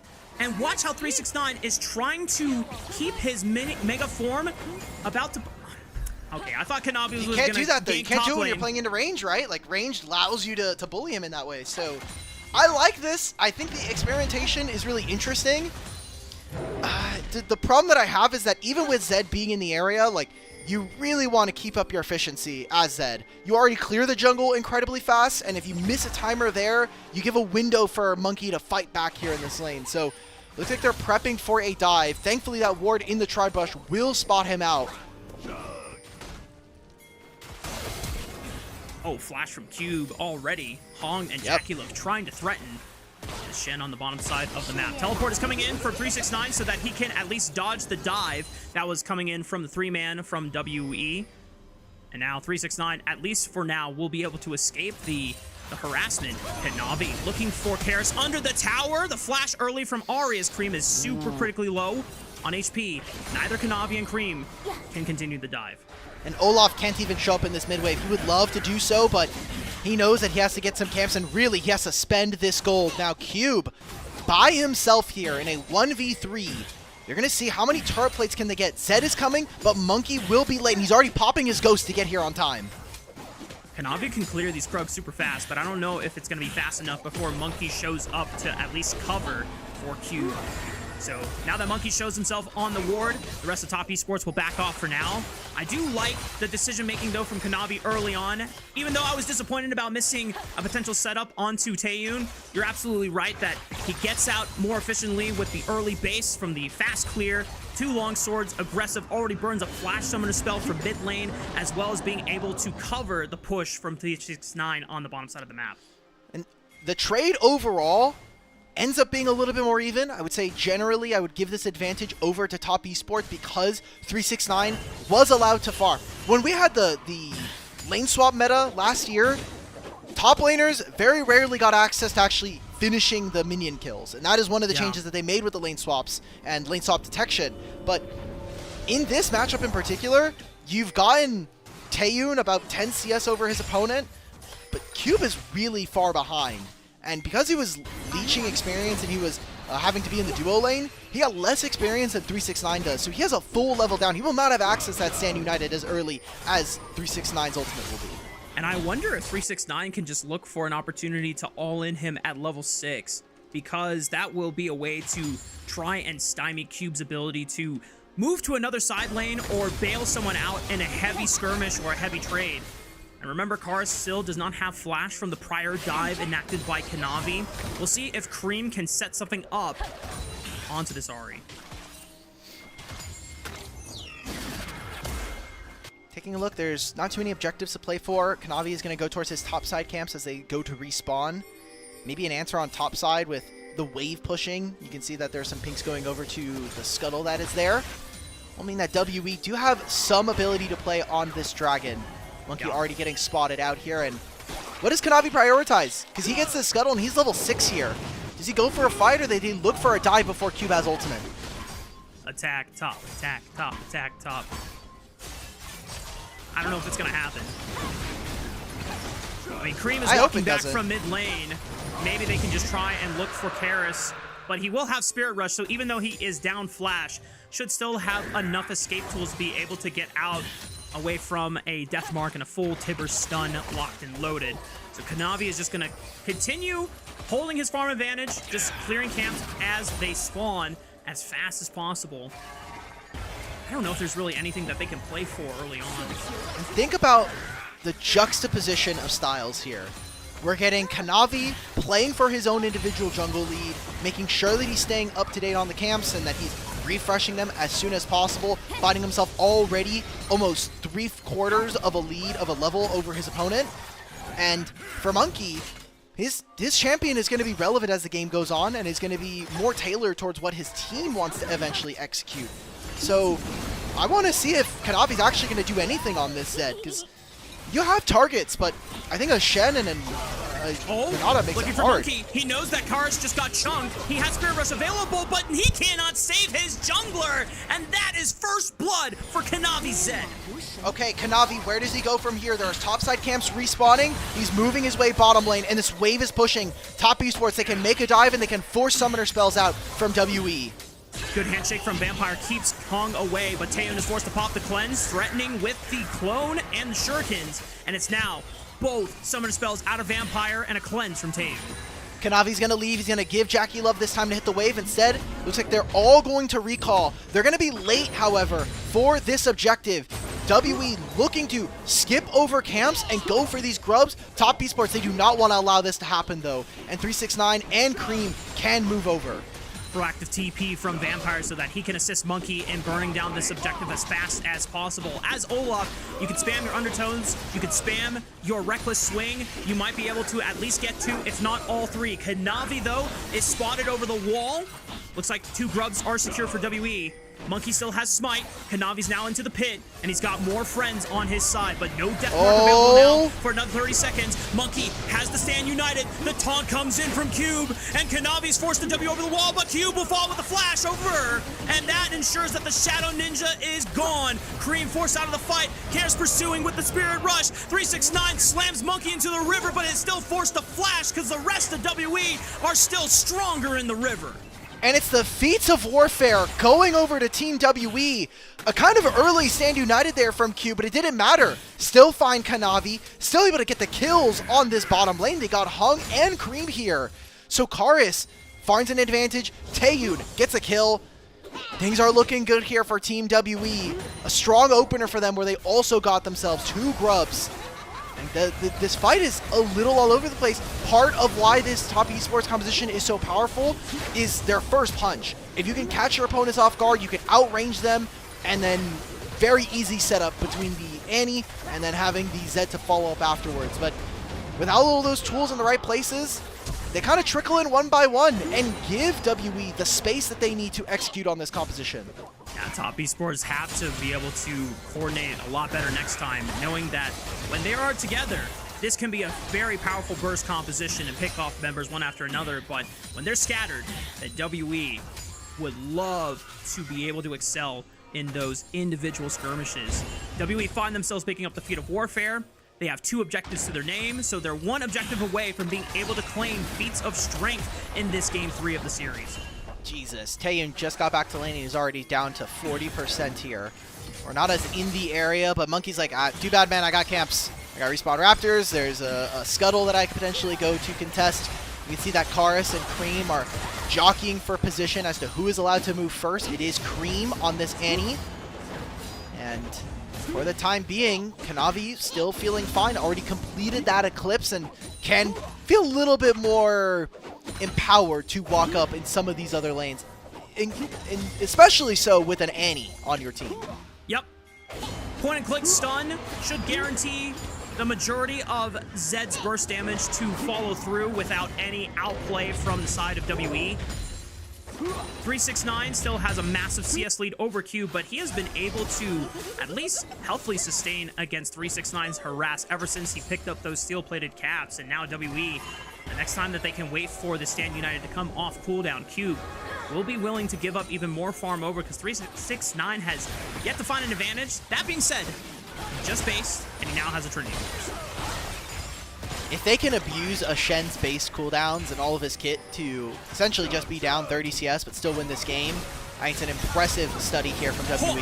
Flash from Karis, looks for the charm. Cream gets pulled in by the handshake. That's the Annie gone. But she did do a decent amount of burst damage onto Monkey's Olaf. Jackie Love trying to now poke with these piercing arrows, and 369 has arrived to the party. He's still in mini form, but he can try and fish for boomerangs. Another good charm from Karis. Jackie Love throws out the chain of corruption. Taeyun now goes forward, but now Deathmark can just pop on top of him, and he's not going to get the reset with the bailout. Monkey tries to pop the Ragnarok, see if he can turn it around. Stand United's coming in from Cube. It's going to give Monkey everything he needs to carry the remainder of this fight. Cube dashes in, forces the flash out of Kanavi, and somehow, some way, WE still win the fight. Cream is going to teleport back in. They can't start this dragon from the side of Team WE. They're going to get forced off of this objective, and we're going to get a reset from all of our teams. A very close fight there, but WE get to use those champions that are so strong in this instance. Cooldown's gone. Cream no longer in that fight. As a free firing zone there from Monkey.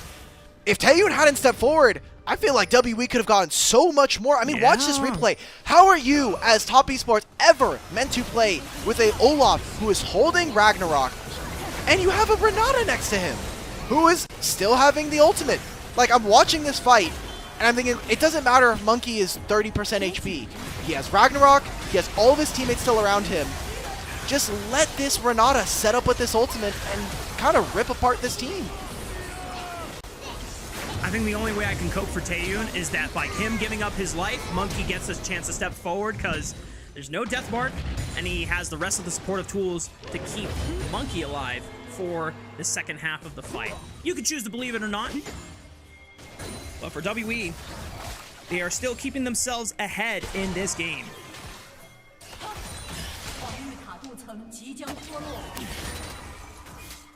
Oh? Did Okay. I disconnect? I think I disconnected. Oh, okay. I felt like I thought I was disconnected because I pulled on my cord. But we're good. We're okay. We're alive. Top laners are fighting. We got Dragon here. Vampire! With the handshake flash read onto Kanavi. He has no flash. He's forced to use the death mark. Tries to pop Vampire, but even through the bailout, he doesn't even need it. Oh wait, Kanavi gets another last-minute shield. He needs it. Vampire before getting going down, and Taeyun just deletes Jackie Love in the other isolated skirmish. Karis is going crazy on this Ahri. And Top Esports lose another fight where WE can get the second dragon. That'll be Fates of Strength completed there for Team WE. They are making what was supposed to be the unthinkable happen. They are the 7th best team in the LPL right now in Group Ascend, and they are potentially about to take down the first place team in Top Esports. Take a look back at this replay once again, and Vampire makes the beautiful read as the handshake still brings Kanavi back in. That was really well played here, and then I'm watching this. Yes, this is Kanavi, but I'm looking the other side of this fight. Taeyun is 1v2 versus Jackie Love. Oh, this is the other half of the fight. I don't know if we need to really see two replays of this, but all right. He goes Transcendent, Shadow steps over, flashes to dodge out on this ultimate, and he still is able to get hung during all of this. Oh, it's Jackie Love instead. Even better. Even though Taeyun died in the second dragon fight in the river, he's able to make up for it in the 1v2 isolated skirmish there. And now this Lunara is accelerated. 1.5 items. Karis, incredibly, astronomically fed on this Ahri. About 1.5 thousand gold ahead against Cream's Annie. Nice thing for top esports is that Annie will still provide CC for someone to get locked down, but she is the only magic damage source on this team. I just want to check real quick. I'm looking at our Twitch polls right here. Right before the Herald, 73% of fans in the chat thought that top esports were going to win. I think that says a lot for the expectations of this match. Oh no. Okay, well 369 gets collapsed. He's able to flash the undertow, still has enough HP to fight again. Monkey has Stand United coming through. Cube is able to taunt Jackie Love. He cleanses He's alive! it, but can he get out? Cube is looking for one more taunt dash, but he cannot close the distance. Jackie Love still contributing with piercing arrows, but the rest of the fight is going WE's way! As once again, Taeyun finds himself transcendent above the rest of top esports and picks up a triple. That's going to be a turret as well going over to WE. No fight can look bad when you have a Olaf rampaging into the backline. He didn't need the Renata to be there because basically he takes out so much HP. 369 and Cream floundering. Look at this game. My solo lanes are 2-5-2 in this game. We could not get the advantage from the Gnar early on, and Cream is just getting taken advantage of in the mid lane. This is not a good look here for top esports. I think a lack of discipline here from 369. Like, look at where your team is. Nowhere nearby. We now do not have Flash. We will not have Mega Gnar available for the upcoming Herald fight. I do not understand the idea of what 369 is going for. Look at Karis's build. He has Rod of Ages. He's not going to be as much DPS, but he has a hell of a lot of HP. I can understand if 369 thinking that he could chunk out Karis before the fight. We're back to live! Oh my goodness! Kanavi was able to at least steal or smite the Rift Herald away, but no one can walk in to claim the eye, so in the end, the objective goes to no one, and WE win another fight. Jackie Love loses Flash. Hung is dead again. Not on an engaged champion. What did we say from the draft? Hung not on engaged looks a little bit different and is not the same kind of player. This entire series has been a little wonky and all over the place from top esports. I feel like they are not playing at their regular level that we saw from them even just a week ago for this team. And they are floundering, kind of slipping towards the end of the regular season. Maybe a slide in form. Maybe they're just taking it easy as we go into playoffs so they don't choke there too. Looking for Monkey. They know that there is no Shen ultimate. The Death Mark should be able to pop him, but the bailout, don't tell me he lives. They finally get a chance to pop the Viking. Oh, Taeyun! But Taeyun comes over the wall. He just flashes and he goes transcendent once again. He's in a 1v3. He's got Karis now to back him up. Good charm. Catches Hong. Sets up another one, but Kanavi goes crazy. Is able to dash the Shadow Clone and pick up a shutdown onto Taeyun. And that is the fight that 369 and the rest of top esports needed to have. A turret in top lane for themselves, and now some time for top esports to actually hit these waves and farm. That was 3 kills going over to them. And I don't know what Taeyun's doing, man. This guy believes he's Superman or what? Flashing into 3 members, doesn't even get the kill onto Hung. We were in a replay when we saw this. We get to come back out of a replay to see this.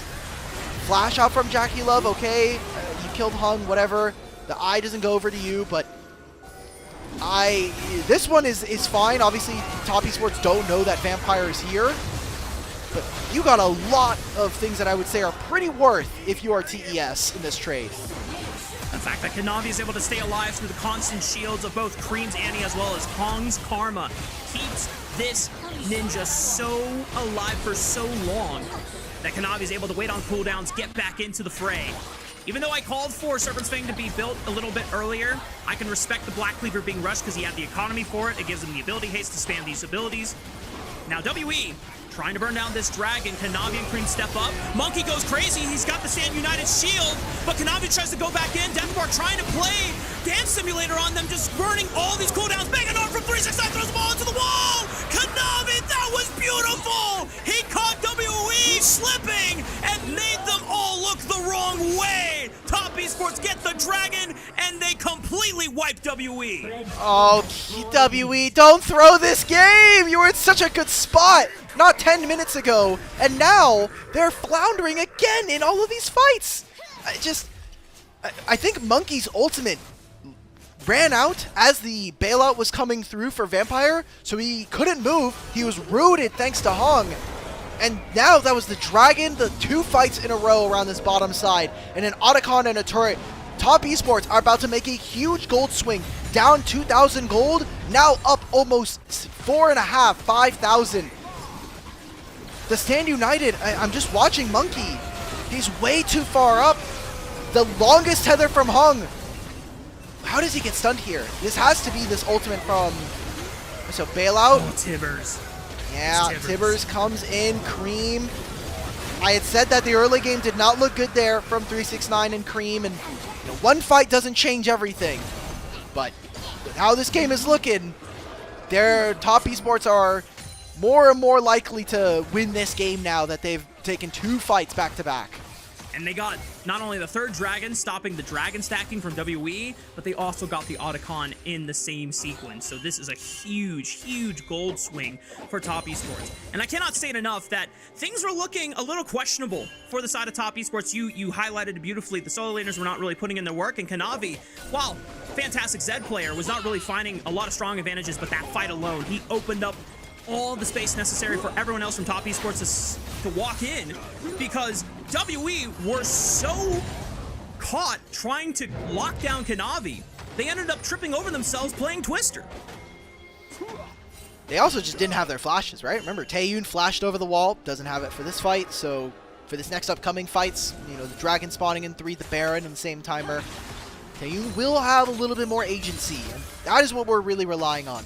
Someone else on this team does have to step up. It can't just be Monkey. And Monkey is falling very far behind. He's even in camps, but he's 3,000 gold behind Kanavi, which doesn't feel great. It's going to be a dead man's play completed now for this Olaf. So either Taeyun or Karis have to be the ones. I have to think. Completed Kraken Slayer, completed Runons. This Yunara should be able to win fights.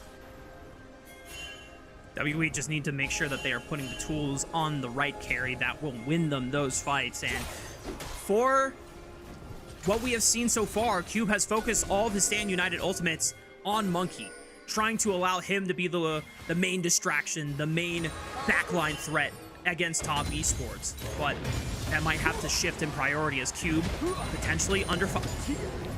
I'm assuming 369 was just trying to clear the wave. I don't know if he missed on Cube or not. Could have been. Happens. Thankfully, it's a short cooldown this late for Meganar. It is the teleport now coming in for Cream, so top wave's going to be missing. An overforce here from WE. Why are we splitting waves between 3 members? I think they're afraid that they were going to try and dive Q, but... Oh, Karis. That was the death mark, I think, coming out. No, so he still has it, but he did a large amount of damage over to Karis. This will be 2 waves now that Top Esports get to play on, both mid and bottom lane. 3 items Zed, now with the Serpent's Fang in inventory. This is a very, very scary Zed from the side of Top Esports, and he can now start to threaten full combos without even expending the death mark, just to chunk out some of these squishier carries. 369 about to hit Mega off of the Hawk here. Does Top Esports want to threaten this mid tier 2? There's no Dragon for another 50 minutes. So we'll see if 369 can get his Mega Rage bar back up in time. If the Dragon doesn't spawn for 50 minutes, we might have a chrono break. 50 seconds. 50 seconds. I know what you were going for. It's okay. Yeah, the 3 items that is very, very powerful, and what Top Esports have basically done in the last minute and a half is say these 3 bottom camps you are supposed to have access to as Olaf, not going to be the case. Almost 2 levels difference between Monkey and Kanavi right now. Monkey's going to... The items he have in his inventory are going to be as good as it's going to get. Remember, he has a Shen and a Renata to empower him as this Olaf, so we need to see if he can get stuff done here as essentially the main crux of this composition.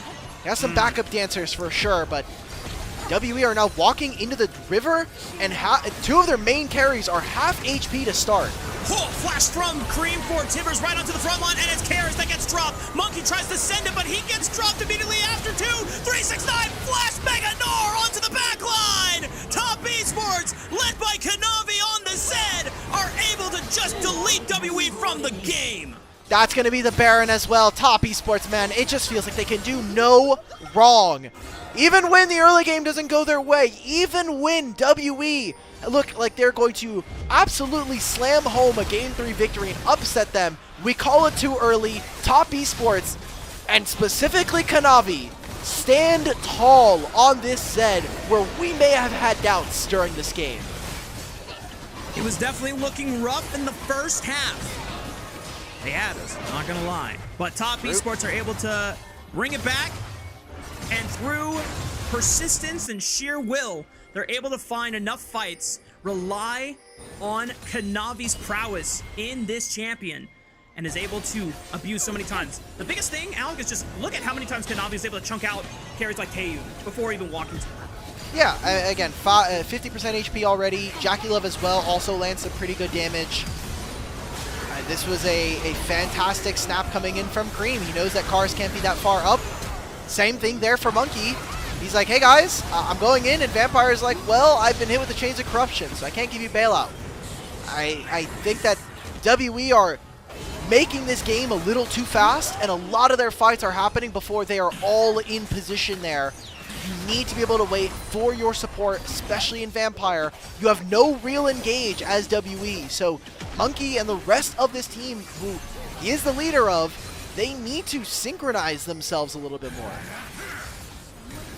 And while this series has mostly been about the conversation of Jackie Love and Monkey, our two leaders in the MVP race for the regular season, Kanavi steps up, reminds everyone, hey guys, I won regular season MVP in Split 2, and is now able to pull out a pretty damn powerful Zed performance where he is level 16, 3 levels above Olaf, 3 levels above the squishiest carry on WE side in Taeyun.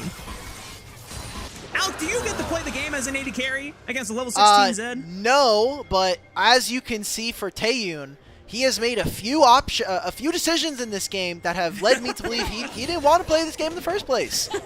I'm still kind of bent out of shape about the red buff flash, I'll be honest. And Monkey has for sure decided that this game is not going on for very long. So they're going to get themselves another turret. Still Baron here, a minute left for Top Esports. And WE just feel like they're lost. They're trying to find anything on that. There's no jungle camps for them to take. There's no objectives for them to play for because they're so far pushed into their base and they don't have any ways to play. Look at Monkey. Cream?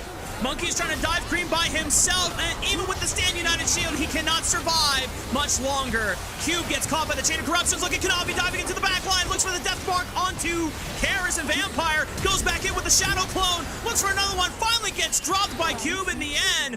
But Top Esports should still be strong enough to make the siege. I've been so happy.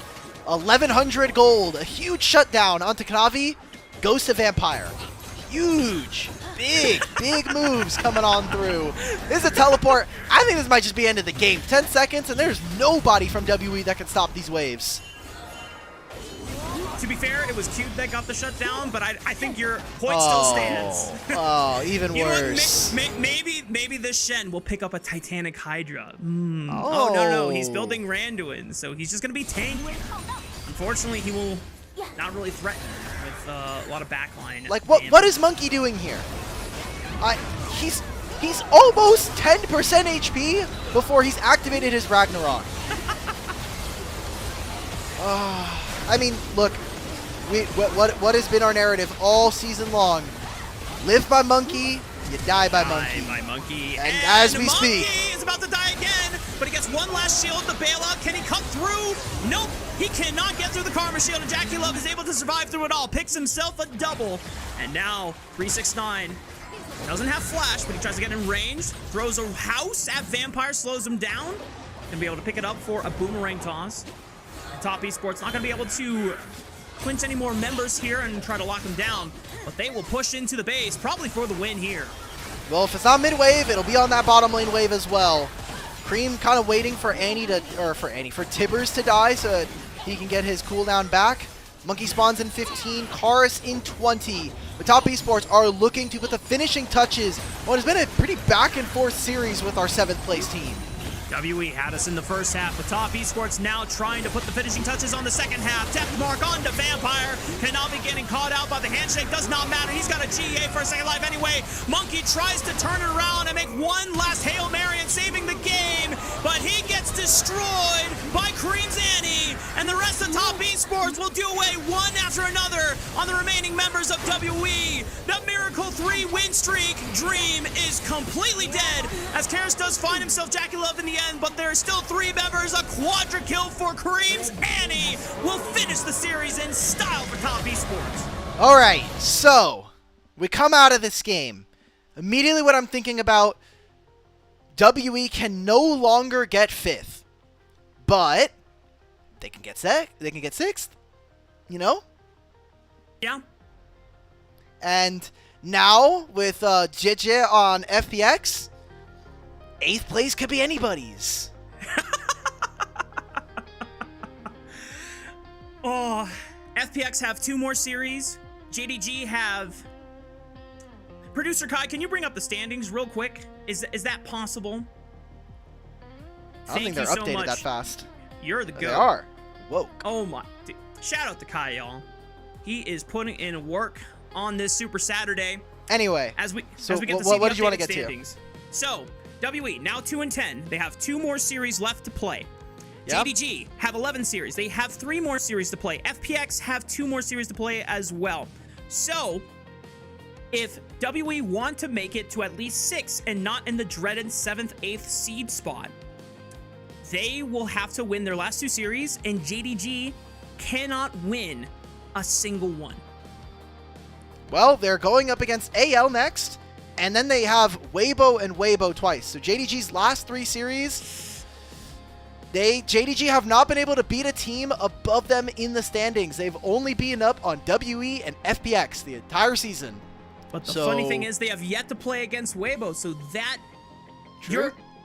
the way you phrase that could still technically be true by the time we get to their meeting. If you think about it. I don't know. I'm looking at it. WE are in a really tough spot. And look, to be honest, they locked themselves at the bottom of the standings very early on. We were halfway through the split. They'd already lost a bunch of series. It became impossible for them to make it outside of the top 4.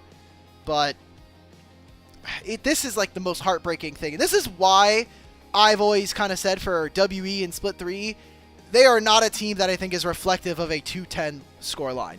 They're probably like a 4-8 team, if we're being honest. Probably closer to a Weibo scoreline than a FPX scoreline. But these game 3s have been really tragic, and honestly, even performances like we got today from Monkey in games 2 and games 3 was not the form that we want from a player that I think some people might even have on an all-pro ballot. Yeah. The best way to summarize WE, instead of looking at series score, you look at their game score and wins, because they have 1 more game win over Weibo, and they have 2 more game wins over JDG. So there is a world that they could have easily overtaken them in the standings. Yeah. Unfortunately for them, for sure, just could not close out the 3rd game of multiple series. Have they considered just winning? I mean, I don't know, Al. Yeah. As you called out, I think maybe Taeyun did not when he flashed over the red buff wall. It may have been an act of protest, because there were some things in that game that as an 80 carry player I would not have been happy about. I mean, he got solo experience, which is nice, but I don't think it's incredibly meaningful when you're playing Yunara. Again, kind of a new champion, still trying to figure out the lengths that teams will be able to go for, and also you're playing into Varus, right? Like this bot lane matchup was never going to be fun for you. But I think this is very easily a Kanavi MVP game. He earned it for his performance individually, and I don't know. I'm like in a daze, because that game probably ended a lot sooner than the game time on the screen showed. There's a part of me, Alk, though, that because of the quadra kill that Kareem picked up near the end, and because his damage looked nice, and because he also had to find some initiations. I still think it should be Kanavi because That brother's Kanavi's. not picking it up. I'm just saying, if I it know. happens, well, yeah, we'll know why. But Kanavi's, how should I say this? Him getting WE completely tripped up over themselves in the Dragon Pit was the best play of the entire game. Yeah. Just, sorry, I'm... Flashbang. All right. I'm okay. Right here. Here's that play that you were talking about. Beautiful stuff. Kanavi definitely learning some tips from Tarzan from the finals that we got to see versus BLG. I know Azale was a very big fan of that Zed play. I would probably rate this 1 out of 10 on the Tarzan scale. I'd probably give it a 6 or a 7. There's still some moments here from Kanavi that I don't think were as clean. But I don't know, man. Monkey, I don't want to say Monkey like ruined the game, but there was definitely a lot of points where I really wished if there was a way that we could get like an arena augment here. You get Chauffeur for Vampire and attach yourself so you become a Yumi bot. Yeah. That's like that would have been primo for our Olaf tonight. There was just a point in the game where Kanavi hit enough ability haste and his shadow clones are just coming up so often that it creates this constant zone of threat where they're expecting and waiting for the Zed to pop out so they can try to capitalize him, because if they do not anticipate it, then he pops out, he does a crap ton of burst damage on you, but then he has so many ways to outplay and be able to dash in between or blink in between all of his shadows. He becomes so obnoxious the later the game goes on. Obviously, it does come down to execution at the end of the day, and for Kanavi, he was able to pull it off when it mattered most. I don't know. This was a mess of a game. I'm really disappointed, honestly, in WE, which sucks because I've been so excited about what they could potentially do in Split 3, and I've just had to spend 40-something days being very sad watching them. The same story almost happening every single series we get into. Whether it's the first game or the second game, they pull off this massive stomp, and we're thinking, oh my god, WE are going to do it! And then by the time we get to game 3... At least JDG let me know, like, very early on in the Split 2 that this team was never going anywhere. This was... There was... I took the hopium from Split 2. Yep, and that's going to be Kanavi taking his MVP. So... Deserved. Well deserved for his Zed performance. And that's it for this series. Again, Top Esports now continue their playoff berth. They are now going to be 11-2. Which does mean that Billy and Invictus Gaming will have to win out in the rest of their series, and that isn't possible for those two teams, as BLG and IG will play each other for one of the last games of the season. Things are all winding down and giving us some of the most tense matches to close out the Rumble stage. With this, Top Esports, though, moved to 11-2 overall in the standings, so they are one step closer to solidifying their sole possession of first place seed. But before we close out the broadcast for tonight, we still got one more series. Oh my god, scared me. Don't worry. We still got one more series, y'all, and it's between Weibo and IG, so make sure you grab yourself some extra snacks, some extra drinks, because we still have at least 2 more, if not 3 more games coming your way.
Welcome back, y'all. I told y'all we still had one more series to go in our Super Saturday, and it's Weibo Gaming against IG. This could arguably be the most important series to end out Week 6 here in the LPL, because a win from either of these teams puts them in position to either, for Weibo, make a great heist into one of the top 4 spots, as there's only one spot left, or if IG take a win here, they can make a run for second seed, if not first. Yeah, that's really important for them. AL currently, because they only have 2 series left, they cannot make top 2. At most, they'd actually be able to tie with a team like Billy, but we can get more into that as we go throughout the pre-show. And for Weibo, very important for them to be able to keep their dreams alive of making it into top 4. And this roster, on paper, has been one of our many teams that has a lot of talent individually across the board. This team specifically has a lot of international acclaims to it, between world champions in Tien and Crisp. You have Breathe and Xiaohu, multiple time MSI champions. Light is the only person that has yet to have any international acclaim to his name, but he has been to multiple international competitions in the past. Yeah. And unfortunately for Weibo, despite all this star power, Alk, it's just not cutting it as we close out this Rumble stage. This has been a roster that has been so, I think, frustrating for fans, because they see the names and they're like, okay, we expect them to be a top-level team. They're in Group Ascend and they've been top 3, top 4, but they've had a lot of weird games. Like Xiaohu, it's a coin flip whether or not he's going to make it through the lane in a good enough spot. And if this team can get to team fights, they can execute, but a lot of the woes, I think, in my opinion, do come around the performance recently from Tien.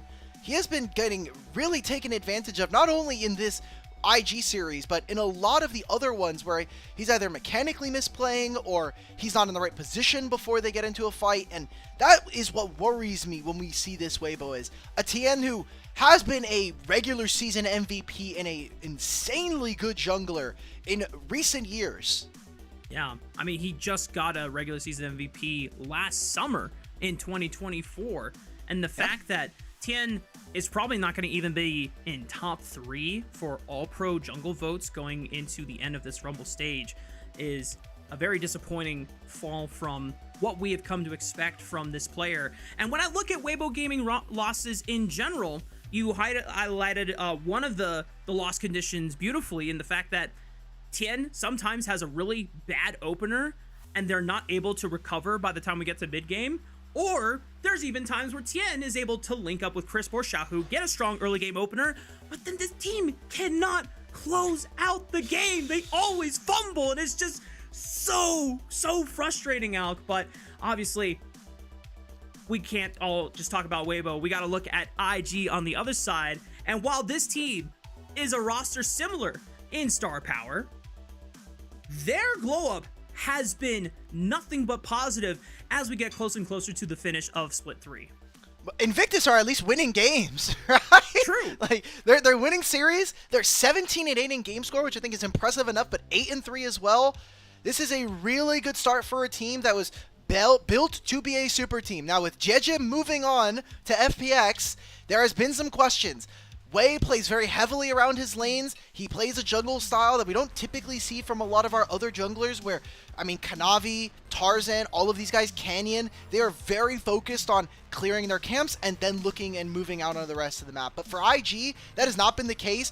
Protect Rookie, allow for Thashai to be one of our best individual top laners so far in the season. And this team, I don't know how they do it. From the worst possible spots in games, this team and Invictus Gaming find ways to win games that they have no business winning. And as Wei started securing more and more victorious games for IG, it's a nice jump scare from Jeje now going to FPX, where he has had to find a new home, as it didn't work with IG. But when you look at how well IG has been able to come together, even with some of the flaws that we have pointed out, the fact that Rookie and Wei are not nearly as mechanically consistent or as capable. you can watch this play, and we can just see how mechanically deficient some of these players are. Like, what is Gala doing? Shifts right in, dies instantly. And then watch the back end of this play. You can keep going, but I want you to keep your eyes on Wei and Rookie during all of this when they retake this Otacon. But you can continue on with your point. Yeah, I mean, like, for the most part, the mechanics are not always there. But then there are moments, especially recently, where Wei and Rookie step up. It's messy. It's kind of just plain out weird, and yet they just pull it off somehow.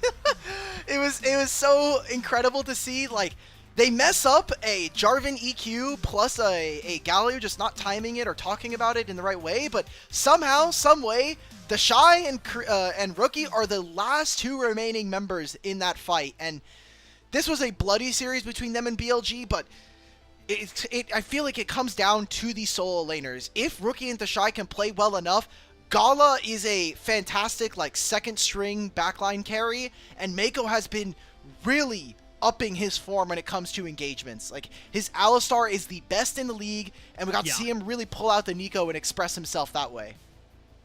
Mako overall has probably had one of my favorite individual glow-ups coming into Split 3, because especially in Split 1 and 2, I was thinking that Mako needed to be replaced because he was just not stepping up his game, but he pulls it together here in Split 3, and I know that we had recently talked about all-pro ballots and votes in general and who we think is going to get, top 3.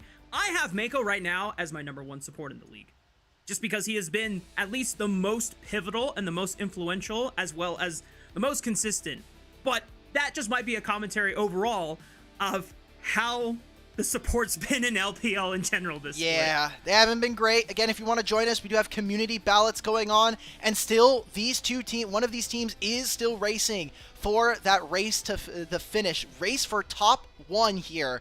Obviously, series score for Top Esports now needs to be changed. It's 11-2 at this point, but incredible stuff. The fact that IG, a team that was struggling so badly in Split 1 that they needed to make changes and they were praying for lane swaps to get removed from the game, are now in contention to finish top 2 in a league where AL were looking like the best team in the league. Top Esports have obviously been a top 2 contender all season long, and BLG who feel like they are ramping up at the right time.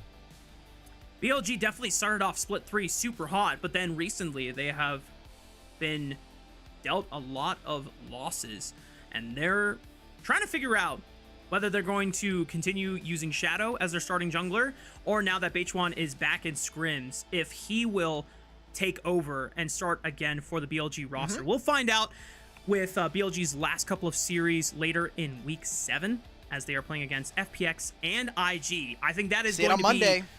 Yeah, that is going to be our biggest match to end the season off, BLG and IG, because it could just be the decider for who gets second place. Because if IG are able to win all 3 series from here on out, they will, it doesn't matter what BLG does, because that third match is against BLG, and that will lock them second seed. Exactly. That's what I was kind of hinting to when we ended the last series, right? Like, these two teams will have a direct chance at influencing whether or not they're going to finish top 2 or top 3, which generally doesn't mean all that much, but if I remember the playoff bracket from Split 2, that means you get to avoid Top Esports on one side of the bracket, which, I mean, fair enough. You will have to, you'll send BLG their way. You can let them kind of handle that on their side. Whoever can get 3rd and 4th seed. So very, very important against these two teams. And for Weibo, obviously different dreams, but if they can somehow sneak a top 4, that would be insane. Now, Dimitri, looking beyond regular season, how well do you think IG are going to fare when it comes to playoffs? I think that this team, they could make finals, but I think if you take them versus the rest of the field, versus an AL in playoffs, a Top Esports, a BLG, I don't think it's happening. Wait, I think it's happening. I forgot. I forgot that this is... I was reading the graphic, and I was like, I don't think this is how this is supposed to go.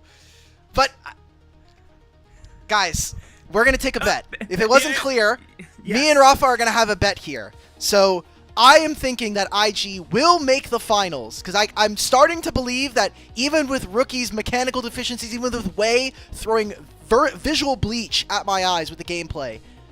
He will be able to, they will somehow find a way to get through. And you already heard the argument from Alk presented so beautifully on why I clearly don't think that IG will make finals. But if they do, then I will have to record a karaoke to The Shy Is Back by Cadril. So we'll see what happens by the end of playoffs, which play-ins will start, as we mentioned earlier on the show, starting next weekend. We are into draft for game 1 of our last series of the night. Let's see how it all kicks off here, as right now Weibo have taken 2 of the highest priority mid laners away from Rookie. We'll see if they continue trying to diminish that pool. These are very easy bans. I think you want to make sure that you can secure something like an Azir or the Orianna here for Xiaohu. I think giving Rookie lanes where they are favored for the most part, or they're going to have easier times, just makes sense. And Aurora and Annie have very large impacts in team fights. So Taliyah, Azir, those are kind of some of the first picks I'm thinking about here.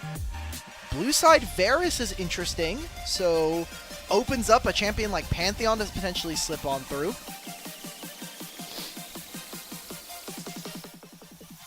It would be nice for Weibo to open up Azir for themselves here, since Rookie has strayed away from that champion now for the entirety of the split. Yeah. And because IG do not want to give that champion over, things like the Taliyah become very, very enticing here for our first opener. But Pantheon, a jungler that still remains to be very powerful in the right hands, and if executed well in the first 10-15 minutes of the game, can lead to that massive snowball, and it's one that Tien would really like to be able to pilot. But as I say that, Rumble is the lock-in for Breeze. They're going to make a pivot into the Rumble. So I'll be honest here, Rafa. I think this plays into IG's hands. You're going to give over what potentially could be an Ornn or a Sion to the Shy, who has been able to play both the tanks and the carries at an extremely high level. And you're still giving options for IG to either take things like the Taliyah or even go for jungle here in this instance. You can still pick up the Pantheon on your side. And with a Gwen top side, now it's on Weibo and really Breathe. How is he going to be able to pilot this matchup in the early game to actually gain an advantage? The last time that IG played against Weibo, one of those games that we saw in the replay files, was Wei absolutely destroying Tien in the early game off the Pantheon, finding that early invade after burning his flash, and just continuing to make Tien a non-factor. And now, Wei's gonna be like, hey Tien, do you remember what happened last time? I'm gonna do it again. Yeah, Tien, you started off the game at like 6 minutes, 0-3 on Xin Zhao. That was a nightmare to watch, and really unfortunate for Weibo. And so we get further into this draft. I think playing side lanes is a little difficult this game. You can see why they were taking the Taliyah away from IG, but with a Pantheon and the Shy on this Gwen, imagine that Breathe or Xiaohu have to be very careful about when and where they show up, because Gwen can chase them down once she's level 11 and has an item or two in her inventory. I'm a little curious why IG didn't want to go for the Taliyah Pantheon combo outright, because the Gwen wasn't going to be threatened on being taken away, since you already knew that Breathe was playing Rumble and nothing else. I think it's just to get counter. Just give them the ability to, like, give Rookie the ability to figure out what his matchup wants to be, right? Sure. So. Poppy slammed for Tien. So this will be a way to at least stop Wei from being able to jump on him with that empowered W, if he can time the steadfast presence right. Functionally, this Poppy is a flex for Tien and Crisp. Crisp is a nasty Poppy player. It is one of the very highly banned champions against Weibo. They very rarely get this champ available to them. So getting some decent lockdown. I think you look at Weibo's squad and their ability to make picks with Poppy Dash, with Tien, or with this Taliyah from Xiaohu. You should be able to find individual members like this Orianna. It's a matter of whether or not they can actually coordinate that in advance and actually execute on the plan. So we get into the second phase of bans. Think Alistar, think Nautilus potentially in these bans for supports are going to be little bit higher prio since IG don't know where this Poppy's going. Yeah. More than likely going to spread the love on who and what roles they're targeting. They still have to respect the fact that it could just still be a Poppy jungle, which is why they're eliminating some good support options here. Weibo are going to answer in suit, making sure that, well, if we can't get the Rel, then these guys will not get a chance to snag the Alistar for themselves. As right now, IG are very limited in engage, or at least hard engage right now. Pantheon can send it with a Grand Starfall, but that usually only works when you're super ahead and super durable off of item spikes. If you're trying to engage solo as a Pantheon, that goes as well as a solo Vi ultimate into the backline. I was going to say Rakan, but it seems like they're going to ban that themselves. I've been missing Leona. I know that she's a bit too on the nose of where and how you'll find engagements. This could also just be from IG that they're going to go ahead and take Nico on 4 and then let Gala see the rest of the composition and get a favorable bot lane matchup, since you know that Nico can kind of smother a lot of lanes thanks to her kit. It's been the Kai'Sa ban away, so less dive available for IG. If they are going to go for an AD, if they want to go for a blind, I don't think Jhin is too bad. You'll struggle later into the Poppy, but I think the Deadly Flourish is really, really strong. Sivir, from what you're seeing right now, gets options to play, but okay, that's going to be the case. At least you don't have the fear of the Alistar ruining your day, as Alistar can be very difficult to play around as Sivir. The on-the-hunt movement speed will give IG a burst for easier access in trying to just flood Weibo's gaming formation in these team fights. But this will open up now Weibo to force an option for Crisp. So, where is this Poppy going? I like the Jhin. Talked about the range here from Weibo. If Xiaohu's going to move forward with the Weaver's Wall, if we're going to see this ultimate from the Equalizer in Rumble, then they can use the Deadly Flourish and play a little bit further away from the rest of their team. Catch someone like Rookie on this Orianna. And potentially whatever support is going to be here for Mako. It's going to be Bard. Ooh. So we're getting the pressure onto some of the immobile members and a double-ranged bottom lane versus Sivir. So what matchups do you got? I mean, Nico is fine, but you do not want to get caught out as the Bard versus a potential like Nico slam from Mako. The thing I'm still concerned about for IG is that they do not currently have a hard form of engage. And even though, oh, we went with Karma, okay, well, Dimitri, IG don't have an immediate lockdown button on multiple members here. It is just, we're going to pop Mantra E for movement speed, we're going to pop on the hunt Sivir, and everyone is just going to zoom on in, and maybe Wei finds a W onto multiple members, and that's a shockwave, and you know, that's what you're hoping for. I'll be honest here, Mark. I think we got to simplify this very easily. How does Weibo kill these guys on 2 items? Like, Karma's going to be giving a hell of a lot of shields. You're going to be having an immune Gwen. Pantheon's going to be very tanky with 2 items. Think Sundered Sky. He can go for Black Cleaver second if he really needs to. But the champions and the items that IG are going to be building, when they hit 2 and 3, they're going to have way too much HP for Weibo to burst them out very simply. So, I don't know. I see this draft, and yes, they don't have a form of hard engage, but Weibo are the ones that are forced to find picks, to make things happen, and to create early action in this game. And Bard needs to be highly, highly useful this game. Otherwise, I think IG came away with a really strong draft and a potential Game 1 victory here. But what happens if they don't get ahead, Alk? What if they're not Well, able to... if you lose early game, sometimes you lose late game. But we've seen IG, that doesn't matter. They can lose early game all they want. True. And they have the most entertaining games of the entire LPL. It is fair. The last time these two teams met, even when Weibo had a massive lead early, they couldn't close the game out against IG, so we'll see if the story remains the same in their second and final bout here in the Rumble stage. Both compositions are locked in. It's our final series of Super Saturday. Let's hit the rip for Game 1 between Weibo and IG.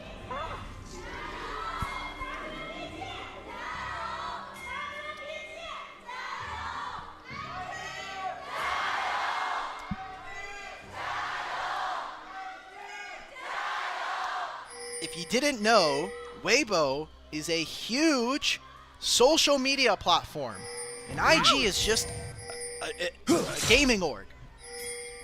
How do IG have louder, very clearly louder gyos than one of the biggest social media corporations in the world? 2 words. Jungle diff. There's no way Wei is the one that's bringing in the fans. Wei has been maybe bleeding some IG fans. Okay, true. Yeah. Rookie and the Shy, very popular players, obviously, for their history. Wow, look at this top side for Weibo. Triple phase rush. Because they know that IG they're going to lack damage, right? They're going to get a ton of movement speed, but they're going to lack damage here. So I feel like if you're going to get into an arms race versus IG, you're going to be ones winning here. Really important to see how the Shy plays out this early lane, and we're already seeing that double ranged matchup here for IG. Mako and Gala trying to get into the face. You can very easily trade in the mini wave with the Sivir. Holy crap! Fan What? vote is massive, 92%. My goodness. They lose game 1. Oh, that would be a very Keck W moment. Shy already getting very aggressive and hitting level 2 first gives him a decent health trade into Breathe Rumble here. Looking at some early pathing options here, more than likely it'll just be full clears from both Poppy and a Pantheon, but with how chunked bottom lane is starting to become... Oh, actually, well, they're pathing towards top side. With how chunked top lane is becoming... Yeah? do we see some aggressive action from I Wei think Wei is going to be really aggressive towards his jungle camps, and then he's going to realize that the Shy's wave is bouncing away from him, and he's going to go towards the bottom side and just get the scuttle that spawns down there. Maybe there is a little bit of action here, but the early wards from IG were pretty smart. Tien got a single ward down onto Wei's Raptors, but didn't spot the Pantheon there, and the vision that they currently have from Invictus is making it very easy to spot out this Poppy if she's going to play aggressive on top side. Very true. Tien is going to at least be in the area to help give cover over to Breathe and Xiaohu if they want to get aggressive. But as you called out, the ward does spot Tien's position. But they also see Wei with a ward of their own trying to now look for the Scuttle Crab. And Tien knows that he cannot outbeat an empowered Comet Spear, especially with the execute. Wei is so smart here. He has to go top here. He has to cover this because Tien is going to go for the dive. Exhaust available here for the Shy. Steadfast Presence blocks the dash from the Shy, and he knows that he is cooked. It's first blood for Tien's Poppy. Wow. Double Scuttle here potentially for Wei. Wei, just move. Yep. Do not care about the top lane wave. The Shy's going to TP back. He misses out on a large portion of golden experience. So down 10 CS already versus this Rumble. Some of the changes to Gwen not too long ago, taking some HP away from her, and obviously the armor as well. Not too impactful, the armor one, but makes matchups like these. And we saw the evolution of this matchup really this year with taking things like the phase rush for the Rumble and the exhaust for the Gwen. Oh my... What? That was insane, Bard Q. This guy does have a World Championship skin for this character, if I'm not mistaken. He's not using it, but he does Bard mechanics. Keria? Keria has one, but also Crisp has one too, if I'm not mistaken. I guess he does. It must suck then. That's why he's using this one. Oh no. I thought Chris was Leona. No. We can verify another time. We've got supports in the mid lane, or at least Mako now trying to answer and make up for the fact that Chris roamed into the mid lane. Tien just body blocking and making sure that Xiaohu does not get caught out here. Chris trying to at least leash these raptor camps, saying, "Yo, you wanna take these chickens?" And Mako walks up and says, "Please don't. Those are my junglers." Yeah, please, please. I don't want the. Please. All right, that's fine. You just take my camps. Well, all in all, Wei gets double scuttle here, and with the trade of where these lanes are at right now, I actually think it's a really decent spot for IG. Like, it's Gwen by herself, so she's able to farm. Mako did miss out on a little bit of experience here, but you would think versus when you're playing against Bard, a champion that usually gets a little bit more unique access to XP, he's doing fine for himself if you're Mako on this Karma. Yeah. It was Thresh. It was Thresh for the FPX skin. Oh!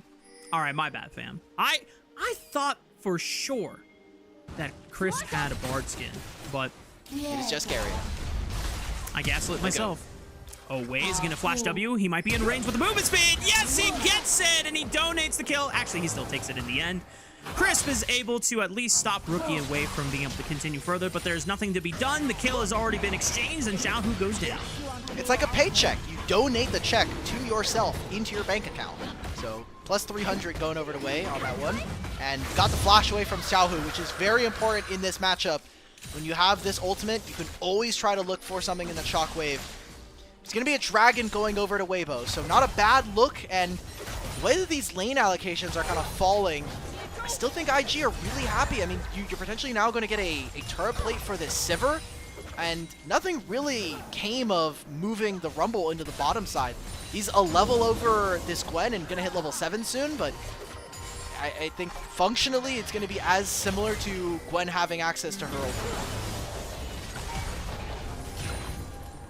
See if IG can take advantage of that power window there for themselves. Xiaohu, no flash available. Decent flick on the way, but unfortunately for him, he threw out the shield, so he blocks a majority of that burst damage.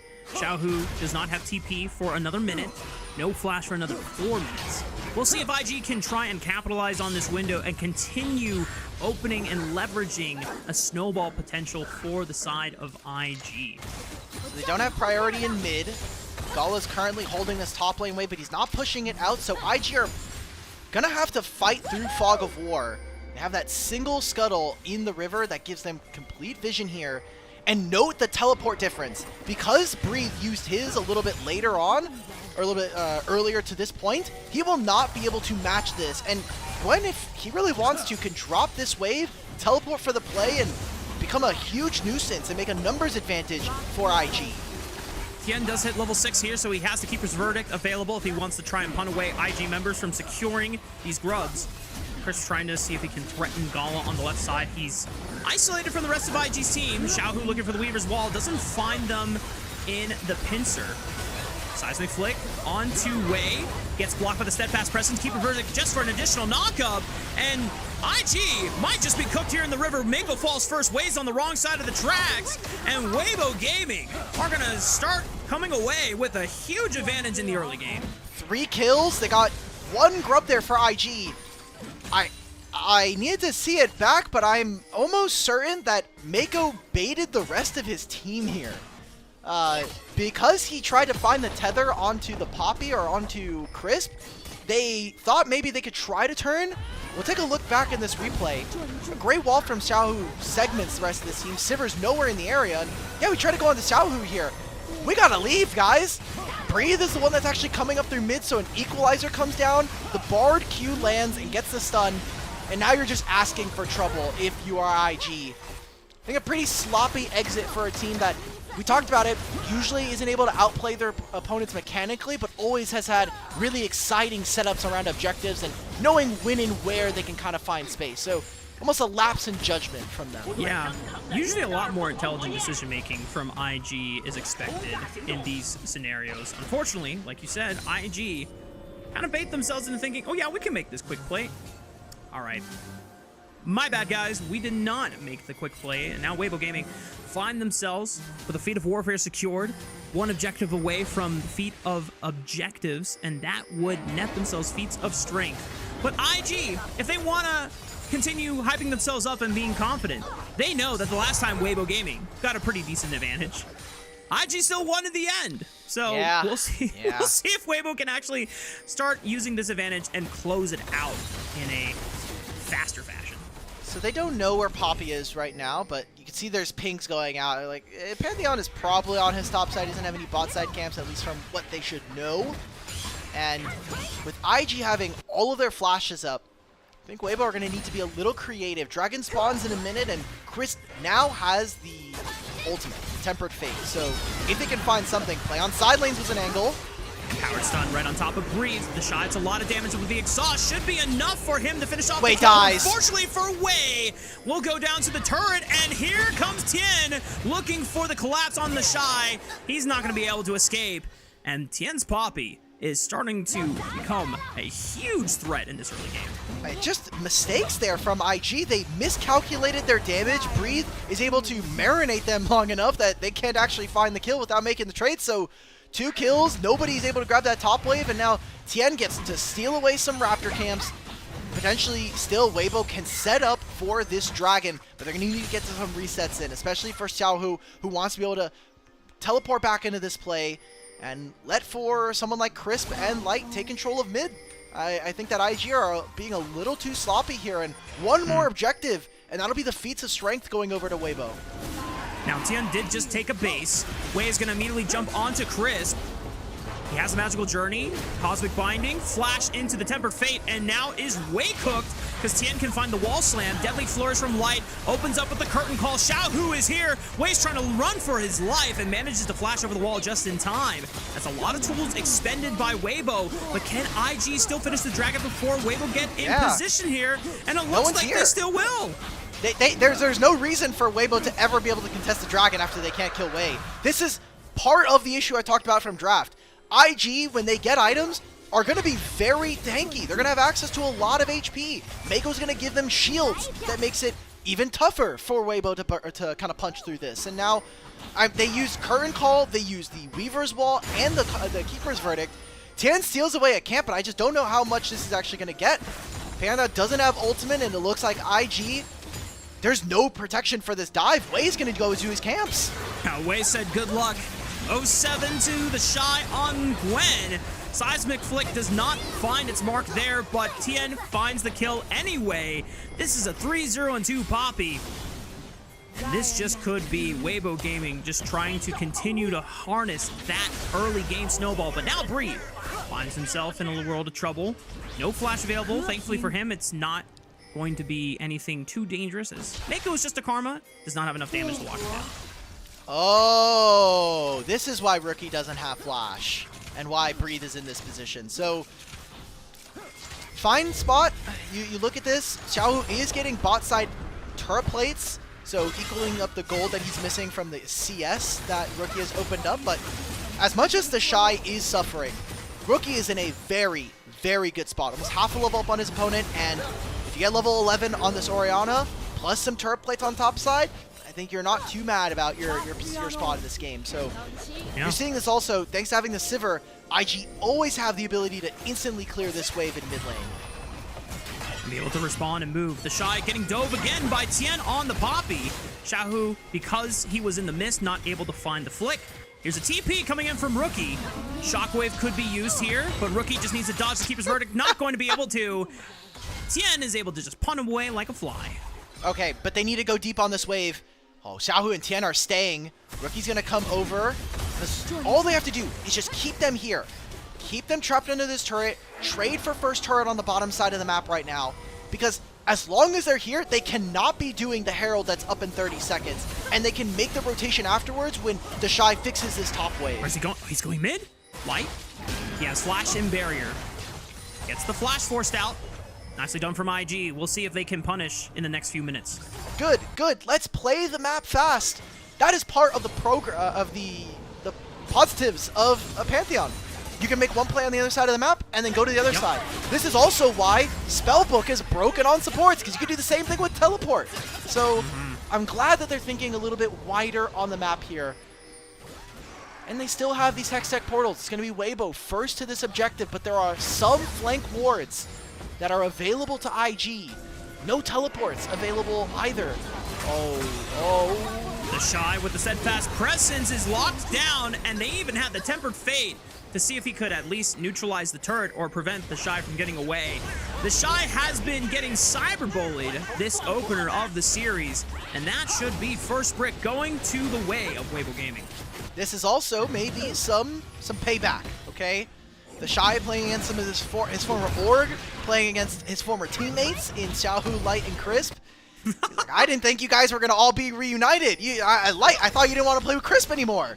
And he's like, you know what? This is for finals against T1. Oh no, dude, come on.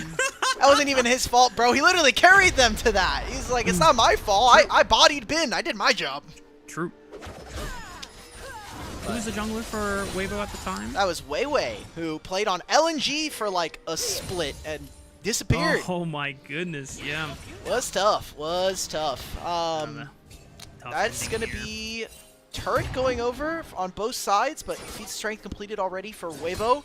And Dragon spawns in 50. I feel like with the items that they're having, yes, Weibo can play. Oh, Deadly definitely Flourish. now. Tan is able to lock him down. Keeper's Verdict. Light looking for the curtain call bullets. One more in the chamber. And he doesn't even need to use the fourth one because he already took out Mako using the third bullet. And we have Dragon spawning in the next 35 seconds. What are IG doing? So sloppy in their setups and how they approach these objectives. Not at all what we've seen from them so far here in Split 3. They're going to make another trade. It'll be Mako dying. The Shy's going to finally pick up a turret for himself, but it's not going to matter. He's still down 40, and Breathe is doing the same thing to his bot tier 1 here. So IG are going to try to get a little bit of gold where they can, but they're just getting picked out, and maybe part of that is Mako's not on a traditional engage support here. I was definitely skeptical of the Karma. I can agree about the utility for the late game shields, but IG have to stall out the game long enough that we can get there. Now, to their credit, they're only down 2,000 gold. And the last time these two teams met each other, Weibo Gaming was not able to successfully close out the game in either scenario where they had an advantage. So IG trying to now contest Weibo on this third dragon of the game. It's 1,000 here for Tien. Tien on this Poppy needs to be a big game changer here. The Shy just teleported into this fight. Oh, God. Oh, no, the anti-synergy Tempered Fade blocks out a lot of the damage from the Equalizer. That's two ultimates just gone for free. And now IG should have uncontested control over the third dragon of the game. Oh, God. They used the Herald in mid. So Weibo, they're going to try and grab this mid turret. That is 2 flashes from Crisp and Xiaohu. Weibo, what the hell is going on? And the Shy pulls in Breathe thanks to being a Shockwave ball carrier. Lo and behold, Alk, it happens again. Weibo have an early game advantage, and they start throwing it away as IG are now trying to punish. Okay, Weibo, get the ref on stage. Pause. Let's get a pause going, okay? What are they doing? Like, we made one oopsie play. Okay, look, we didn't time the Equalizer plus the Bard ultimate. That's gonna happen. But the last 30 seconds from Weibo, incredibly puzzling. And now I have to watch it a second time. Here comes the flashbang. Like, okay, happens. They summon the Herald. They weren't able to get this play. You get the flash out from Rookie. This is fine. You get the ultimate as well. You did have to expend 2 of your flashes, but Breathe cannot be this far up. The exhaust is essentially a stun at that point because you're going to get a massive movement speed decrease, and he couldn't proc the phase rush anymore. So it's still a 2,000 gold lead. Weibo, the game is not lost off of one play. You still have many times to be able to play. You still have all of these shutdowns. 3-0 here for Light, 3-0 for Tien, and you get a flash out from Wei. So let's stabilize ourselves, keep our heads on straight, and let's keep playing some of these side lanes where we're winning. Still big shutdown bounties in Deathless, Light, and Tien on your side as well. Just need to make sure that you can continue playing around their advantages, ensure that they are not dropping their bounties in these skirmishes so that IG don't get a massive gold swing for themselves if they find another opportunistic moment in this game going forward. Otacon has spawned. This is where Weibo Games can collapse in tragedy. Can they overcome this mid-game mountain, Alk? Can they secure this objective without anything going wrong? So I wanted to see, because Gala has no ultimate anymore. He used it to get away from the Rumble. No on the hunt for the next 45 to 60 seconds here. Flicker Blades now for Gala done, so he doesn't have a ton of damage, but he will have permanent uptime on things like his Boomerang Blades and the Spell Shield here. You see how Weibo are controlling space. Complete Fog of War here for IG. I love this toggle from our observers. And Xiao even gets a wave in on top side. They can cut any angle off with this Weaver's Wall. And you can kind of see that they're just trying to wait for more than one member to show up on vision from IG. Tian being super patient, just playing off of the wave, pushing into the mid-tier 1. Weibo will guarantee more map control, more free access into both of these jungle quadrants, which will make IG's job no, and lives please. even harder. Gala potentially getting stunned up on the wall here. Keeper's Verdict lands for the knockup, gets stunned up by the Cosmic, binding the Tempered Fate onto Karma, ensures that there's no shield saving him this time around. The Shy is now in the middle of 3 people. Magical Journey takes a couple away. The Shy trying to do what he can in the middle of 4 people, but he's got no homies, he's got no reinforcements. Wei finally comes in for the Grand Starfall, finds the Combat Spear on to breathe, but Wei will surely fall. He's got the shield. Can he get out? Does he have the movement speed? Rookie gets caught out by the Cosmic Binding, and now Tien is on the hunt for more. Slams into Mako, gets the Hammer Shock for the shield. Wait a minute, Shockwave, that's a lot of damage on the Tien, but he gets the Thunder Sky proc for a lot of healing back on the Poppy. 4-0 and 7. Tien is probably having one of his best games of the split right now. And no availability for Weibo to do the Otacon. IG, that was a team fight of all time that everybody at home had to watch. Yet again, let's go ahead through this. Gala doesn't get hit with the stun, but he still has the spell shield. So where does he block it? So he blocked the first application of the Q, but it tagged the wall behind him and still stuns him. That's insane. And then the Shy is just too far forward. We're going to see Wei come on through with the Pantheon ultimate, so they're going to be able to catch Breathe. But a mess of a fight, and the only positive thing I can say for IG is the same thing I said at the beginning. No Otacon for Weibo to be started because they dragged this out for such a long time. We'll love to see what the state of the map looks like after this replay. It got super close too, right? There was so much damage from Rookie Shockwave and full combo. But the Triumph into the Thunder Sky healing proc. They get IG are the first ones here. No way, they burn this down. No way, they burn this down. 5,000 HP, 4,000 HP. Weibo Gaming stall it out with the Tempered Fate. Can the Shy and Wei secure the 1600? Wei is able to get the Otacon now. Everyone just run for your lives. But Gala wants to turn on the Jets and try and see if he can find some kills here. The movement speed from the On the Hunt allows him to run away, but now Tien is coming in and collapsing on the right side for the flank. Curtain Call separated their escape route, and Rookie's got nowhere left to go. Shockwave does nothing. Rookie forced to flash, tries to look for a return kill, gets nothing, and Weibo Gaming pick up the ace at 23 minutes. IG, it is scattered. It is not the same calm, cool, and collected gameplay that we have seen from them time and time again. Otacon still goes over to IG, so they'll be nice with a little bit of the experience that they get from it, but it only barely makes up the differential that is happening in almost all of these lanes. Tien in particular is absolutely gapping Wei when we talk about influence and impact in this game. Tien is nowhere near this Otacon for him to find the smite, but him and Xiaohu are walking around and just completely tear apart. IG, they need the fights to be slow and steady. They need to take control of space with Gwen and Orianna, but there's no ability for them to do so, and there's no engage from them, something that they were lacking from this draft. Meanwhile, pitcher-in-pitcher, a lot of commotion into the bottom quadrant of IG's jungle. Mako gets blowed up, and Wei gets slammed into the wall. Light now 7-0 and 5 on the Jhin, about to complete his third item of the game.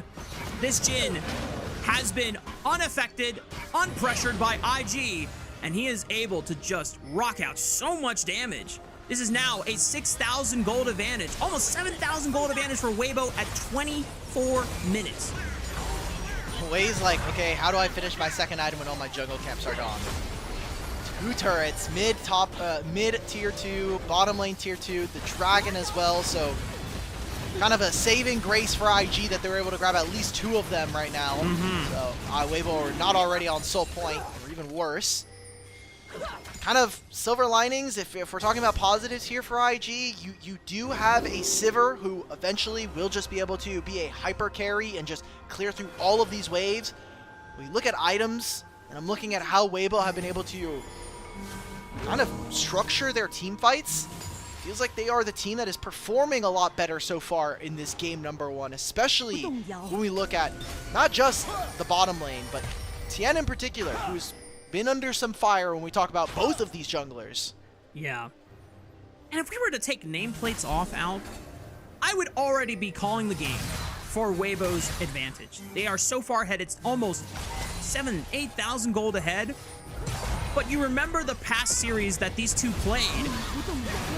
Maybe they can close out the game if they get a series of successful picks here. Mako does not go down yet. He is healing substantially off of the shields, off of the empowered W, but still in the end goes down. I am cautiously optimistic for Weibo Gaming's chances here, but just from the precedent alone, Alec, I have to see the Nexus fall before I start celebrating for Weibo. Yeah, IG have won such incredibly disgusting games that they should have zero business doing so. Shy's going to see if he can find the 1v2. This is stopping Baron, and there's a play in mid lane currently. Dodges the seismic shove here, gets a decent amount of damage on Xiao, who he is living for a lot longer than maybe he should be allowed to. But in the end, Weibo's mid laner and jungle duo are able to slay the raid boss in the Shy's Gwen. That's the current call from Light, and the flash no longer available here for Wei. He used his ultimate and... Mako! Oh, Mako, we just spawned and we're dead again. Poppy should make her way over. It looks like we're going to go one more mid wave, and then Baron being started here.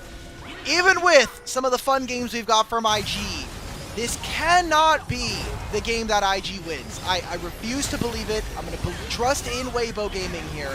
This looks like a game one victory, and one resoundingly decided with how they've been able to play with their mid-jungle support. Crisp even on bodyguard duty just to make sure that Wei doesn't do any funny business of looking for a cheeky Baron steal. It is secured by Weibo in the end. They have a 10,000 gold advantage. They have 2 dragons. They have a Baron. The game is over. The game is over. Should be over for Weibo Gaming. I refuse to say is until the Nexus falls. I have been completely hoodwinked one too many times by this squad from IG. I mean, BLG got hoodwinked. Top Esports got hoodwinked. JDG and Split 2 got hoodwinked. One of my favorite clips of all time from us, where they go from base to base and somehow find it. That was incredible. But effectively, this game should be over. You can kind of see they're trying to play a little bit more aggressive. Rookie can just walk this one out.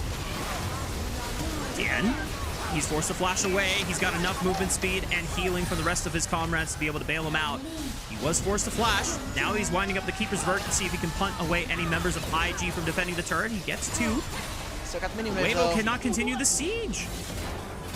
This is the turret line now. Weibo, they need to find ways, and more appropriately, find numbers advantages where they can break open the inhibitor line, because these inhibitor turrets are essentially going to be the last bastion of hope for IG. With Sivir, with Karma, it should be incredibly difficult for Weibo to walk into an Orianna ball and feel comfortable. And with Sivir clearing all of these ways, Infinity Edge done here for Gala makes it easier for IG to exist, but there is a lot of advantages still available for Weibo. And part of the fact of why we're so trepidatious about calling the game here for Weibo is not just the fact that IG have come back from worse games, but just Weibo have not been the cleanest team. And with the shutdowns that are available, this 10,000 gold lead evaporates very quickly with a composition that has very little front line on either side. If Light gets caught out, that's a 1k gold shutdown. If Tien gets caught out, if that's a 1k gold shutdown, and immediately the gold just evaporates like that. They're making the siege onto the bottom inhibitor tower. 2-man Tempered Fate. Tien is walking up, looking for the steadfast presence to keep them locked in place. The Shy buying some time on the front line, able to sidestep the seismic shove. Wei steps up. Tien getting dropped. He's compromised. He throws out the Keeper's Verdict, but no one can assist him for the side of Weibo. That's a 1k gold shutdown going into the pockets of IG. Can they continue the fight? Can they continue the base defense? They drop the Shy. Gala, Rookie, and Mako have to survive so that Weibo Gaming don't end the game right here, right now. Last curtain call bullet tags Gala for half of his HP, but at the end of the day, IG are still standing. Okay, Xiaohu just teleported into mid. They're going to push on this wave, open up the inhibitor on bottom side. The dragon has spawned for them, and after this wave in mid, what do Weibo decide? Do they want to hit the mid lane inhibitor turret? Remember, Rookie was pushing a top wave during all of this to see if he could get level 16. He gets it now, and he teleported back into this play. Breathe might get caught out, but there's no shockwave, so it's going to be a little bit of damage in the equalizer here from the Rumble. And Weibo are going to move into the enemy jungle, take blue buff after finishing the inhibitor, and grab themselves the dragon. It is just astounding, even with nearly 11,000 gold advantage on the side of Weibo. The game is still hard as hell to close out from their position, and IG are making them work for it. Seismic Shove catches Wei, does practically no damage thanks to the power of that empowered shield. Chris, is he in trouble? Oh no, Gets Chris, canceled on the please, portal. please! No, Chris, not like this. The Magical Journey is going to carry him away. Magical Journey and Cosmic Binding at least stuns him up. The Shy caught in the Temper Fate, but they drop Chris. That's another objective bounty going over to the side of IG. I don't know where. Somewhere on the map, the minion waves are pushing in favor of IG, and now they can look for their third dragon of the game. Okay, TN's gonna be on the flank. He doesn't have flash, but he does have this Keeper's Verdict. It is all 5 and a shockwave here for Rookie. Equalizer's up as well, and it misses. Wei secures the dragon. Objective bounty number 3 goes to the pockets of IG. Breathe cannot pull off the flank. He's forced the flash. The Shy now steps The Shy? up. 1v3. He's buying so much time. The needlework doing so much damage to the Xiaohu. He gets dropped. Tien is forced to step up. Light has to carry this fight throughout. He pops one alongside Xiaohu. Colin Rookie now Wait, caught out. Light. This could be Light's moment. Colin trying to step up in a 1v3. The Deadly Flourish does not connect thanks to the spell shield, but Tien cannot close the distance, and Light is biding his time. Doesn't He have can the kill him! advantage. Pops Rookie. Colin throws out the boomerang blade. Cannot finish him off. Light has one more bullet in the chamber. Looks for Mako. Pops him. Gets the double kill, but it's a boomerang blade from Colin that gets the headshot on the Light. LNG all get dropped, but Weibo, I don't think they have enough time to finish the game. They don't have enough HP, and they sure as hell do not have any damage to make it on through. Inhibitor might be the only thing that Weibo can get off of this. They're going to move themselves towards the Baron. Breathe spawns in 10, and they're going to have to reset for this. Ah, man, I know we were getting excited for this, Rafa, but IG, they always make these games entertaining. A steal there with both junglers in the pit, and while it looks disjointed, a lot of the spells here canceled by Weibo. No equalizer to deal damage, the missed ultimate from Tien. The curtain call from Light's not able to deal any damage, and if Gala can sit and just right-click, you can see this Sivir, you can see the idea, but the range from this Jhin right now is becoming incredibly problematic for IG to deal with. So they need to win fights, they kind of need to win them fast, which is kind of antithetical to what Sivir wants. You can see how Xiaohu and Light got immediately conscious of how close they were together when the Ricochet blade started coming through as they were chasing for the closing in. I mean, Weibo at least being able to consistently remind themselves, hey, let's not clump up for these Sivir Ricochet blades. But why the hell is it so damn hard to finish off a team that is 10,000 gold behind? And the answer is just, this is how IG is, man. Just These Weibo guys- Tings, bro. Just Weibo. Well, it's Weibo and IG all combined, and this is the type of gameplay that you get. That is incredibly close. That's the Banshee's Veil procced off of Rookie. Now, a lot of lanes are pretty even for the most part. There are item advantages specifically between our mid and jungle here for Weibo. Xiaohu and Tien having an advantage over their counterparts. A GA available here for Light as he has no flash. So summoner spells, I would say, slightly advantage towards IG, but Xiaohu's going to have access to his summoner spell soon. And when I look at these fights, Rafa, what our audience needs to be paying attention to is these waves right now. Top lane and bottom lane pushing. Looking for Gala. Oh, no. Gala gets caught by the Keeper's Verdict, but the Shockwave snags Light. Remember, the Shy can threaten him to pop the GA. Light gets a last-minute shield and healing as the Temper Fate buys some time. Gala's caught in it, but Tien could be the next one to fall as the Shy is pressuring through this left flank. Curtain call from Light, super low on HP, but still trying to fire bullets now. So the Shy trying to threaten. Light able to pop the heal for the movement speed. The Shy goes golden thanks to the Seeker's arm guard. Breathe, still running for his life. IG, still pushing. They're still pursuing Weibo. How the hell are they doing this? Down so much gold. They're gonna get the Baron. Refuse to lose. Oh my god, is Xiao gonna look for the TP here? They're calling, you can see the ping. Someone needs to go back from IG to clean up this base. They don't know where Tien is right now. And instead of finishing this with Gala on this Sivir, Wei is not up and available. Maybe they try to make a long chase here onto Tien and Xiaohu. The longer they keep them out on this map, a minute before the dragon spawns, and that'll be Soul for IG. We are seeing this entire draft open up the picture-in-picture of how Wei got taken down, but he stops Xiaohu from getting into this fight. The Baron's going to be started here for IG. Tien is up, but Wei has also redeployed back on the map. He can easily join IG And the fact that Weibo are so scared, they can't even contest the Baron until it's too late. Tien walks up, they get the Baron sound across Summoner's Rift, and IG have closed what was a 10,000, 11,000 gold advantage to now only 4 to 5k. We get into a replay, 30 seconds on live right now before we go back, and there's a dragon on the map. The Shy is so powerful. He has reached the end game of this composition with Gala, with Rookie, and this Gwen. Level 16 Gwen is a hell of a beast to deal with. You see that Weibo are struggling without any main crowd control. It is just Tien who has to lock down members, and then you're maybe waiting for a Tempered Fate. Now we come back. Baron's still here for IG. Do they give this dragon up? It is not a soul available for Weibo. Let's just take some turrets. Yep.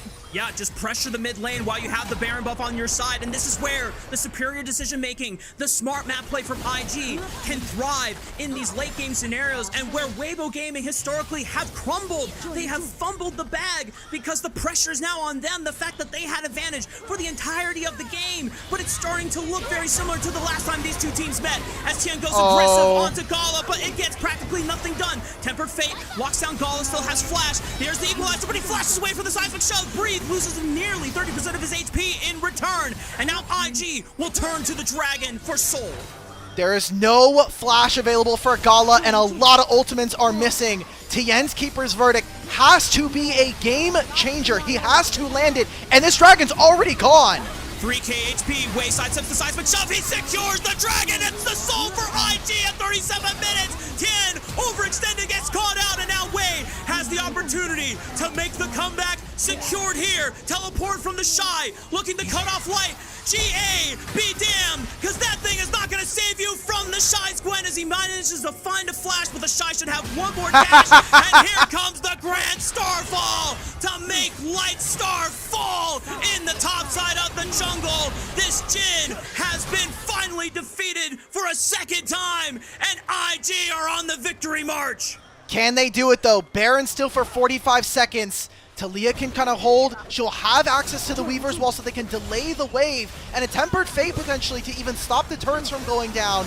Weibo lost this game from 10,000 up and will have a gold lead when this game is over. IG, all 5 strong, pushing into the Nexus towers. Weibo doing everything they can to hold the line, but destiny arrives all the same for IG. Run from it, dread from it. IG, take game 1. They finished the game with 100 gold difference between these two teams. I don't know what else to say, other than maybe I have to make a revision to my statement. IG are not just the most entertaining team in the LPL. They're the most entertaining team of the entire world, bar none. I think if we really wanted to get like the most viewer-centric kind of match, IG versus Los Ratones. Let's just put that energy out into the world somehow. The viewership on that match would go crazy. I mean, it's K-Drill's favorite team versus K-Drill's own team. Yeah. How that shit would do numbers, man. That would go astronomical. I want to rebrand IG as not just the most entertaining team in the world, they are the most tenacious team, at least in the LPL. I know usually that is something of a title we give over to T1 historically in their best, because T1 have been able to find ways to come back in the game, especially when you look at some LCK games. But man, how many times have IG now done this, especially in Split 3 out? What the They hell? know which objectives they're allowed to give up, and Weibo didn't pressure them properly. That's a hard draft to move through, but for both teams, right? There's not like a traditional sense of engage from support. You have 2 enchanters, both of them doing kind of different things, but we got to see the apex of what IG's composition can do with this Karma and just running down your opponents and the amount of movement speed that this bottom lane duo brings. Tien was like 4-0 and 12, and this guy had 1,000 shutdown. And while yes, it does go over to one of the members, IG were able to eventually come back. I just want to see the gold graph for this game, because I know that IG only won. I know the last 2 totals was 70,000, or is like 70,300 for Weibo, and then 70.4 for IG when that Nexus explodes. If I'm Weibo, I'm so mentally tilted, I don't even want to play game 2, man. That is... If you've ever queued up with Rafa, you'll know he gets into game 2 and he's like, I'm like, hey man, what do you want to play here? And he's like, man, just lock me Lee Sin, bro. I don't care anymore. Let me lose in peace. I'm like, I okay. mean, at that rate, I play Poppy. I give my team a monstrous early game. Tian is like 7-0-4 by the time we get to the 25-minute mark and securing the first Baron of the game. And that goes all out the window. Trying to siege into the base of IG. We literally saw the same shit happen. The last time they played against each other, IG backs against the wall. They're clearing minion wave after minion wave. And then they get one pick. They get massive shutdown in their pocket. They close the goal. Oh my god, that is disgusting. I love IG, man. I love IG. There's no reason you can't love this team. You can hate the early games, but goddamn, they know how to cook. They know exactly which buttons they're allowed to press and how much they're able to give up. Look at the gold at the top right there, 70.3 to 70.4. They ended with 100 gold after that. Yeah. I love you, IG. Continue doing what you're doing here, because it's working. Because there's only so many times. How many more series before you're just like, I can't believe this team is 8-3. I can't believe this team is 9-3. I can't believe this team is 10-3. Like, eventually you're just gonna have to get with the program. And did we not highlight how we were cautiously optimistic? We were like, nameplates off. At this point, Weibo should win. Weibo should win. Oh yeah, that was my fault. I was ready for Weibo to win this one. I was like, there's no possible way, because IG have not shown in this game that they had properly understood how they were supposed to win with this composition. But things that I want us to note. I think despite all of the mistakes, TN still had a really strong early game, but I feel like that was a little less. I really hate to take away some of this from Weibo, but we did see that IG just straight up mechanically misplayed a lot of the early fights, especially Wei. He was down 70 CS when we got like later into that game, and there was a 4-level differential with his team having the Otacon between him and Poppy. I think that should never happen, but obviously Wei's style is working way better for this team. Like, you are playing for your lanes, covering for Rookie and Tashai, and all you need to do is just be the guy that has Smite. And with Summoner Spellbook for support, sometimes you don't even got to do that. So,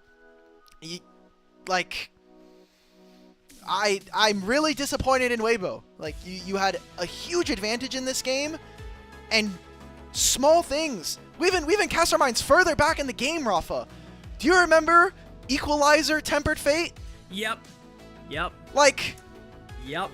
That was the first domino to fall. It was a tiny one, but it was the first signs of, Weibo are not clean with the lead that they have for themselves.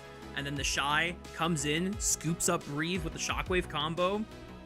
Eventually leads into the Otacon play that they secure. Yeah, they all get dropped, but they're denying objectives away from Weibo. The Dragon stacking on their side, brilliantly executed. I think the best thing about this team is even when they're massively down in gold, it's not just the tenacity that they show, but it's the fearlessness. And when they go for these do or die plays, they know that this is our only way out, and everyone commits. If they all fall on their face doing it, they pick themselves back up and they get ready for the next play anyway. And I don't see that from any other team in LPL. I really don't.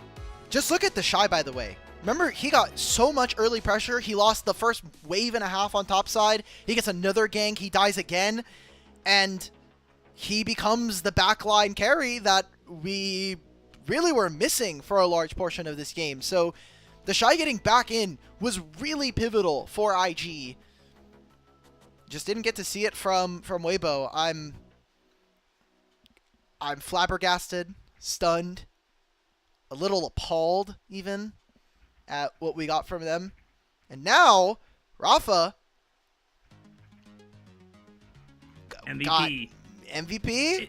Is it The wait, Shy? is it I mean, to quote one of the LPL superfans, you on Twitter, most useful 3-9 Gwen I have ever seen. That's true. That's true. That is true. Again, the Shy, rightfully so, I think. He earned himself. I could have seen Gala making this one, personally, but I think the Shy was a perfectly fine and great setup from us coming out of that postgame. So, one more at least. IG always delivers the bangers, and they always seem inevitable when it comes to coming back, even from the most disastrous early game deficit. 10,000 gold advantage, and it doesn't even matter. We're going to take a short break, because we definitely need one. And when we come back, it will be the second game, potentially last game of this series, so make sure y'all stay tuned.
What's up? That's the state of my mental right now after watching that all-time banger from IG. They just never fail to deliver on the entertainment factor, and I just don't think there's any team that matches up to their resilience. This is just, it's getting stupid now. Not in a bad way, but it's just like, it is so ridiculous how many times they're able to pull this off. Just let them win. Let them win at this point already. I'm ready. I'm ready for IG to be champions again. It's feeling like there's some magic there, man. And the way that they come back, it's not even in... Sometimes it's in really magical fashion, but I feel that IG... they have an understanding of how they're able to execute these compositions. I feel like they show this time and time again, that they know when and where they're able to kind of pull levers to either give up an objective but play on the other side of the map, or gain gold in really creative ways. They know we can take a fight a minute and a half before an objective, and even if we lose, the fight afterwards is going to be ours, because we're going to have summoner spells, we're going to have some kind of spells to play, and our opponents won't be there in time. So I'm glad that we are seeing this, because it just means that IG are a little bit more cerebral. The problem is that some of their hands are not all there. We got to see that in the early game here of this game. That is not, you're not going to be able to get away with this versus better teams, especially the top two from the LCK. I think if you're not going to be able to hands check a team like T1 or Gen G, your Worlds runs are going to be very, very difficult. Well, I got one temporary solution. Just give Chovy Ziggs, and he won't deliver. Yeah, I guess. Put him on Annie as well. Annie Ziggs, and we take one of the best players to ever touch this game and that put him way, on both Drillers. Rookie and Chovy will be on even footing of sucking early on, but it's okay. Jesus. We're at the point in the day where it's no longer nighttime where I live. The sun is shining. I see the Shy's face smiling at me from across the sky. He's greeting me with a giant warm hug with a 3-9 score on his Gwen, which is still just incredible to me that he found a way to be that much of a raid boss with that kind of score line. I honestly, that just inspires me to be the best version of myself when I go play solo queue, and even if I feed my butt off or I get camped to all hell, I could still find ways to be useful if the Shy can do it. So the problem now with Weibo losing a game here, they are unable to get top 4 due to game differential, and even if they win the rest of their series, they would only tie up with anyone's legend after this. They have to basically win the next 2 series. They have to win this series and the next 2, and hope that AL basically lose out the rest of the season, which is, I think, a very tough ask. We get into draft now. It is Weibo back on the blue side this time around. Jarvan, Kai'Sa, already banned. Some interesting ones here. So what is their first pick going to be? Varus is up on the table. Xin Zhao is a champion as well.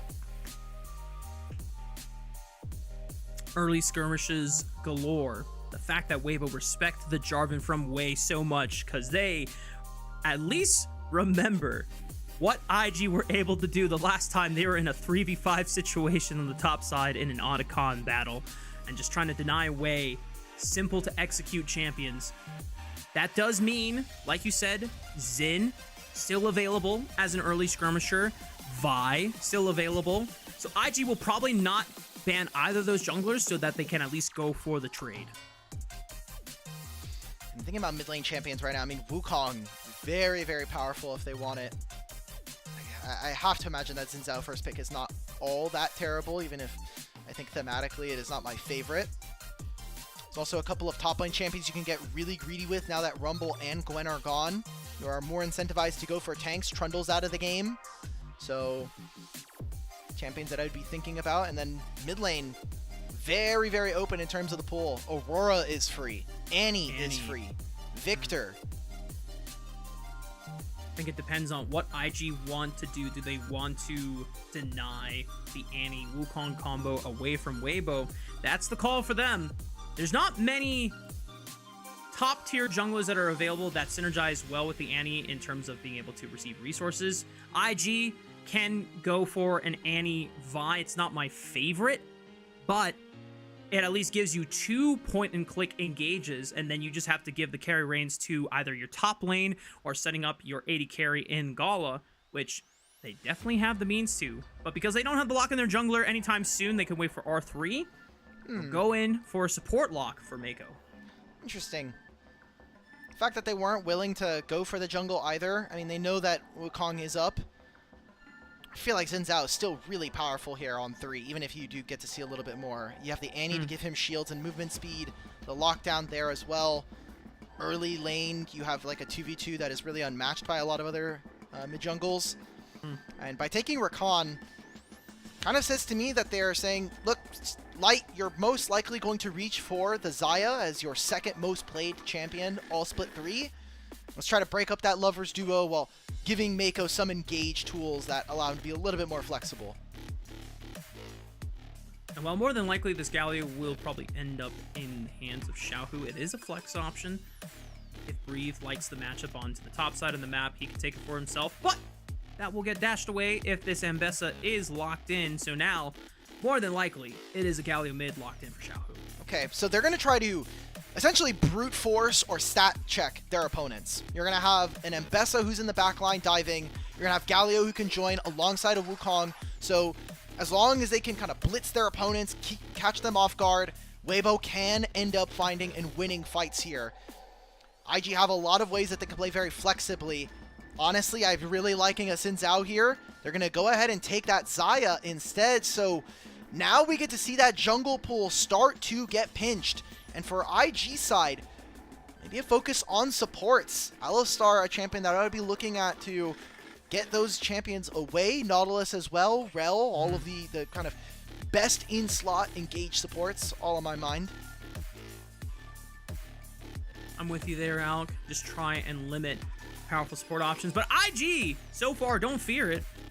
They go for the Kalista, just making sure that Light doesn't have something that can at least enable a support to have a bailout through the Fate's Call or a secondary engage. Kalista Nico might have looked a little tempting since you already have a decent frontline setup from your top 3 champions.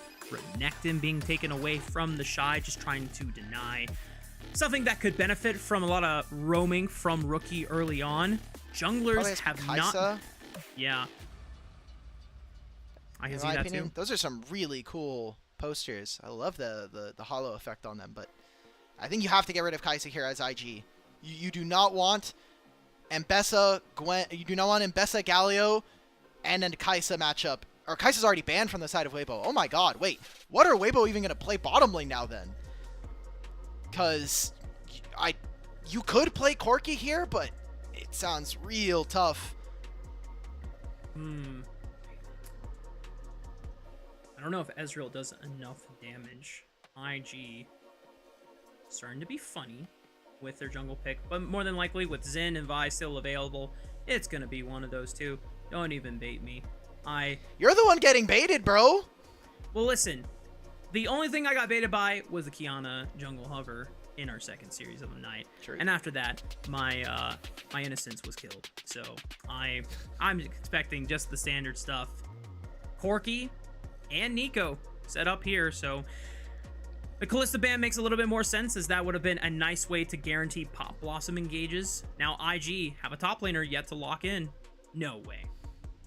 You're the one getting baited by hovers, man. Come on. I know. I'm just saying there's no way. There's just... Yeah, the Scion match is not forgiving early, but obviously you're going to have the scaling advantage as you go forward. I feel like IG's comp is one where you have a strong mid jungle to work around. You're giving Rookie the ability to play forward and up with his front line and find those engagements. And with Gala, the Xayah gets so much value from a short-range composition of Weibo. The ultimate on top of the Blade Caller. For Weibo, we need to see them execute, and they need to be able to find fights fast. Get Pop Blossoms, get your dive on alongside your solo lanes. Do not allow for IG to build in a team fight. That is how you will lose these games. Yeah, the longer these fights go, the more feathers start to litter the battlefield, and then that Blade Caller rake becomes almost like a bomb that just deletes squishies off the map here. For Weibo, the fact that they don't have a real tank on their side, Galio's the closest, and yet he's going to be building like half tank, half bruiser with the Hollow Radiance into Riftmaker build. Normally, I would be a little concerned from IG having very low consistent sources of damage here, right? Annie's your only magic damage source, but as long as Gala and Wei are doing okay, I think the damage profile does not get really countered by Weibo Gaming's resistances here. Yeah, it's something where, obviously, if Annie gets taken out, I think a large portion of your damage is missing, but enemy team already has a Galio, so you're really reliant on the Xayah actually being a very important key member. And again, something that we talked about from Game 1 going into Game 2 was tank itemization right now is really deceptive. You get an additional like 900 to 1,000 stats very easily, especially in HP, so let's see it. Can IG close out this series? I'm gonna hit the rift for Game 2 between Weibo and IG. 碾碎。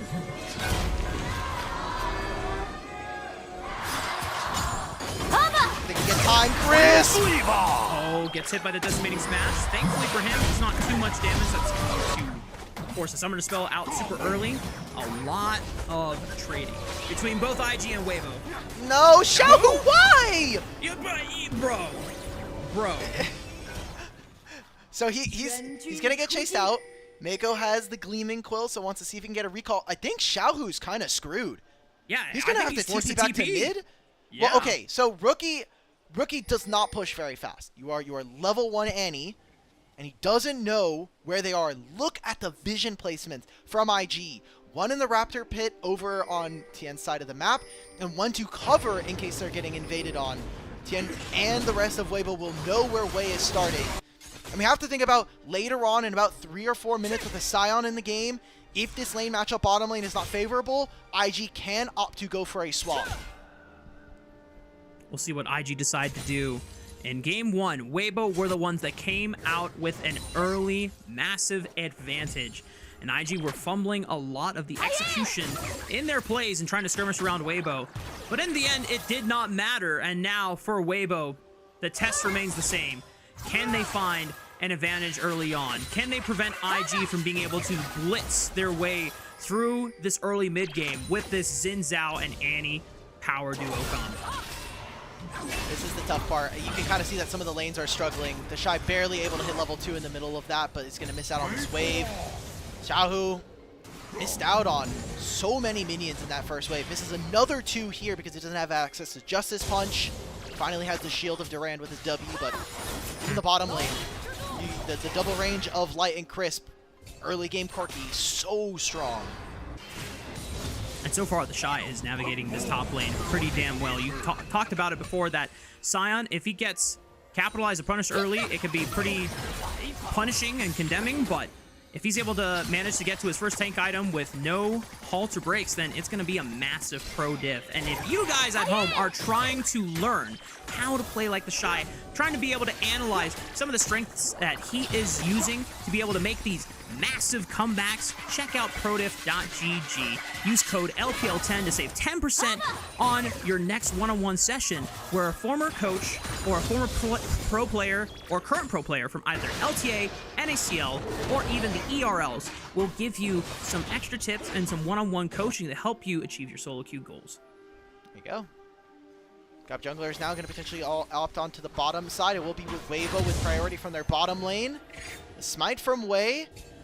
Xiao's going to have to TP back mid. And I'm looking at top lane right now. I wonder if they just decide, hey, we're going to fight for second scuttle on top side. Instead, no, they're going to give him that grace. Rookie's going to just get his recall in. And ooh, Wei can be very cheeky here. He can actually wrap around bottom lane and they could find a gank.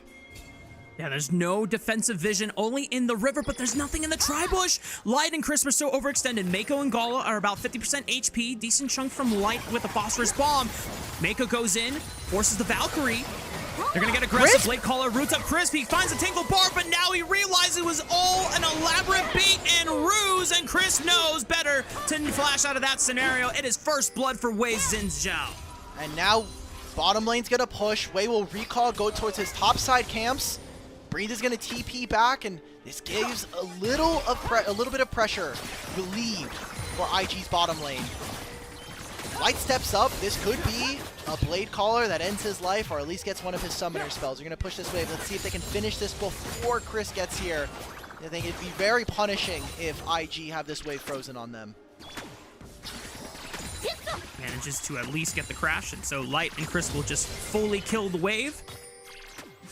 Chris trying to see if he can cancel some recalls here. Should be able to cancel Gallus here. Aw, but he's got the recall of Mako. Yeah. OP! Great bit of synergy between these two champions. So, Wei does get spotted going back towards his top side camps here.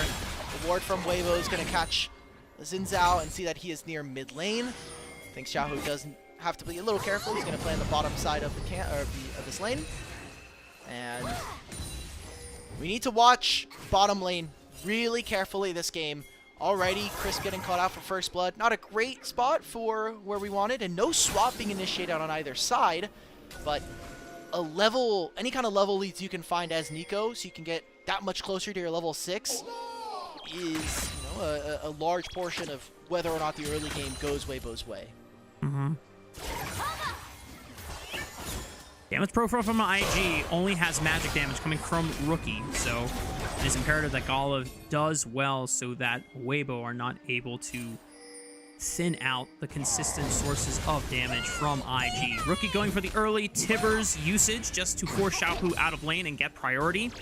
Doesn't look like IG, though, are going to be able to move for Dragon anytime soon since the bot lane is getting pushed in and Tien is the first one here in the river. Get spotted. Galio does have ultimate, so an engage is good. Oh no, Tien. Oh no, Tien. You don't know where Wei is? Gotta be careful. He's able to use the clone to distance himself away, but takes about 50% of his HP as a trade. And now Mako trying to threaten. I mean, Tibbers is doing so much work right now. Chris, does he want to look for a flash tangled barbs? Doesn't find it. Doesn't use the flash. Tien trying to wait for an opportunity to strike. He's still not level 6. I don't know if he's going to get a level 6 off the crab. Cleanse already used by Light. Taunt on the way. He gets bursted out, and now Weibo Gaming have the numbers advantage here.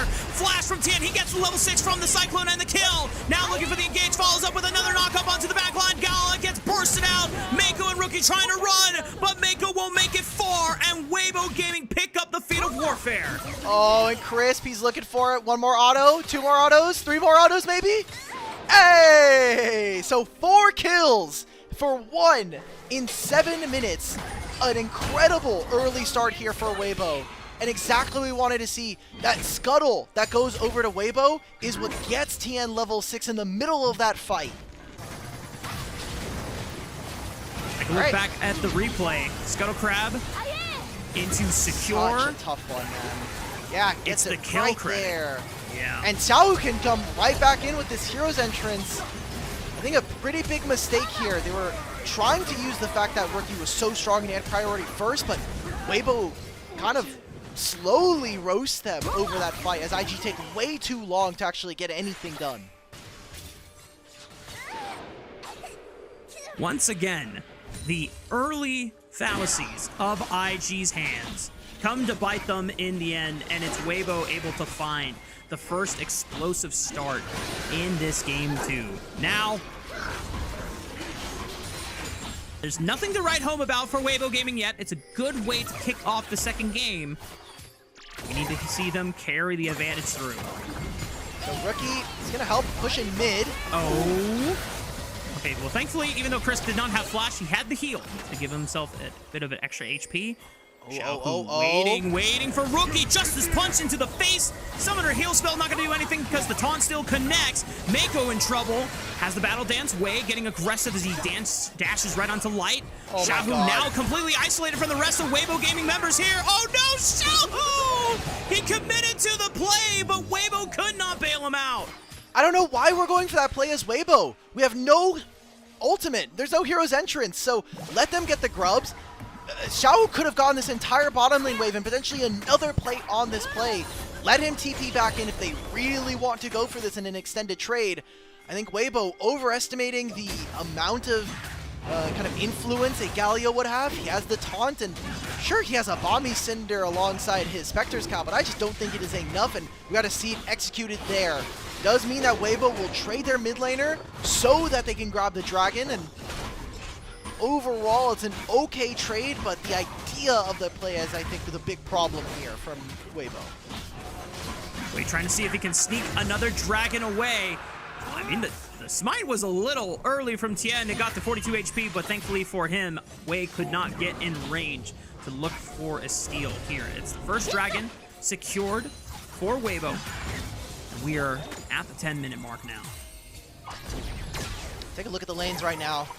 Even in topside, even with Breathe finding some avenues early, barely anything in the jungle. Annie is doing fine in this matchup, but Galio is also scaling as well. Biggest advantage in the entire game is Light, who, despite having almost 20 CS up on his opponent, because Gala got a kill, and he has this coal stacking, he's actually having a 400 gold lead over his opponent. So we'll be a little bit closer to finishing his first item and trying to match Light, who Trinity Force Muramana is absolutely an insane spike. Yeah.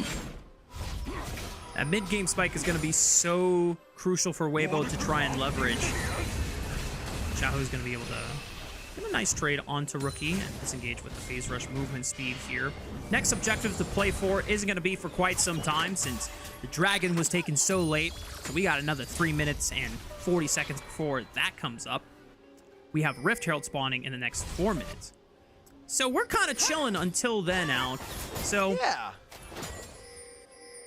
now, in the past, IG have been very decisive and good about trying to find opportunistic moments to burn summoner spells about a couple minutes before the next objective does spawn so that they can try and cycle a way to punish those flash summoner spell cooldowns off, right? I'm not sure who you want to attack, though. Honestly, let's just keep going for Light. I mean, he's going to play in mid lane. Just keep Wei and Mako moving forward. Now, 3 minutes before the dragon, 3.5 before the Herald on top side. What I would want to see, or maybe an idea that IG should be thinking about, is how can we as a team get something out from either Crisp or from Tien? And this might be an angle here. Let's get a summoner spell, whether it's the heal or the flash, or if we can get the Pop Blossom, then that means that the next 2 minutes we have a little bit more of a window to actually properly ascertain vision. Mako, grand entrance first, then able to use the Battle Dance to disengage from Tien, who is trying to get aggressive in this bottom side river. Remember, there's no objectives to play for the next couple of minutes. So Weibo just trying to see if they can catch IG playing a game of chicken. That's a cleanse gone from an unsealed spellbook Rakan, so in the end, it doesn't really matter. Oh my god, what was that? That was so loud. I don't know. What was that? I heard like a shh. I was like, what? Oh, it's the Nico clone. It's the one where she rotates midair and you get more. It more was vision. so loud. Yeah, it is pretty loud. But because we're seeing that Xiaohu is dropping waves first and then moving, I feel like it's a pretty big problem Wait. here. Crescent Guard deflects Tien as he pops the Cyclone, but the public execution will fall on Mako, and that's a kill advantage for Weibo. The Shy steps up, is able to create space for Gala. That's a lot of damage onto Breathe. Flash Pop Blossom from Chris, instantly negated by Gala's Featherstorm, and there's no other engage tools for the side of Weibo. They're just gonna try to scrap this one out. The flash for Breathe connects into the back. Gala tries to at least cancel out for a couple kills back, but he falls to Tien's Wukong at the end of the day. Like the But Shy the just Shy 2v1. is still too tanky, but here comes the hero's entrance from Xiaohu. Tries to walk through the decimating smash. The Shy is able to kill the Wukong. He's gonna get And more. the Xiaohu doesn't have enough damage, dude. The Shy. What a Giga Chat on the Scion. I never thought we would see him be able to make an outplay on Sion like that in a couple of years, but we are there now. Rookie could look for something, and this is what we were talking about before, is IG taking fights before advantages. We have Dragon spawning in a minute. We've been setting up for these objectives the past couple of moments, and now look at how they're going to play this. They have no flash on Light or Crisp. No flash, no cleanse either on this Corki, so how are Weibo ever meant to walk into these pits without these summoner spells? Rakan's going to have his engagement tools back. It looks weird, and yes, this is a pick. This is gold going over to Weibo, but I don't trust them right now to properly punish this advantage going into the fight. And unfortunately, Weibo, it's nothing personal. The precedent you have just displayed over the course of this split does not give us any good faith for you to work with. Watch the rest of this replay. I mean, no one can kill the Shy right now. Exactly, that's the problem though, right? Like, when does Corki ever kill the Shy? It has to be in extremely extended fights, and then probably with the help of either TN or Breathe on the Zambessa. So this is going to continue to be an issue. I wish we would get out of this replay because there's a Dragon currently up and available on live, and we come back out, and now what does IG decide to do? Are they going to be looking for Flash and some kind of engagement? They have Gala having his ultimate soon. The Shy is going to push on top side and does have both his ultimate and his teleport. It's going to be the Dragon secured here by Weibo, and a teleport now from Xiaohu to match. I'm very, very reluctant to see how Weibo are playing this because I think Xiaohu's dropping way too many waves when he is a champion that can just cheat priority around the map thanks to his ultimate. You can just tell that Weibo are desperate to try and secure as many dragons as possible so that they do not end up in a similar situation we saw from game 1 where IG were able to sneak away a lot of the dragons that could have been Weibo's to control, but it ended up proving so beneficial for IG in clearing out the soul when it mattered most and some of these objectives that Weibo were just dropping. But you're right. Can't be dropping too much economy just for the scare of this objectives going over to the hands of IG. See, like, Galio can still be in Tribrush here and still threaten for what could be on a topside play. Annie's alone by herself in mid. Oh, the public execution misses from Breathe, but they can stop Annie from getting into this fight and make it an advantage. Rookie steps up, throws down the stun, flashes away immediately. Mako now trying to buy space as they're trying to fire this fight onto Tien, but Wei is now all by himself. The Crescent Guard is there. Pop Blossom from Chris creates more zone as the Shy is the only frontline member left to try and just absorb for Gala. As he's now trying to throw down some feathers here, still has another Blade Caller usage, but already used the Feather Storm. The Shy finally gets taken out, and Rookie comes over, finds a multi-man Incinerate, but Rookie just cannot compete with the damage output from Weibo, and Xiaohu finds the flash onto Gala. The Justice Punch connects, and Weibo will be able to break through IG. All right, those are the mechanics that we were talking about for IG. Where was that fight? We had a numbers advantage. We had a way to stop the rest of Weibo from getting in because they missed so many of their spells. But IG fall apart around the Herald. And now that it's going to be the mid lane tier 1, Tien's going to take this in. This could be 2 turrets all in all here for Weibo Gaming. They're going to get the teleport and set out from Tashai to stop that play from happening. IG prevents the destruction of both of those turrets. It's Mako. We can take a seat at the replay once again. You highlighted it. There's just a lot going on from IG. We're too far out there. Like, Mako, there's no one that's on your team that can answer. Chris lands an incredible one, and honestly, Gala does not play this fight very well. Like, the Blade Caller barely gets anybody rooted, and then this next one that he kind of lands is almost the linchpin for me. Nobody's getting hit by this one. No one. Doesn't get the one onto Crisp, doesn't stop Breathe or Tien from walking up, and once that happens, Rookie's 3-man stun means nothing when he just dies instantly to Weibo's damage.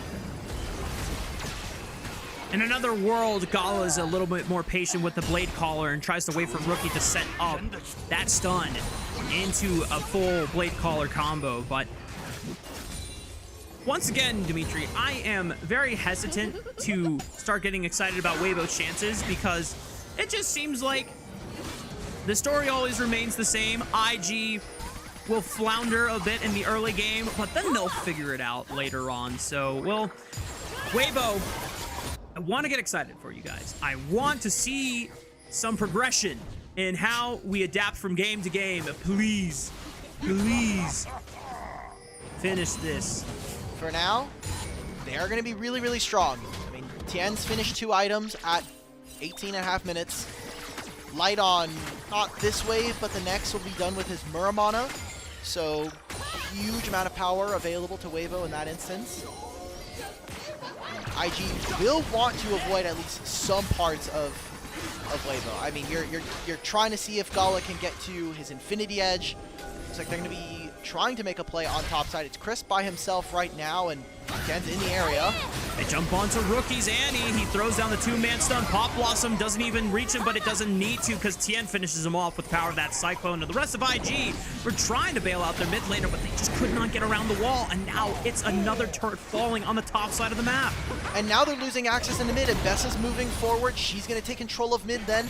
Weibo are going to play 4 men strong, put a 4-1 on the map, and use this Herald to crash into the turret. Oh, big taunt from Xiao, who locks down Mako even through the quickness. As now Wei and Gala left to try and defend the tier 2 turret from falling, but Weibo have numbers advantage here. The Shy is not in position yet. Scion He's ult. setting it with the unstoppable onslaught. Maybe he can find a massive knockup. Wei finds the first one, and they're able to claim maybe a couple more since now Rookie's they're back. on the retreat. The flash from the Shy looks for the decimating smash, and Rookie pays vengeance back to Tien's Wukong off the teleport flank. Lighting That's Chris Otacon! should be able to make it out, but once again, out they find a window to claim Otacon in time! I told you, look, let's think about what objectives are up. Weibo, they go way too far after getting the first turret, and now they get punished. Weibo are going to lose out. It's going to still be a 1-for-1 trade in turrets, as Rookie's going to see what he can do to this top tier 1, and an Otacon gets them all the advantages.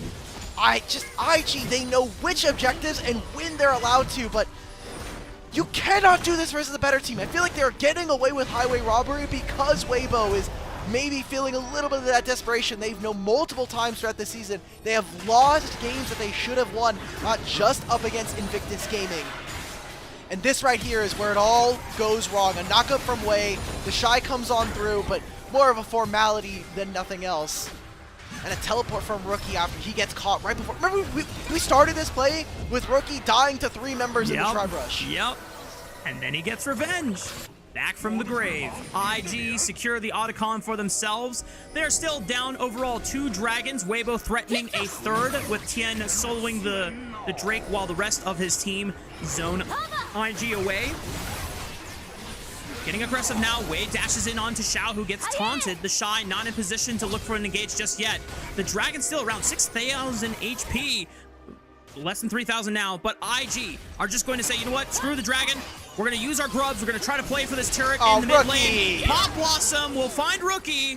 As it looks like it was also a public execution from Breathe. Tien still has a Cyclone available, looking for another flash onto Gala, but he immediately pops the Featherstorm. Able to disengage. Good Blade Caller, buys some space. Gala finds Chris. Wei falls, and now it's all on IG to try and cut this one out, but they cannot last against the onslaught of Weibo Gaming. In the end, it's only Mako that makes it out alive, but Weibo find a massive fight.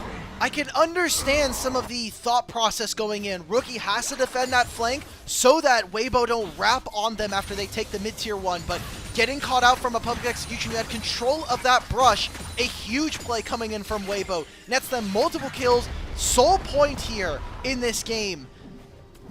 And this is how you kind of keep the pressure. Look at this play. They had all of these wards, and through the stun, great leveraging or great layering of CC from Crisp to make sure even if he's getting knocked up or stopped by the Tibbers, it's a good fight. And if Gala has Infinity Edge here, if he has a shield bow or an LDR, he could potentially turn this fight. So IG willing to give up some of these early dragons. The first 3 are gone, but they need to get a damage item. They need to get Gala to 3 if he is going to have any impact on this game. I got audio whiplash again from the Nico whoosh, whoosh, whoosh, whoosh. My goodness. Technically, that is supposed to be banned, but it's really hard to enforce. It's an in-game mechanic.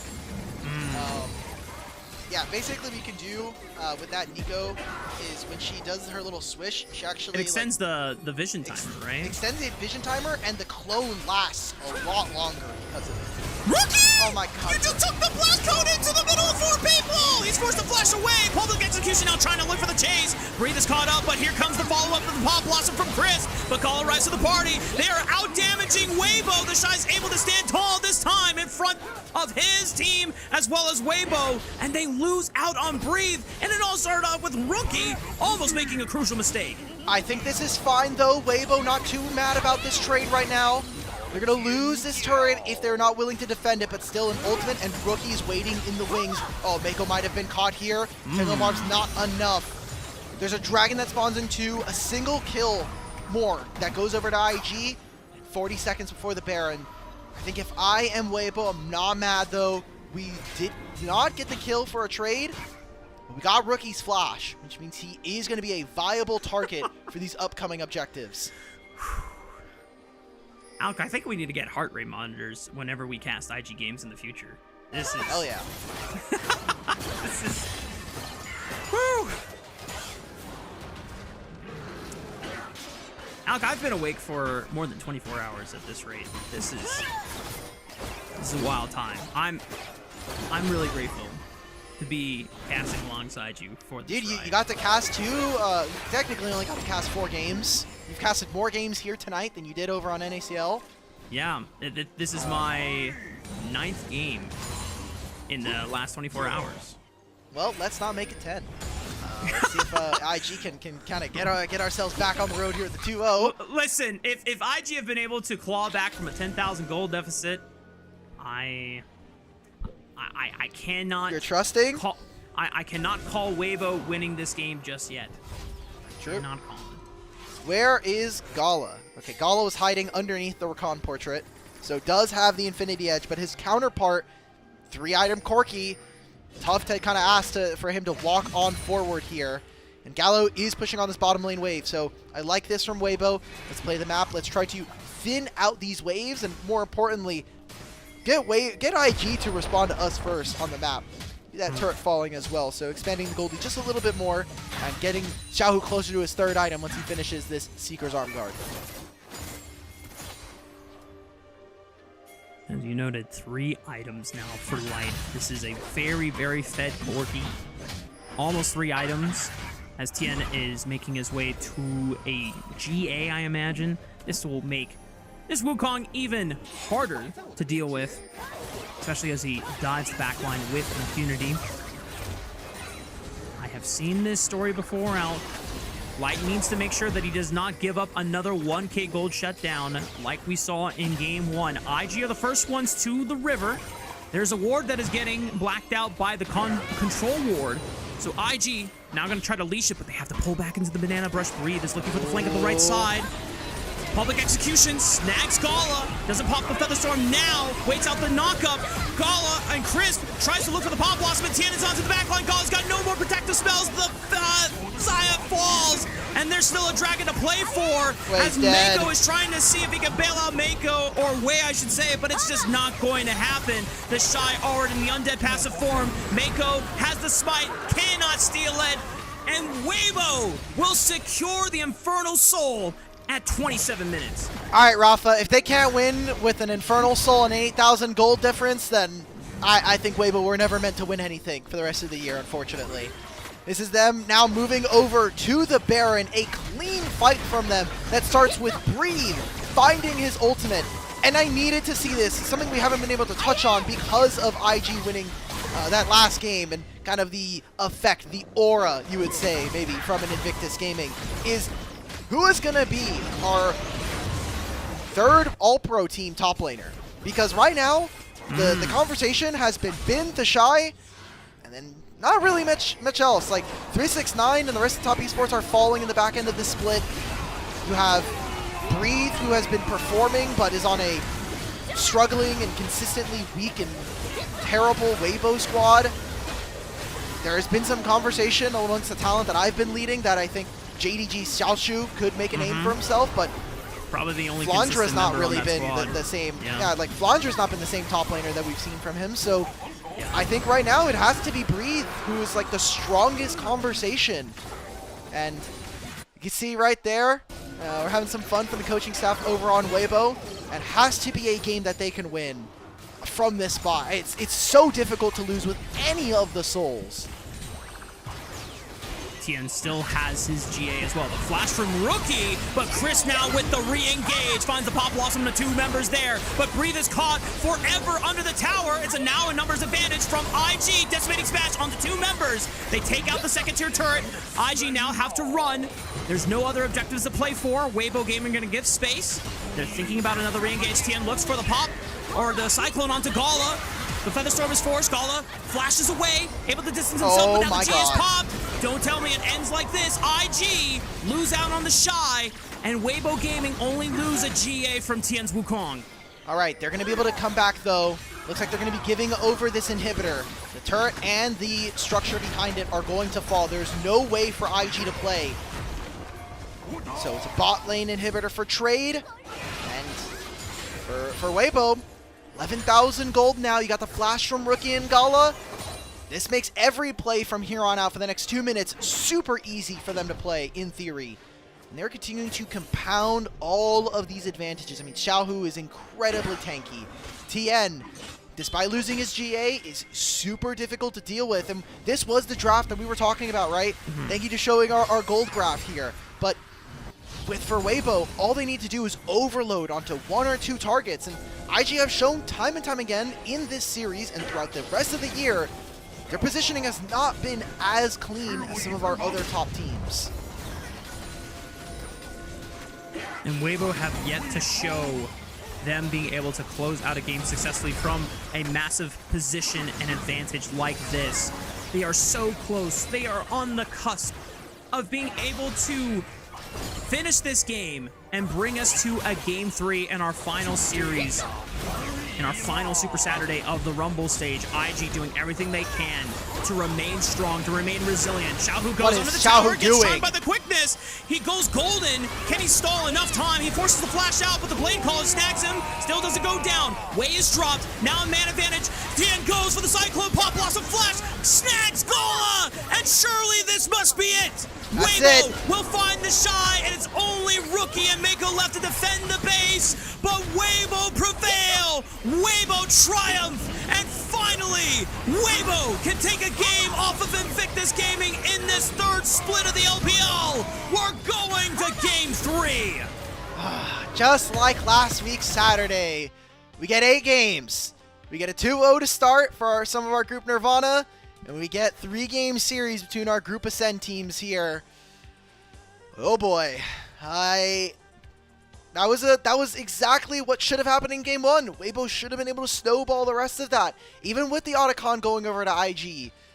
Some of the plays there are from Invictus, and you have to call into question players like Rookie, right? Like, he got his Annie, he got a good matchup for himself, and unfortunately got caught way too many times in this fight. I'm still processing the fight where he pops the blast cone on himself and is forced to flash over the wall, even though he doesn't know that there's 3 members over that wall. He doesn't know that there's that many.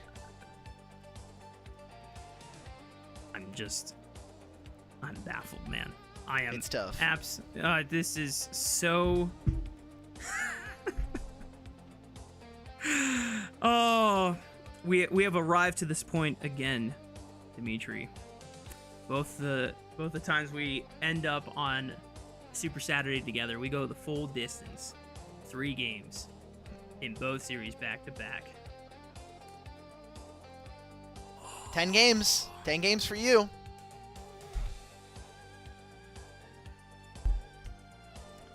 Don't worry, son. I will see you at some point today. I promise. You're seeing him right now. It's not the same. I don't get to go outside. I don't get to breathe air. You don't get to be a part of that world. I get it. No, not yet. Because oh my god. It's one more game. It's okay, Rafa. You got this. One more game. And for our audience members, I'm sure I can envision Twitch chat if IG would have won. It would have been a lot of holy poggers and a hell of a lot of disband Weibo. I can envision the Twitch chat immediately. I've seen LPL English Twitch chat too many times to know you guys would be calling and looking for heads right now from our boys on the blue side there. But Weibo do tie this up, and I think we got to see some really strong performances. Again, breathe on this Mbessa. He was one of our best Mbessas early on into the year, and he continues to showcase why that was. There was a lot of hiccups. There was a lot of moments where I was not ready to believe in Weibo being able to close this game out, but I am genuinely happy that they're able to prevail and finally close out a win against IG, because if it was another repeat story, of what happened in Game 1 in the previous series, I don't know how Weibo stays strong mentally. Obviously, a lot of these guys have international championship experience, whether it's through MSI, whether it's through Worlds. They've been through heartbreak on the biggest stages. I get it. I would still be amazed on how you find the strength to be able to recover from that. But at least they were able to exemplify it here, because game 1 was atrocious in the way that IG were able to bring it back, and Weibo are finally able to punish IG in this second game. They're not allowed to get away with this like twice in a row, right? Yeah, Surely I agree. someone has to punish IG, and that is what we've been talking about, right? Like, you can get away with this against teams that are not as clean. I think perfectly to set up, it's why we saw IG win those series versus BLG and Top Esports. They had better team fighting, better ability to like accurately assess when and where they can kind of pull levers to find objectives. But that's not always going to be as consistent of a win condition. Sometimes you're going to give too much, and especially the fact that Weibo were able to grab themselves the Infernal Drake soul does make things really tough to play. Have to think about MVPs. Really feel like Breathe played a lot of this game so well. I think Tien could also get a nod considering the level of involvement he had to get done with this Wukong. I mean, I would definitely validate it. I think Tien had to push through like 9 levels of hell just to make sure that this game did not get thrown back into IG's control. And I think having to experience the what happened in game 1 and having a massive advantage and not being able to have his team pull through and finishing that off, I would just give it off to Tien off of that. Just the context around this entire series and him being able to be the first one in, putting his life on the line to try and make sure that Gala doesn't get to pull out a miracle win. The Shy is not able to absolutely decimate the rest of his team, being the super potentially strong side on front line. So just give it to Tien, please. And this is a really, really pivotal. If we start to see weird stuff happen in game 3, obviously we've been on for a very long time with now potentially 8 games in total for our series tonight for the Super Saturday, the last Super Saturday of the regular season. Weibo need to win this series and win this next game. If they don't, it is impossible for them to make it. Actually, let me make sure I have this right. So it would lose, it would go 5-7. AL have 2 more series. It is not statistically impossible for them to make top 4, but you're asking for AL to lose their last 2 series versus JDG and WE, where Weibo have to play JDG twice after this. I think that is a tough ask, and you basically lose the ability to control your destiny and get into the free buy going into playoffs. Yeah. Well, we got Tien his MVP, deserved on the Wukong. If they had won game 1, it definitely would have been a Tien MVP on the Poppy as well. But now it's time for Weibo Gaming to finish the job, or if IG are going to lock in and present their biggest challenge as we take a break and get ready for our last game of our last Super Saturday. We'll see you on the other side of the break.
up, baby? We have our last game of our last Super Saturday of the Rumble stage. We have taken a long journey to get here, Alk. We have walked a long and perilous road, and in the end, we will cross the finish line together with not just us, with Kai, with our socials and mod team, with everyone in chat. You guys, that's right, you were all here for this historic moment, the day that we went the full freaking distance. Another time in a row where Weibo finally triumphed over Invictus Gaming for the first time this split. And now they bring us to a full Game 3 series against IG. And we'll see who can be the last man standing in our final game of the broadcast. I'm looking back at the schedule. I did not realize we have done the last 3 Saturdays together, including this week. So LNG okay, whatever, man. Whatever, bro. Also, you had to do nerd emoji and you couldn't just look this up on the internet and put it in the... Nice one, man. Good one. Anyway, we have definitely been here for a long time here for the Saturdays. Obviously, last week we had a full 9-game broadcast with JDG and WE going to 3, Ultra Prime and TT, IG Top Esports, all of them going to 3. We got lucky 2 weeks ago. That one was where it was a 4-0 for Top Esports and Weibo, and then a 2-0 for IG and JDG. Maybe against all odds in some of those games, but we're here. And the important part is that these two teams are fighting for different placements right now. For Weibo, it is for that final spot going into top 4. And for IG, it is for their ability to contend with the top of the table here. If they don't win this series, it is impossible for them to reach Top Esports. They would no longer be able to get top 1, and they would have, at best, a 2nd place finish. Can't put it... Well, now I'm going to try it. Now I'm going to put an emoji in Now here. that you've told Alk that it's not possible, Fire emoji. he is going to do everything he can just to prove you wrong, which is totally valid. And I Alright, respect let's it. see. Okay, wait. Let me try like this. Let's see. Does it Gala come up with had anything? the same facial reaction to the way I Alright, saw FF. the second game ending. It looks like you were not successful. It's okay. Game sucks. We're successful Happens. in lasting until the draft for our final game of the series between Invictus Gaming and Weibo. For the first time this series, IG will take to the blue side. Remember, a lot of priority mid laners that Rookie has used in the past are already gone. Aurora is still available, has yet to be picked though this series. But no Galio, no Talia, no Annie, no Oriana. Very important. And junglers in particular as well, without the Poppy anymore, could start to see things. Maybe the Trundle makes it on through. Champion that has been missing for a large portion of this draft. And Ornn, another one where we haven't really seen it. With no Scion in the game, could start to get things like the Yorick back in. But a lot of different champions coming on through. And with IG on the blue side, there's no ability for them to reasonably find counterpick in at least some of these lanes. So what is their prioritization? What are they going to be looking to snap up? Honestly, I think that mid lane conversation really does start to bear weight here in this game.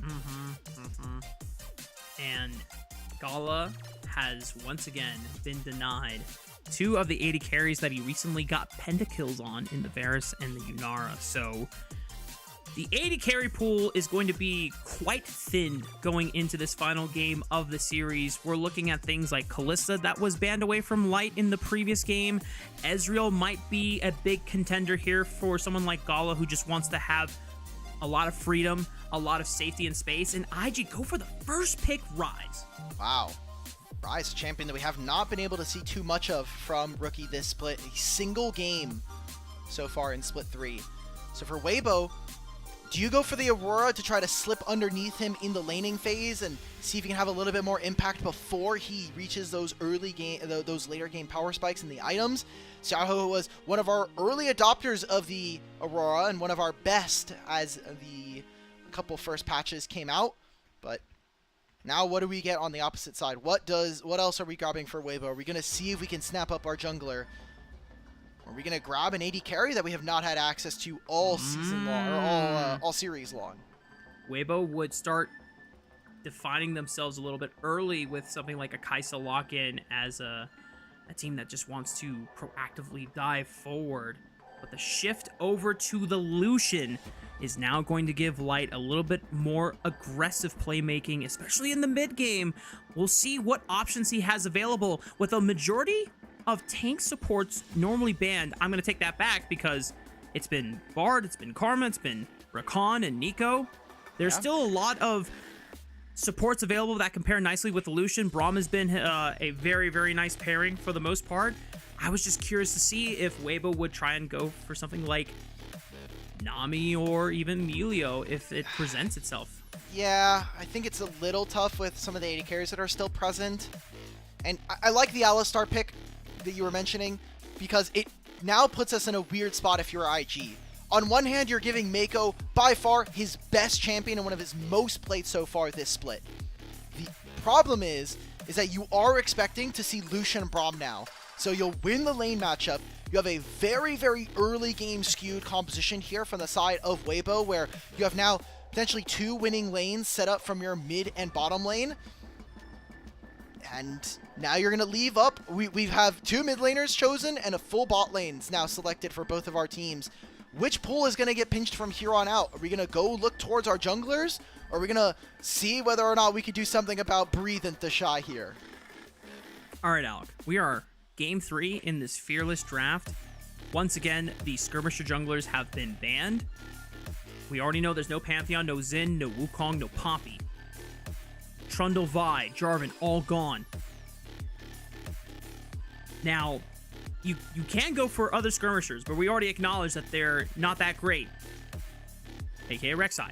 But yeah, there's an Alistar on IG's side. Oh, I know what you're talking about. And you Silas. have an Aurora. You have an Aurora. Yeah, you have an Aurora, but Silas can go for other builds so that your magic damage profile is not overwhelming to the... They knew it! They knew it! IG sniffed that shit out a mile away like, hang on! There's a possibility they send the Aurora top lane, they give Xiaohu Silas, or they even put Silas in jungle for Tien.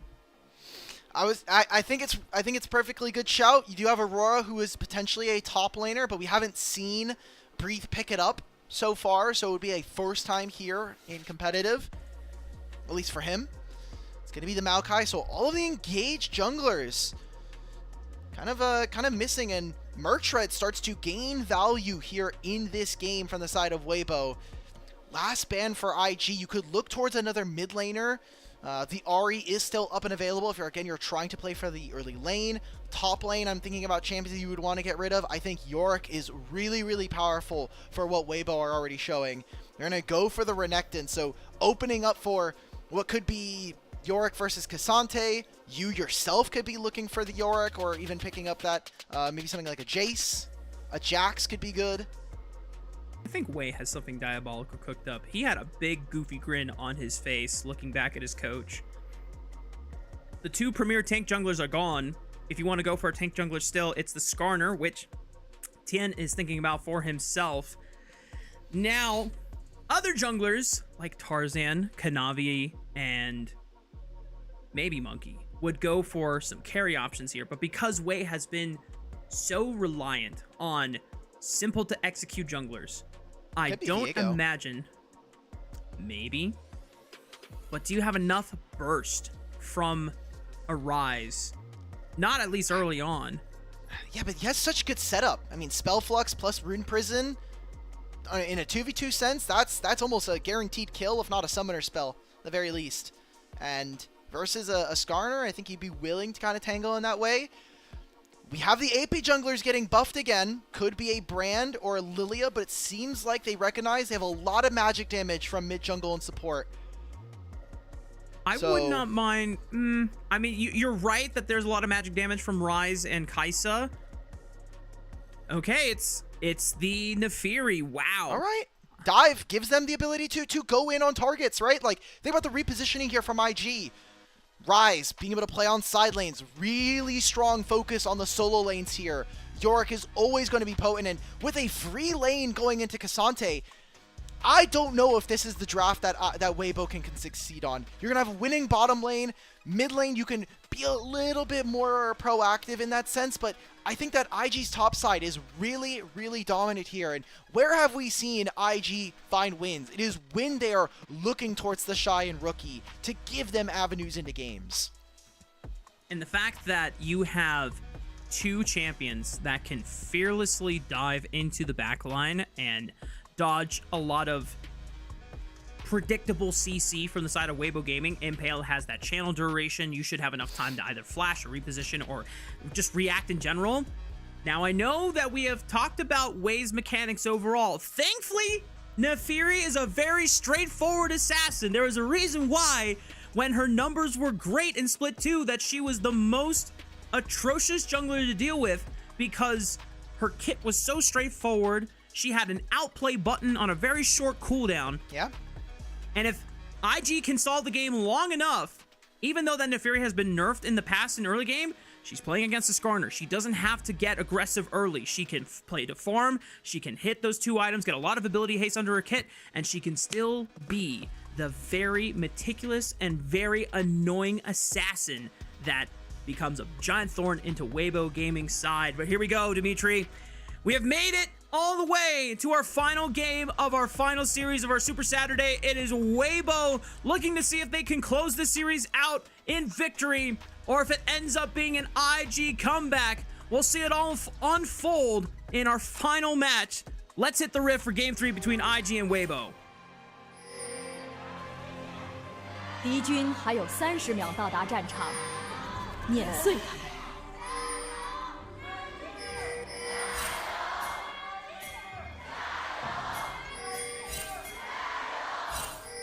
Full house. I hate to do this to you, Mark. There is a Glizzy Fury in this game. Yeah, baby. And we've got and going up against Lucian. If you are longtime fans of Rafa and I, you'll know that Lucian interactions with Glizzies. If you know, you know. Maybe we get that on the show, but OGs know. Shout out to Wild Rift and Nori, baby. Oh my god. So they're trying to leverage their early game. They have a Braum and a Lucian early on, going and invading on the bottom side of the jungle. IG taking very safe paths to try to avoid them right now, because they know they don't have the level 1. They spotted Wei on this side of that. It's just going to be pure vertical jungling. So they're going to trade, and hopefully for IG, their bottom lane is going to be able to survive. Mako has played this Alistar incredibly well, and if he can continue that level of play, I feel like it'll be difficult for Weibo to find much.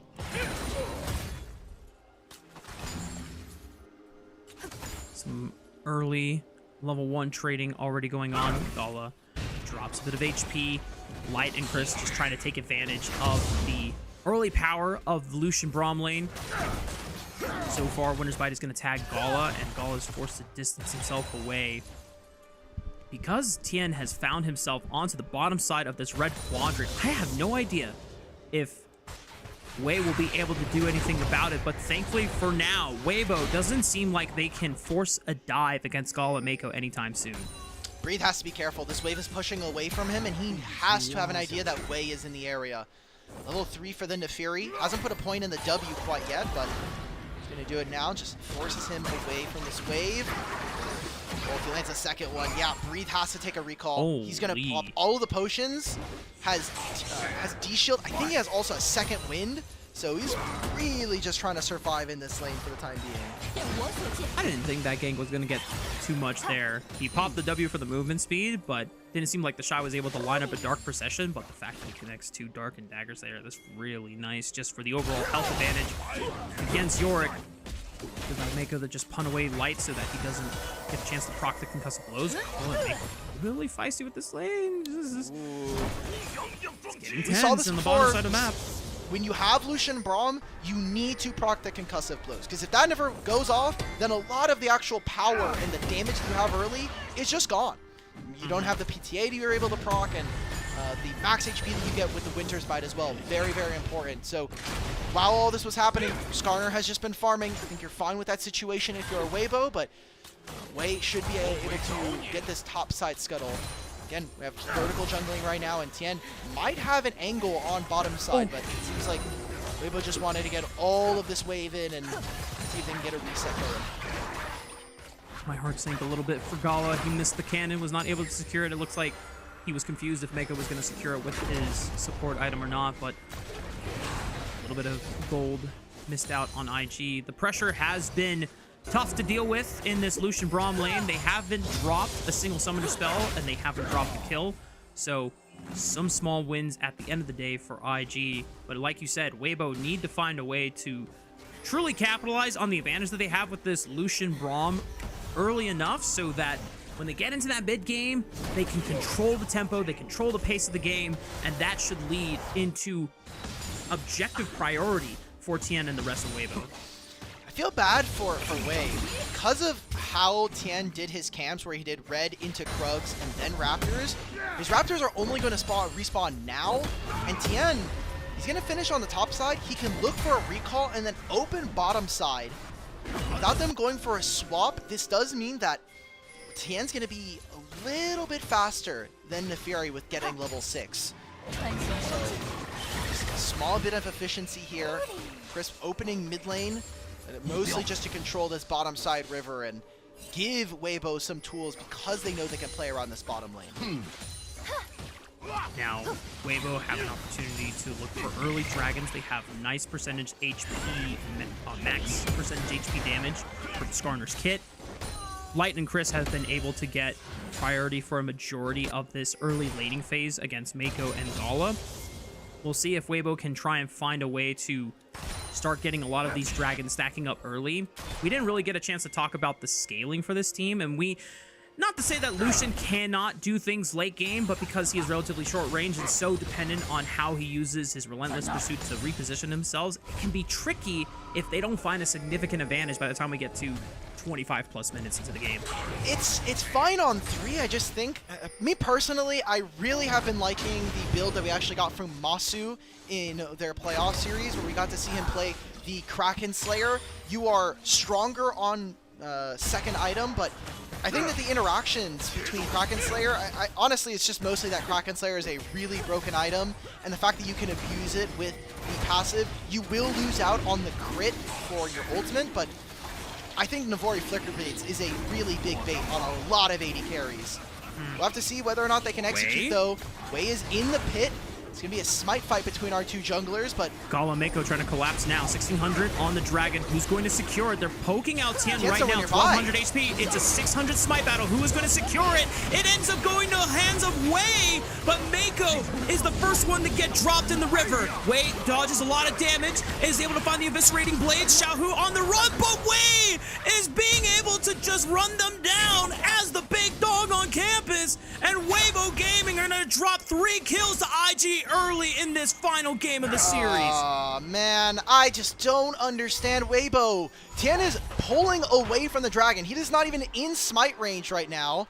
Chris is going to get chased out of the jungle finally. Doesn't have flash anymore. They might just end up giving this over to Gala here. You want a free kill? We're in prison. You're in prison, at least for just one more. There we go. It's going to go over to Rookie. So Feats of Warfare immediately claimed here by IG. They got the dragon as well. Such an important win for IG to find early on, where Lucian and Braum just weren't on the same page. While it might be a little too early to call, this is the best early game opener that IG have had all series long. Yeah, I mean, this is why I was saying I think Rise is so strong early game. Just the fact that you have a point-and-click stun essentially with the root, and even with Mako going down, this 2v2 is so powerful for IG to play with. Like, Xiaohu uses his ultimate and barely gets any damage down on Nagala. This is a pretty big win for Invictus Gaming. Now Wei is challenging Tien on the top side. Oh, the appeal goes wide! And Tien says, see you later. I missed my big ultimate, and I don't want to play this game anymore. This is just Grubs now going over to IG. They've already moved over their bottom lane to play. Rookie has teleport up and available if he really needs to be here for this fight, but with no jungler, I think that Tien should be focused on getting his bot side camps, making sure that he's staying up to date on experience, and more importantly, finishing what looks to be a heart steal this game, which I just don't think he is ever going to get the ability to properly stack this item. Now, the only people he will effectively get into melee range of fairly easily will be Mako and maybe the Shadow. And even then, I I think... feel like into Rise it's not bad because you can only rune prison one champion, but Sure. the phase rush interaction's also pretty Yeah, disgusting to try to deal with. the movement speed and the ability to space and kite is gonna be a tricky one for Tien to try and navigate through. It's still overall just the best item that you can get pound for pound on Skarner. You scale a lot with HP anyway, and you don't necessarily need to build like any other types of resistances early on. But I am on the ship with you, Alex. This is gonna be a tough one for Tien, and for Wei, as we saw many Nefiri junglers come to the conclusion of, just rushing Shojin is a great way to get access to a lot of ability haste. You don't necessarily need the Eclipse for early dueling prowess because you're going to be scaling anyway, and you want the game to go long as well, so you're not trying to close out the game early on. Wow. Wei barely misses out on any vision here, by the way. This is really, really well played. Gala's by himself in mid. Mako is trying to get any vision down. Thankfully for No Gala, ultimate from Tien. Jesus. Yep. Yeah, they timed that ultimate well enough for Gala to not feel the pressure of having to burn a flash or even a cleanse from Weibo. Get topside scuttle. He still has all of his topside camps, and IG are farming up a storm right now. Rafa, we do get to conserve our energy just a little bit. Make sure that we're peaking at the right moments. Last game of the day, and important for both of these teams. If IG can somehow finish first in the regular season, I think a massive accomplishment from what we saw from them at the very beginning of the year. IG, a team that was floundering, immediately bombed out of playoffs, 7th, 8th in Split 1, then a top 3 finish in Split 2. I mean, I don't think it gets much better than that, but potentially finishing first in the regular season would be a pretty good start to the end of the year. Even if IG win all 3 series, first seed can still be influenced by whether Top Esports is able to get victory on their last series. Or I think it's, yeah, they have one more series left in the season. But by winning all 3, because the last series is against BLG, that does mean IG automatically secures 2nd seed by following that run through. So what a great way for IG to really put a capstone on the end of Rumble stage if they can get to that point. But it all starts by finishing out this series against Weibo so that they can get ready for the final 2 series in our last week of the Rumble stage. Okay, this next fight, super important. Dragon is up now, and there will be no Maiden available for Thashai. So him entering this Dragon fight, I think, is really tough. You're a team that has 3 grubs. Reed is going to recall now and look to teleport with Tien, or with now Xiaohu now entering in mid. Light's also leaving, so this looks like a non-starter here for Weibo. Tien is still in the area though, poking and prodding. Mako doing what he can to just keep them out of the river and the pit. Chris takes a lot of damage, so does Mako. He's able to use the phase rush or the movement speed, whatever it was, to create enough movement. This rookie trying to keep Tien out of the pit. He goes for the steal, but not gonna happen. Tien Wow, now flashing, Mako finds the impale on Nagala, but he has the killer instinct to be able to reposition. Mako's He's still done alive! and Mako was still occupying the attention of Xiaohu as he now tries to hunt for Gala, but he's still not gonna go down. Blinking on less than 100 HP, and Xiaohu gets killed. Are you kidding me? Mako, let's give you MVP, brother. That was incredible from him. The fact that he lives for so long, he tanks Xiaohu. It almost feels like an aggro dump all right on top of him. They're trying to kill this Alistar, find the resets, but why are we fighting there? We just saw that Light had recalled, so he's nowhere near this fight. You're Lucian to help you. There's no mana here from Thashai. Misses Flashed on Q3 him. twice. Oh Ah! my goodness, the shot is just he gets another kill for another shovel. Give it to him. He waits out the shield. The Shy, does he have enough mana for one more shovel bonk on Debris? Yes, he does! That's my #1 top laner in the league. I'm putting it on the all-pro ballot. What the hell? Dude, Breathe missed so many Qs during that fight, and makes or breaks it. IG are running away with this game. It was soft, it was quiet, and now at 12 minutes, the game absolutely explodes. Watching Mako throughout this is just a treat, a legendary support, one of the best players to ever touch the LPL. And he just, he's like a real raid boss now. Everybody is trying to kill him in perfect timing. Gets Tien out of the pit, forces Xiaohu to chase him instead of dealing damage. And this fight could have gone so much better if Weibo just wait 10 seconds. Wait for Light to get here. I am just floored by how many spells Mako either sidestepped, flashed away from, hits level 6 off of the local experience so that he can pop the Unbreakable Will. I just like, are you kidding me, Mako? How are you this good? We highlighted that Mako's probably the best Alistar in the LPL, but you see stuff like that and you just think it's just unreal. There's just no way. Champion's as old as he is, so it makes sense that he has, you know, some kind of kinship with this champion. Type shit. So, Breathe, not in a good spot. You took a counter matchup into yourself, hoping you have a little bit more utility as the game goes on. Gets outplayed. And you're looking across the board here as Weibo. You're going to have a 34 stack Heartsteel. I don't think that's going to be doing too much. We're looking going 1v3. Shy gets out of this one. He's going to try to do his best to stall the game as long as possible because Wei is taking the Rift Herald on the top side.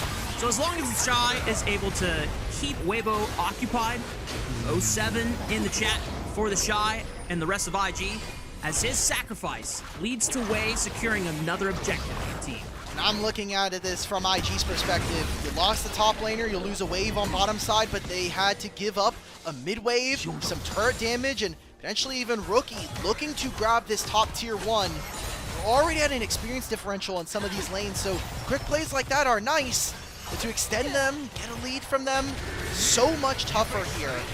Heal from Mako to give him a little bit more HP and that movement speed to move on out. A turret now completed. Goes over and shared by Rookie and Wei. This is where you want the gold to be going as an IG fan.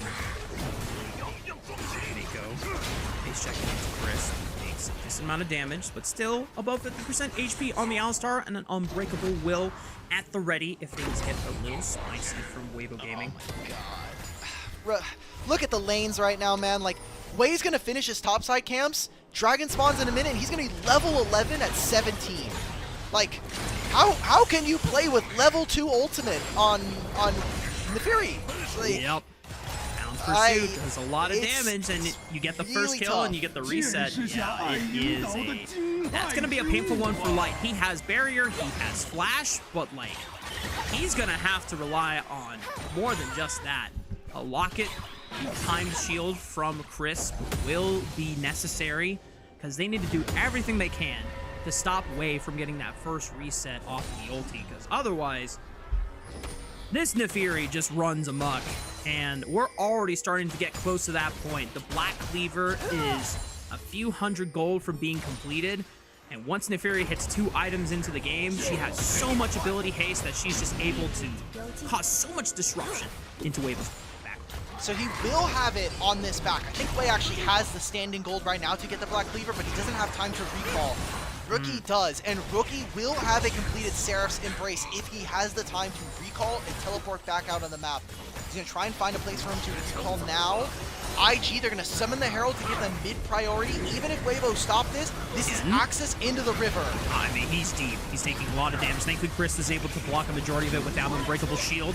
Rookie takes a decent chunk onto his health bar. The Shy teleports into the river. Light trying to create space, dashes backwards. The Dark Procession snags Xiaohu, but no threat comes to him quite yet. Breathe is already at 50% HP. Crisp is also at 50% HP. Good knockoff from Mako, stalls out Tien. Cullen comes out, tries to look for damage onto Rookie. Tien trying to walk up and find an impale flank, but here comes the Hound's Pursuit. Blocked, but the reset still comes through, and now he looks for Xiaohu on the back. Wei able to pop the W just for the invulnerability. The flash from Breathe tries to lock down the dog, but the Glizzies are too powerful for Breathe to handle. Not even the 3000 Gobbler could take down this Glizzy baby, and Weibo just get obliterated in the river.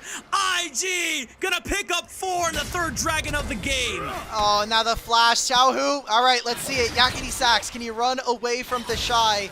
Mako's on his way. This is just a prolonged death. Kaisa is hitting the mid-tier 2 all this time. Soul Point, 2 turrets going over to IG, and it's just a formality from this point on. Soul Point, 7,000 gold here for Invictus. This is a game win for sure, and a series win that looks to help push them towards the top of the table. And what a poetic way to do it in their most dominating fashion of this series. The first game, absolute cinema. For the wrong reasons for Weibo Gaming side, but for the right reasons for IG side. Second game, Weibo able to prevail, but in this game 3, it has been an IG show from minute 6 when they fought in the river. They just need to do something. Like, Weibo spend too much time to get poked out from Nefiri and Kaisa, and then the fight is just over. Light never gets a passive proc for Crisp, and then IG just get to route them. They love taking these fights low and slow. You're going to give time for Yorick to get multiple rotations of spells. Gala the same thing, get his plasma procs on him, and now a triple kill for the Kaisa. And not to mention, Rise, who on 2 items now is 2 minutes away from a completed Rod of Ages and already had that Seraphs. This game does not get easier here for Weibo. They were supposed to get early action, and you went even in the Lucian Braum lane versus Kaisa Alistar. That is a travesty of a matchup. It's probably the worst outcome that you could have had, not being able to leverage this bot lane duo from the side of Weibo. Rookie walking in with the rest. Good knocker from Mako. An unbreakable shield from Chris blocks so much damage as Wei now commits into the play. Yet to pop the Hound's pursuit. But the rest of Weibo are forced to give up space, and Otacon is the objective on the table. Weibo trying to do everything they can to contest space, but they're down 7,000 gold. And surely this is just an Otacon secured for Invictus Gaming. It's just TN, Breathe, and Light. Ooh, Xiao actually cancels his recall. I don't know why. There's no reason. We're not playing for this wave. Crisp is going to come back onto the map. He has Smite thanks to his Summoner Spellbook, but it's a little too late. Heal's coming up soon as well. The poke is starting to rain down, and it's a Rage Blade done here for Gala. So any alone time, if this fight lasts any longer than 3 seconds, I feel like Gala is going to have a certified Kaisa moment go on. He doesn't even have Nastra's Tooth completed yet, and the Void Seekers are starting to become so frustrating for Weibo to deal with, and stopping the recalls. And as they build up, going to add up here. Gala should have enough gold off of this base to secure his 3rd item, and IG have reached. Oh, okay, not quite. He must be missing like a couple hundred gold, but IG are almost at the point of no return for Weibo to be able to come back from. While we have said that IG were able to come back from massive gold deficits in previous games and previous series, unfortunately, that is not a precedent we associate with Weibo for this split. I think that is, one, maybe just the idea that these two teams are very different from where they are in the standings, right? Like, IG already locked for top 4 in playoffs. They're going to get a free bye. They won't have to do the play-ins. Weibo still have one last chance to make that 4th seed here in the group, but a loss here tonight essentially takes away a lot of their agency. You are hoping that AL completely bomb out at the end of the split. And the fact that we give a team like IG that grace, that ability to say, look, they can come back from worse, but once they are winning a game, they are never going to give up that lead. I think that is a hallmark of a top-level team, even if sometimes it isn't the prettiest. As we said before, IG may not be the cleanest team, but they are definitely the most entertaining team. And if Game 1 is a symbol of anything, they are also one of our most tenacious teams that we have in the LPL. And it's going to be a real challenge if IG can make the run all the way through playoffs far enough that they can go to the World Championship for the first time since 2019. I went back and looked. It's been 6 years since IG has been to the world stage, and they are so close to making the steps necessary be able to make that goal. Tien gets caught by the Dark Procession. He interrupted his Ishtal's impact, and now IG are going to try and see if they can bait out the chase. Any summoner spells before IG fully commit. They're just poking and prodding, using the Darkened Daggers. Mako connects with the knockup. Wei threatening onto the top side. Tien finally forced to flash away. Weibo trying to hold their ground, but they're getting dropped so low.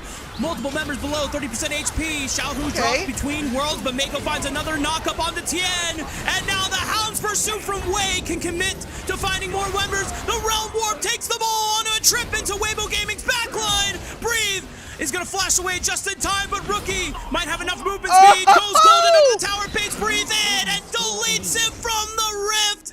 IG find the ace at 24 minutes. And it looks like IG are about to put the finishing touches on this final game of the series. It's a 5-0 ace. It is IG breaking open the inhibitor line, getting themselves the Cloud Soul, and looking to try to finish in a top 2 spot here in the LPL Split 3. What a fantastic series from them, and one that we expected them to take up against Weibo. It's not like this was as even of a matchup coming in. It was about to be the quality of a win from Weibo and from Invictus, but these choke points are so deadly.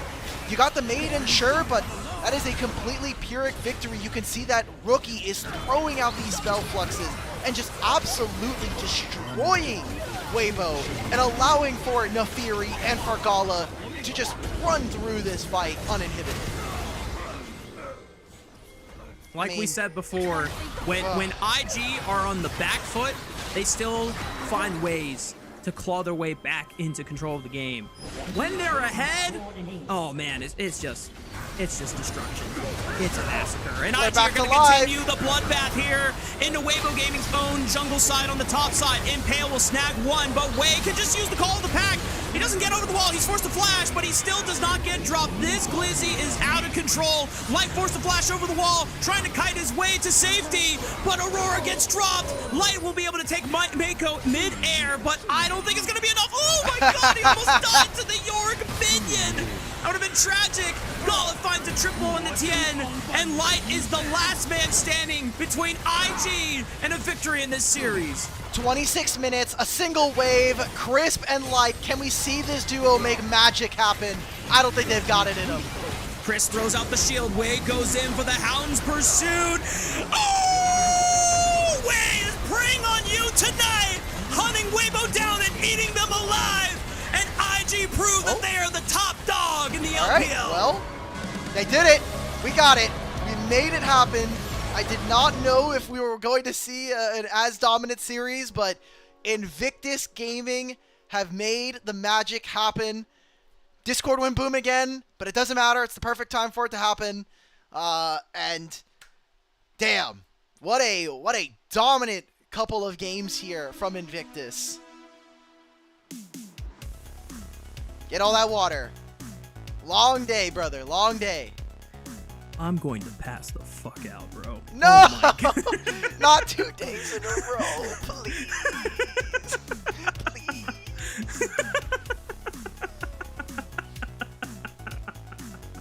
I feel like the...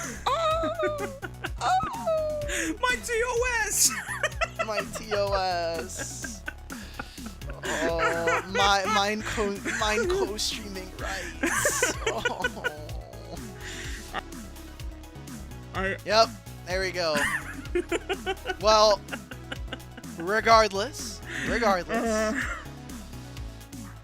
find the win, and that means that now Weibo's fate is no longer in their hands. They can no longer... They would have to win all of their series, and then they're praying that AL lose against JDG and WE. Yep, you're in the gray screen now. You've earned it. Understandable. I am... Rafa Despair. Yeah, Rafa Despair. Hang on, I'll give you an emote.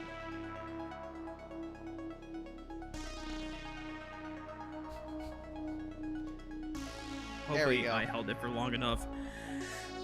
Oh my goodness, what a banger. What a way for IG to close out our final Super Saturday of the Rumble stage and our overall just last Super Saturday of the entire year.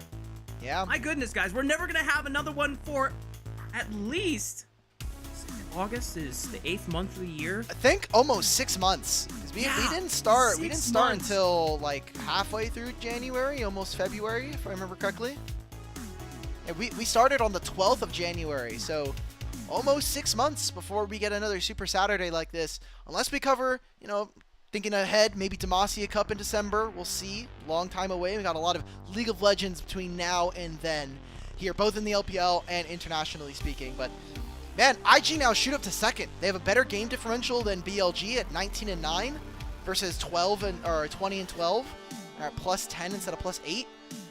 They're 2 more series away. Top Esports need to lose their last series, but it's against FPX. I heavily doubt that's happening.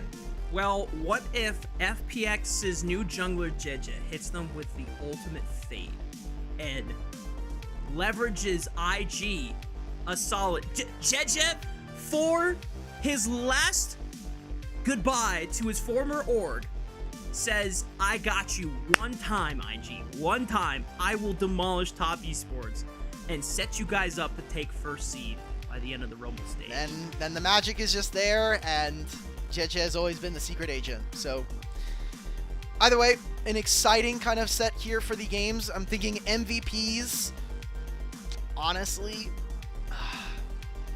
they might give it to the Shy actually for a couple of those outplays.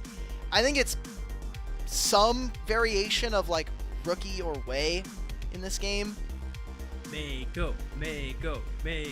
Mako's also fair. This is a game where I think a lot of people from anybody from IG could have earned themselves an MVP, and I could see some reasonable thoughts there.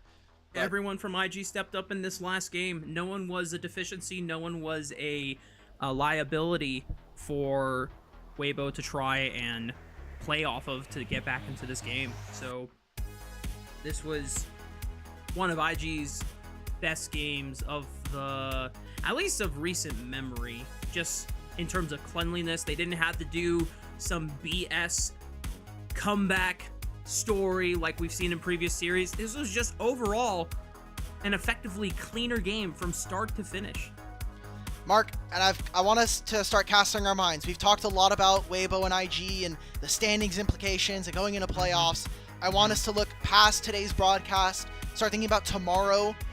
Tomorrow we have LNG and EDG. I know a series that is close to your heart. EDG, if they lose to LNG, it sets up for LNG to make playoffs. Yeah. It's not guaranteed, and it needs to be a 2-0, but let's pull up standings so that everyone can get a chance to check it out visually as well. Because you're right. I guess we can call it an upset from LNG being able to take down Thunder Talk, eliminate them from the rest of the 2025 competitive season. Now have one chance to be able to get into top 4 from Group Nirvana. It would require not only LNG defeating EDG on Sunday morning, aka tomorrow morning, but it would also require Ultra Prime no, Ultra Prime has to lose. Ultra Prime has to lose. Oh, true. And they're playing against LGD. And LGD, no matter what, they are going to be locked in at 3rd seed. So which team do LGD like more? Do they like Ultra Prime or do they like LNG? Exactly. Yep. As soon as LNG, if they lose a game to EDG, their game differential gets a little bit wonky. They're kind of praying that Ultra Prime never win a game. Yeah. So really tough stuff. And then that second series, JDG versus AL. If AL win their series tomorrow, they put themselves at 8-5. It is impossible for either of these teams to make it past that point.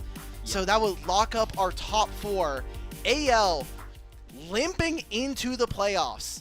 Unexpected statement that we said we did not think was going to happen here coming out of Split 2, but a slow start to the Split and some rockier performances, as well as, a team like IG really rising up, BLG having that run at the very beginning for the first half of the split. I'm just looking over the last matches over in week 7 too, and just JDG have AL and then the 2 back-to-back Weibo gaming series. Like you said, as soon as anyone's legend wins one singular series, either against JDG or against WE, there's nothing else that JDG or Weibo can do to try and squeak in for a top 4 spot. It has been so crazy just to think about a lot of the teams that have come into Split 3 and who we were expecting to be heavy favorites. Obviously, anyone's legend being the one that has fallen from high highs. Okay. Gala Kaisa. Gala MVP. Deathless. Sure. Sure. I can't believe that we're going to have potentially the season effectively done standings-wise on Sunday, tomorrow. If everything goes to plan, if EDG wins, if AL win tomorrow as expected, the standings are locked up at that point. And at least for where these teams are headed, you know, there are still some movements that can happen between teams like IG, like BLG, but tomorrow could be it. Tomorrow could be the last of the meaningful games for sending teams and which teams we'll see in the play-ins. Yeah. Seeding, like you said, can still be changed, but we'll know who is auto-qualifying to playoffs. We'll know who will be going into the play-in stage, and then it'll just be the last few series determining who from Group Ascend gets to choose which teams they want to play against from Group Nirvana. And, you know, that makes it so that JDG, Weibo, and WE, even though WE don't have nearly as much influence as they would like after losing their series against Top Esports, to determine whether they get to go into 5th or 6th seed, they have to buckle down and try and win the remaining 2 series they have for the remainder of the split. And even then, that is, I don't know. It's so tough, and everything is coming down to the wire, Alk. But if my memory serves correctly, we got our MVP graphic.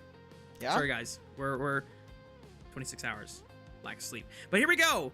The broadcast has come to a close, so before we start bidding adieu and giving our last shout outs here on the broadcast team, we want to give a huge thank you to our elite coffee supporters, Aaron Soup, Mung, Forest Without, and owners of a Cimaril. Their pledged financial contributions help level up the broadcast and give back to the cast and crew who strive to give you an English LPL product every single day, and in our case, every single night. There you go. Anything else we're missing before we close out real the show? quick for everybody, it is pinned on our Twitter. We are still doing the giveaway until the very last day, right before playoffs. Please go sign up. All you have to do is log in with one of your emails. You have to check out all of our websites, so YouTube, Twitch, and Twitter, as well as our coffee, and you'll have a chance to win one of the signed Polaroids from our MSI interviews. Again, an opportunity that would not be possible without fans like you watching, and it's completely free to enter. You just have to be able to get in your entries, and potentially you have a chance to win like a Tarzan, not a Tarzan signed one, but you have the Kyle ones you can get. There is a Faker Polaroid that is signed.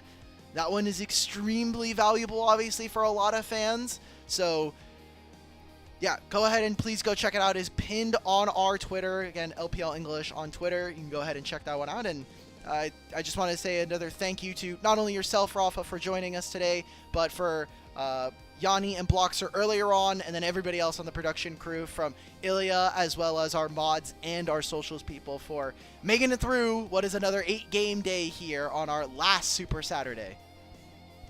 Always a banger with you, Dimitri. Always a banger with you, Kai. Thank you so much to everyone for your support in chat and pretty much everywhere in the Discord community and everything that helps make the LPL English still a possible reality here. Again, thank you all so much. Have a good night.